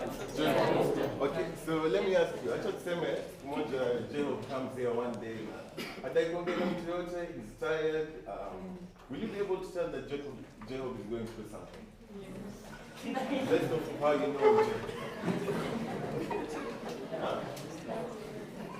So, most of the time, when dealing with suicide, the most important thing to remember, first and foremost, is always to do something. No matter how little, no matter how minor, you start by doing something. So, right now, I'll introduce my partner, Shadia. She'll take you through the coping mechanisms and the warning signs. Shadia. Hello, hello. How are you guys? Are you good? So I'm Shadia Ali, part of Swaya with Samora. So haraka, due to lack of time, I want us to go through how we can notice signs that someone is not okay. You are all here, you have friends. You're meant to be each other's keepers, be able to notice things. Like there's a way I can notice she's not okay because she's deviating from her usual paths. She's doing things she wouldn't usually do. Like be each other's keepers. Also, if you feel like you're down, reach out, speak up. You need to find help to be able to get help. Sometimes that effort that you do provides you, gives you more opportunities for you to actually get help, feel better, feel relieved. Because sometimes when you speak up, you find people are going through the same thing. If I find maybe some things in school is a problem, I come to her to ongea as a group. I find out I'm not the only one, and we can find ways for us to deal with issues together. Now more on looking at symptoms and how we can help each other is looking for resources. You are your own keeper first of all. You're responsible for your own life, for your own well-being. I mean, you have such amazing potential I can see. There's going to be a lot of greatness coming from you. There's so much to explore. So there's so much to look forward to in life. So we can reach out to trusted adults. There's your teachers. There's also your friends who can listen to you. There's your parents at home. There's elders in the society who can provide you the help. There are also people out here that provide research and helpline opportunities like Kenya Red Cross. There are some organizations we are partnering with where you can actually reach out and get the help that you need. So guys, remember you're not alone, and speaking up is not any failure. It actually provides you the help that you need. So don't be afraid, you're not alone, we're here for you.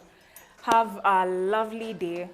So Thank you. hold on, kindly, before we finish,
The ones that are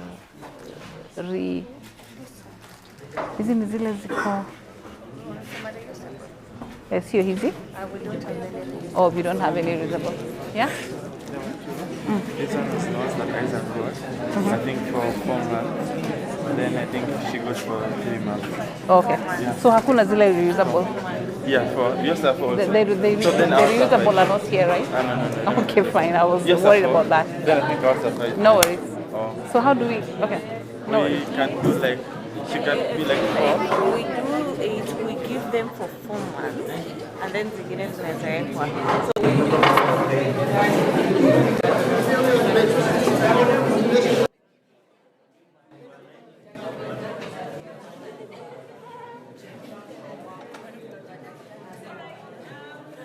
how many we are giving. So for the girls, we're going to give you 4 months supply. 4 months supply. So, Zini 36. Zini? 36. Isn't 24. Fungue hizi. Tuongeze zikuwe 48 ndo tupeane tutu. So utarudisha hiyo. Tuchukue ile. Sawa. Chukue ingine. Tupeane tutu. We just open, right? Yeah. For the girls, how many? Tutu. Yeah. Sawa. So guys, hey. Ukiwa kama unaongea utakula keki. They didn't believe you. They didn't believe you. All right. Anyways, so I think I don't know, we'll have the girls coming over here just to pick. Cherry, these are... We'll give you, these are 6. These are 6. So we'll just remove. How much will pay? Like 6. Zinatosha? Sasa ni mob. Okay. So wenye sasa unajua kuna wenye watapata the blue ones. It's okay. Ufanye wenye wanapata watoke nje kwanza so that like we don't have confusion. All right, ladies, all the girls, please go outside. You'll come through this door. All the girls outside. And then mpange laini hivi.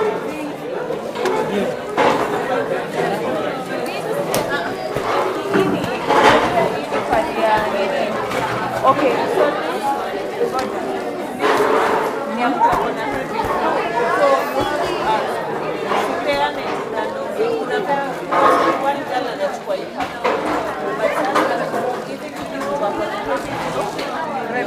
Yeah. Yes.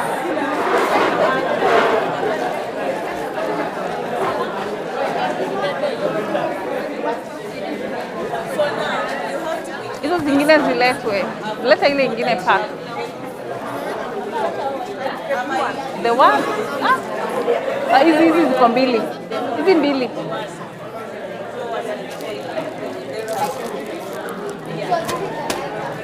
Hizi ni za Myles of Great Hope. Okay, so we need to say that. Yeah, moja. Yeah. Enda behind this table.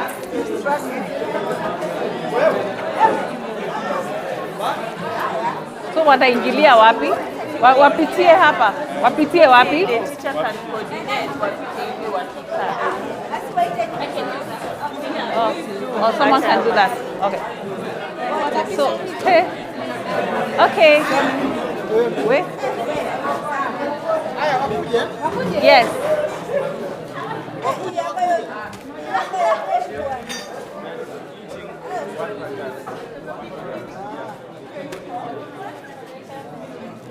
It's not even 4 months. This is 6 months. 1, 2, 3, 4, 5, 6. 5 months. You can call it 5 months.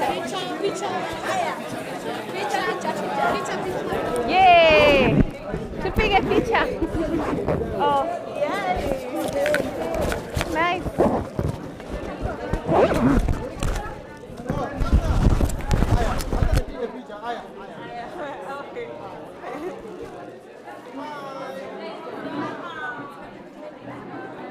Ingia kwa laini.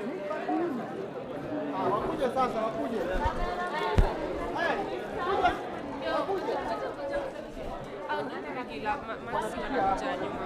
Okay. You demarcate for us. Tutaonyesha. Wakuje hii side. Wapitie hii side. Wapitie hapa mbele.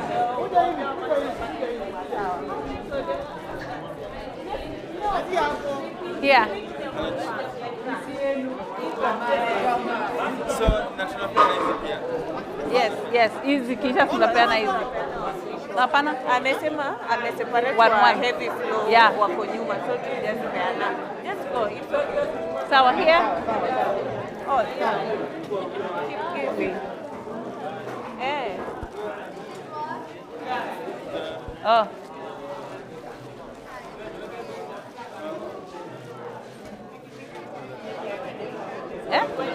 Umeweka line kwa wamat. Wewe. Hao ndio wa? Wanafanya they can still share. Juu si kila saa mtu ana have mat nini. Yeah. So wanaweza share. It's okay. It will be hard for them to share. Not like unless it's information.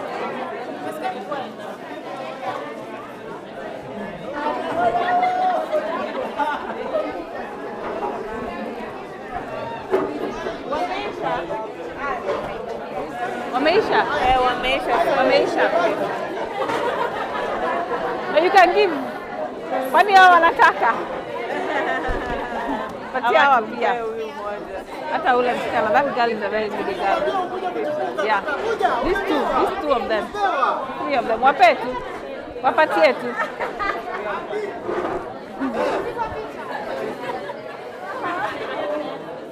No, hiyo rudisha. Fungue hii.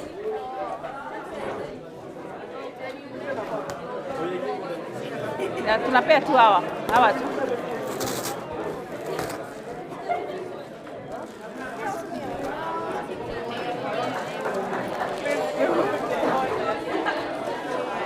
Sawa. That's it. That's all? Yeah. Umepea watoto wako? Yes. The Yes, girls? yes. Your wallet. They're taken care of. Yeah, now we can announce I want to first announce about the pads. Oh, They've been donated by Dear Black Girl and Myles of Red. Wait, Martha. Hebu sema hi. Hello. Now, can we clap for Myles of Great Hopes and Dear Black Girl? The pads you have received today have been donated to you by Myles of Great Hopes. We said Myles of Great Hopes is about reviving, empowering, and sustaining hopes. And then again, Dear Black Girl, who are right here with us, have also come on board and made a donation on the pads. So we want to really thank the 2 organizations for the work done.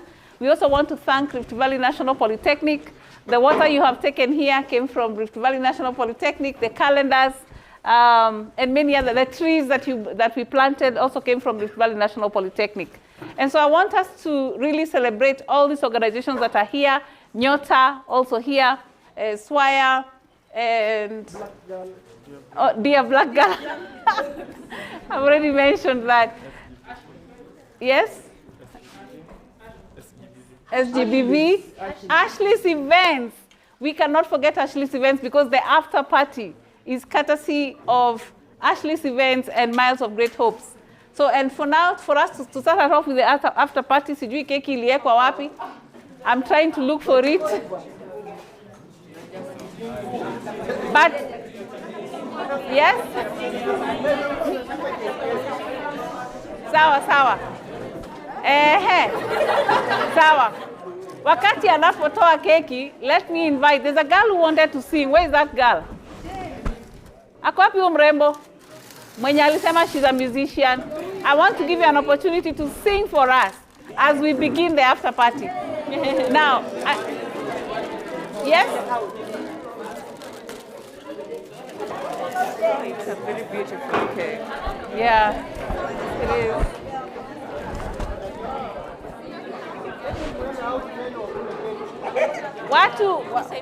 Yeah, we'll take everything. We first cut the cake, then we issue. Yes? We give the sodas first.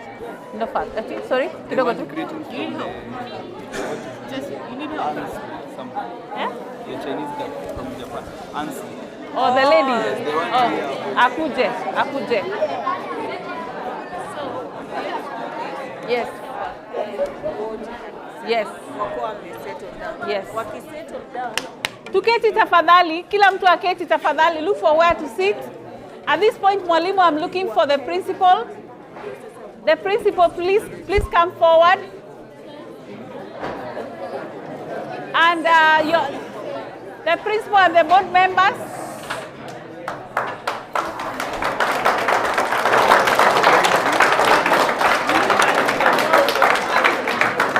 Tuweke hii side. And where is that girl? Kuja. Simame hapa juu. Nani ako na mic? Muombe mic. I want her to get a mic.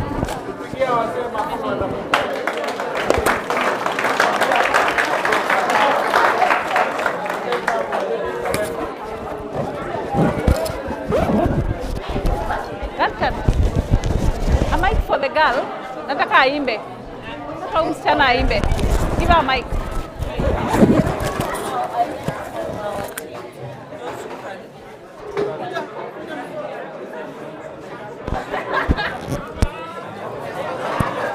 Wow.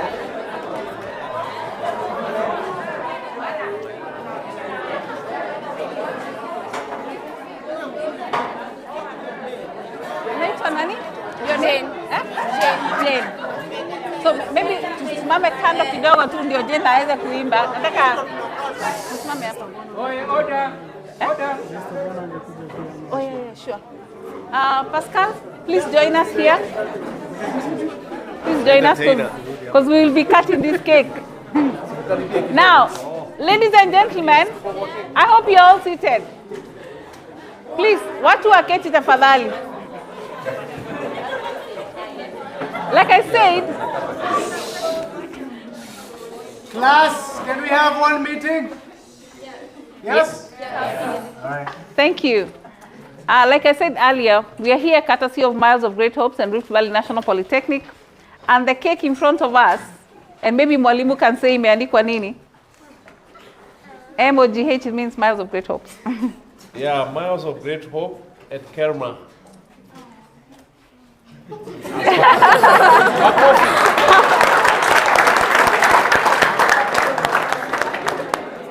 So, we want to share this cake, but before we do that, we are going to invite Jane to sing for us one of her best songs, the one that she loves most.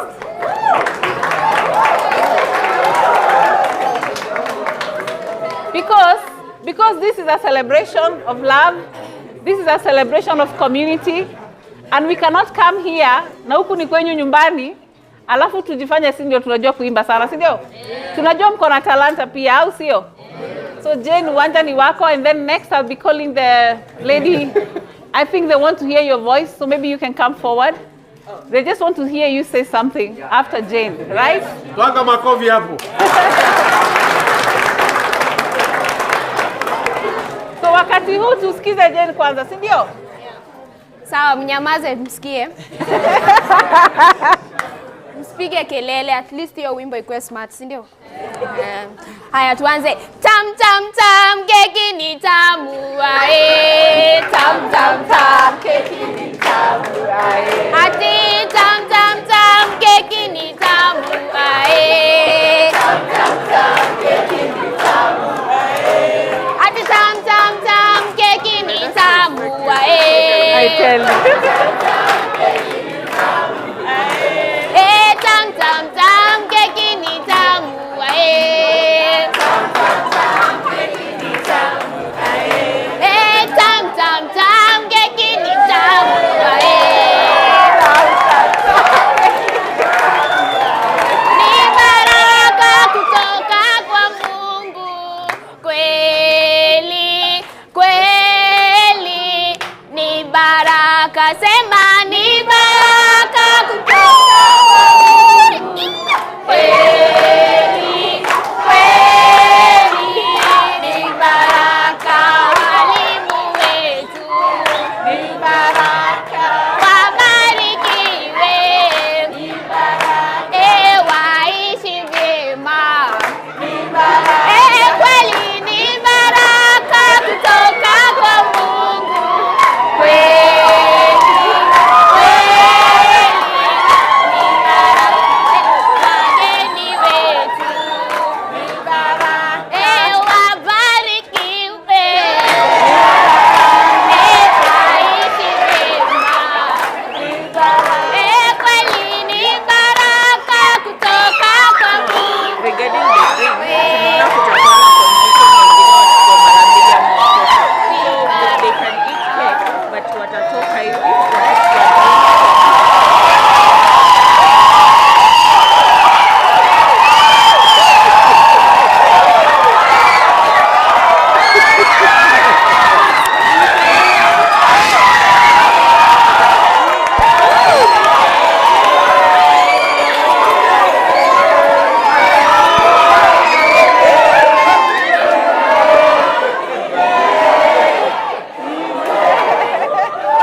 Arisa Maezawa.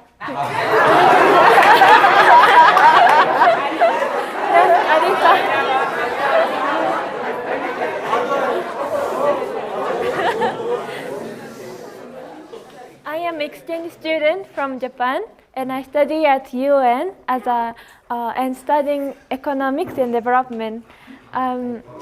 Because I am Malcolm's friend, I came here, and I'm really happy to see you and feel the energy from you guys.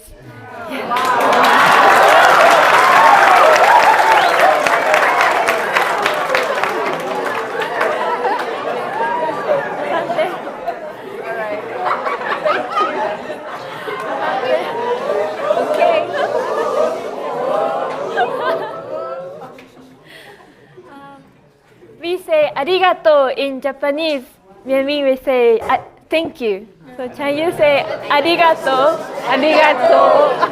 Arigato. Arigato.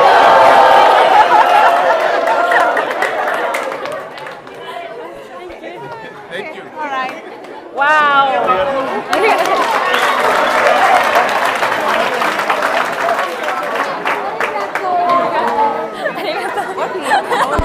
Head boy and head girl. So maybe you make Mr. President and the head girl, come to the front. You're needed here. The president. Ama wapewe saa zile wameketi sahihi. They are not calm. That is the problem. Because they take yani jana nini they won't take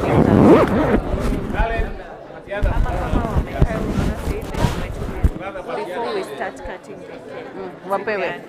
Wapewe soda sahihi na biscuits. Yeah. Wapewe soda na biscuits sahihi.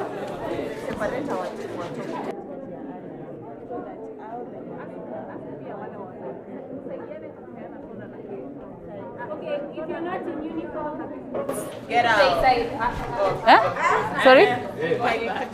If you're not in uniform, Watu wenye hawajavaa uniform watoke kwa watu wa uniform. Kama you're not underage, Children only. Children only. Are you a child? Oh, how anaweza keti? Yeah, you can sit there. You can sit there. Where is Melissa? You call her. Where is she? Maybe she's outside. Oh, yeah, but she needs to come in. Nitie Melissa. Aingie. Melissa.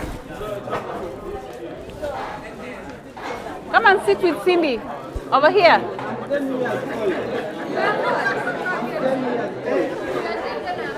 So this side, Duncan, tumesema ni watoto tu wameketi. I'm 10 years old. How old are you? Children only. Namsisahau hawa wawili.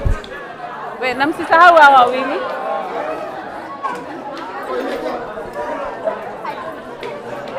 You can exchange, but for now just hold it. Ishaenda hata. Where are the sodas anyway?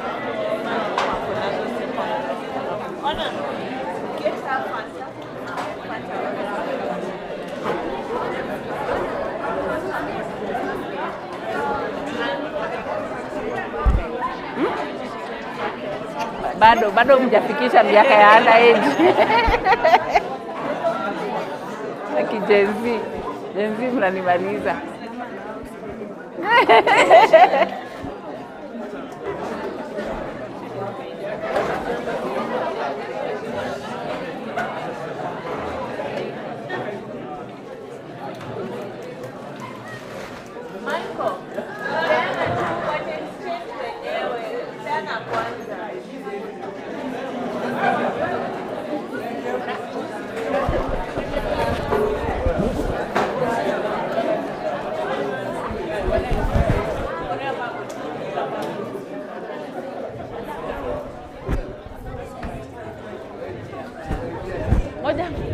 Akile kijana anataka kuficha ingine.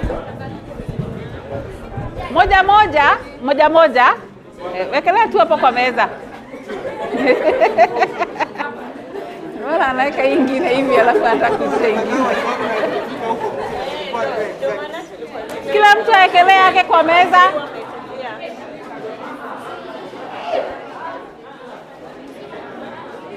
Huyu ni joker, huyu entertainer. Can I play? Wait, chukua mbili for these two. Mbili, soda mbili. Wekelea hapa for them. Usiwasahau.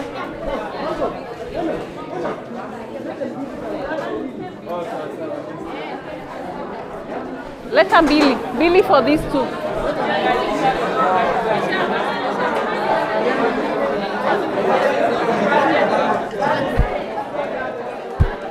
Ni yako na hiyo ni yake. Sitaki msahaulike. Ndio.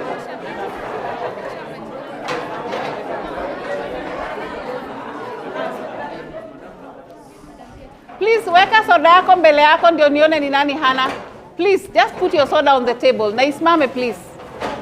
Usichukue soda mbili. Kila mtu ni moja, sawa?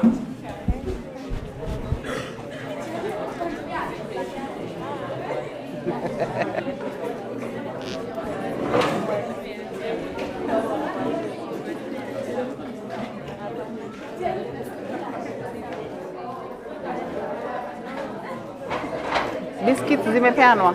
Biscuits. Ndio hizi. Yeah, ndio hizi. Unajua shida ni hawa watoto ni very Wapee tu, unapeana tu vile wameketi. Otherwise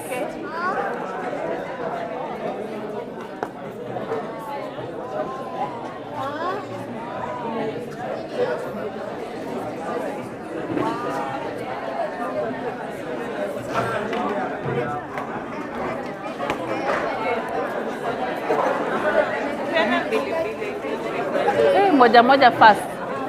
Moja moja.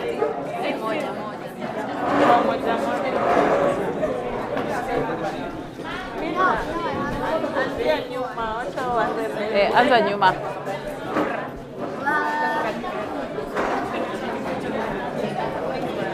Wale wameenda nyuma, so wanaweza anza hapa. Unaweza anza hapa. The lady guest mwenye amekuja sahi eti anataka sanitary towel. We aje Sana muuliza because that hapo kasichana ndo kakuja kuniambia, na muuliza aje ni hata mmepata tu ya bahati, si eti ilikuwa ya watoto, si ndio?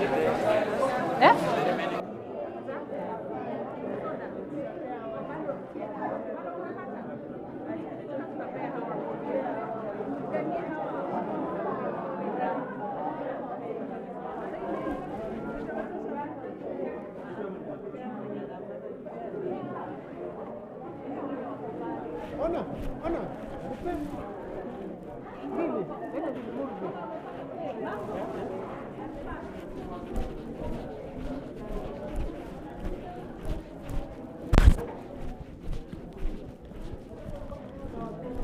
Hata sisi ndio watoto.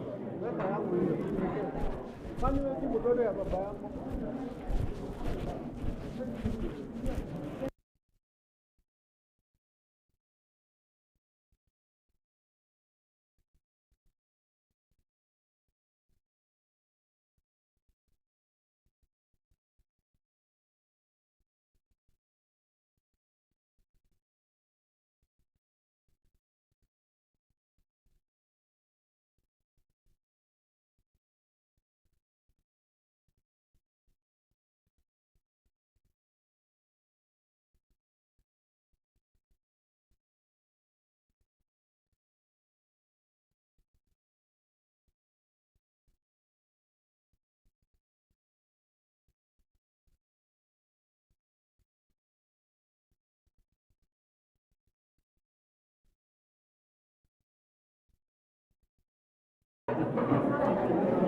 Come say how.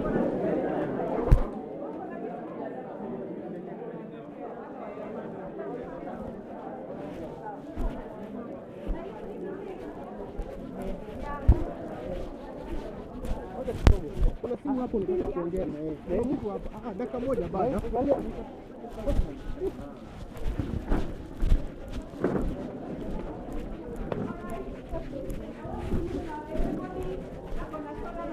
Si ndio?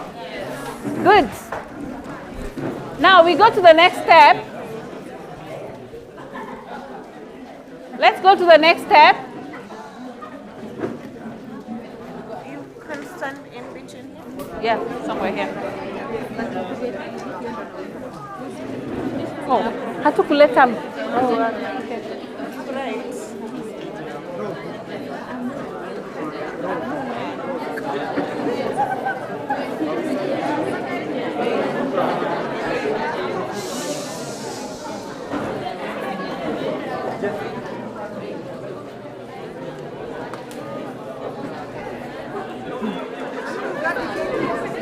Ndio tunakata. Tulikuwa tunapeana hizi na biscuits. Tulikuwa tunapeana soda na biscuits kwanza. All right.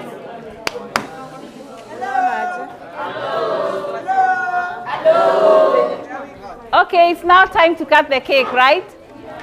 Now, the cake imeandikwa vizuri hapa, Miles of Great Hopes at Kerma. So we are happy to be here. And this is the beginning of a great partnership between our two institutions and Rift Valley National Polytechnic on the one hand, Miles of Great Hopes on the other hand, and all our partners represented here. So this cake has been donated by Ashley's Events and Ashley's Events Institute. So on behalf of all our guests who are here, on behalf of the students, we're going to ask the principal and our chief guest, Pascal Tokodi, to help us cut this cake in true African style. Nani anatuimbia? Ae. Tam tam tam, keki ni tamu, ae. Tam tam tam, keki ni tamu, ae. Tam tam tam, keki ni tamu, ae. Tam tam tam, keki ni tamu, ae.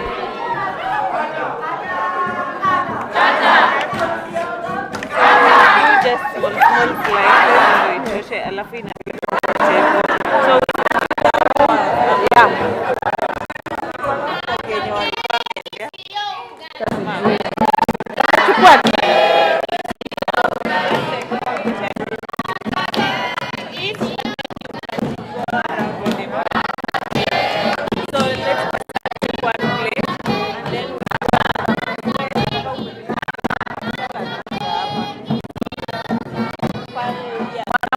Mwalimu apewe.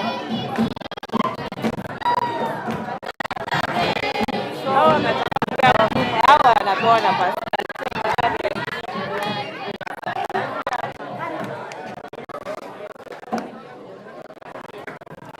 Sasa niongeze.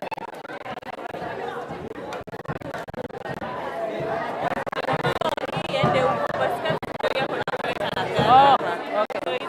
Iende kwa huko. Iende wapi? Kuja hii side.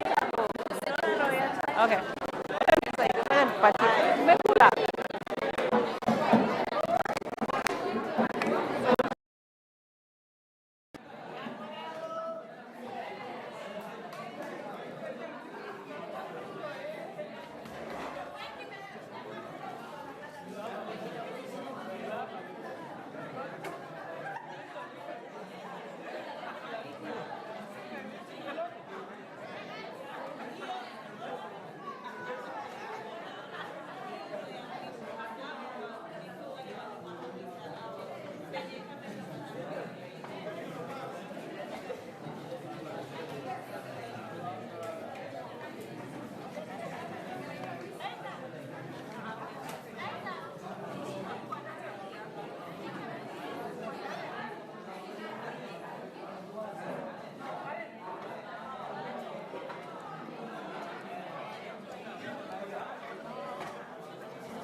Keki tunamaliza, tunagawa tunamaliza. Na, kula please.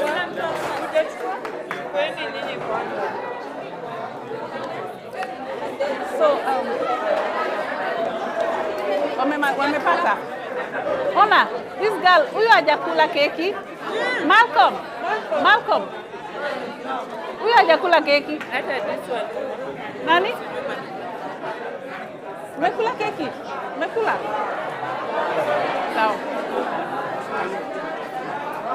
Wewe umekula keki? Oh, umekula. Cameraman hajakula. Kamera. Ile nimependa imetosha kweli. Ako pale. Bado mmoja. Nani hajakula? Nani? Pea hao.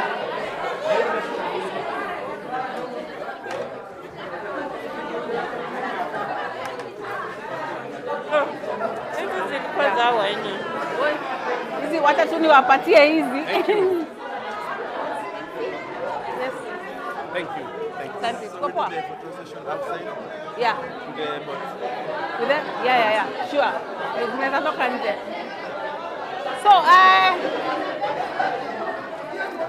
wait. Hey!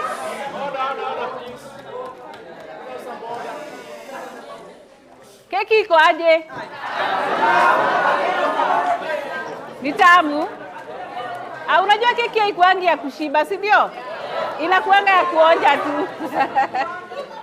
So are we happy? Yes. Are we happy? Yes. Hatuwezi shiba keki. Keki ni ngumu sana kushiba, si ndio? So I think we have come to the end of our ceremony today.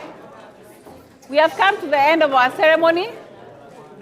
And I think I just want to say thank you very much for hosting us at your very, very, very beautiful school. And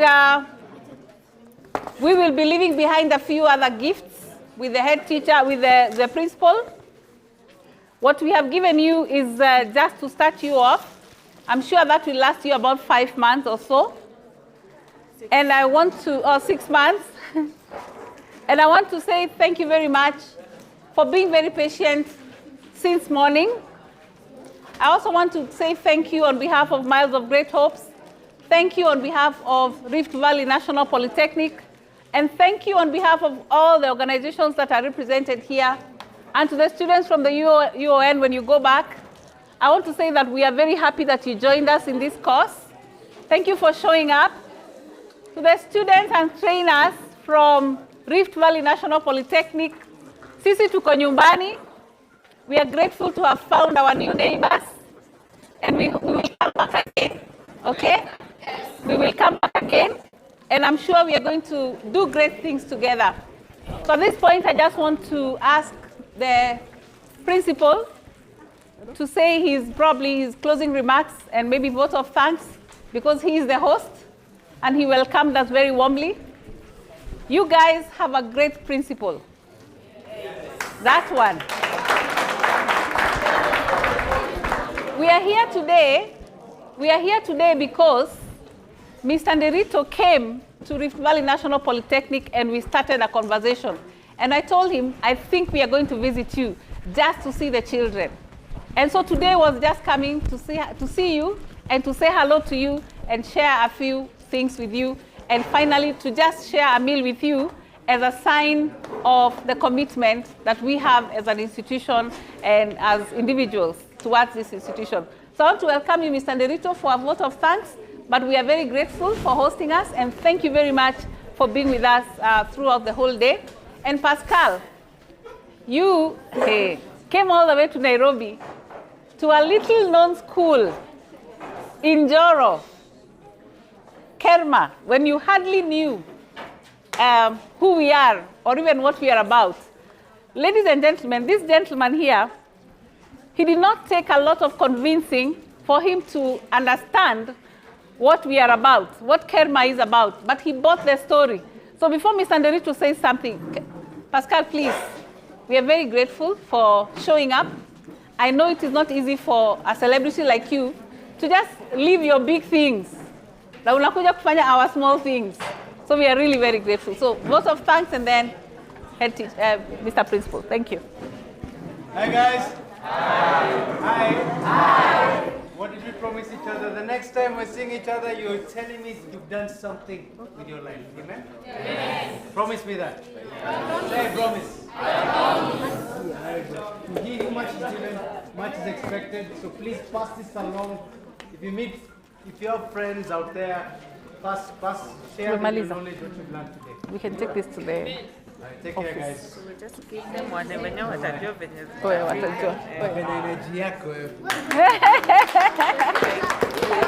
we hand them here. Thank you.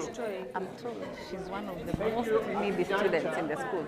Can you imagine that? On behalf of our students, our teachers and our board of management, and the Europa administration in the name of the chief, I do hereby mercy to guide to what's move a vote of thanks because everything that we have done today is student-centered. Tupigie makofi.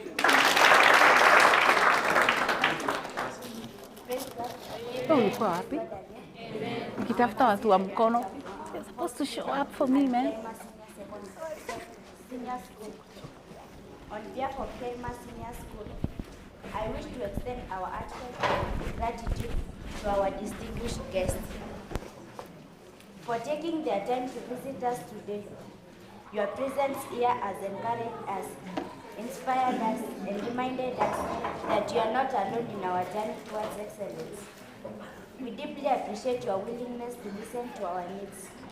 We are grateful for the donations of trees, sanitary towels, I'm told she lives with a blind mother or tops, something like that. spending our day with us. Your generosity and support will make I'm a sure significant paying school fees is difference in our difficult. education You know, and things like overall that. school life. We promise to use any assistance given responsibly and to make you proud by working hard and making the most of the opportunities we provide. I don't know how many hundreds. Finally, we thank our school principal, board members, parents, guardians, local administration, Ministry of Education, teachers and students for representing our school so well. Thank you and welcome again.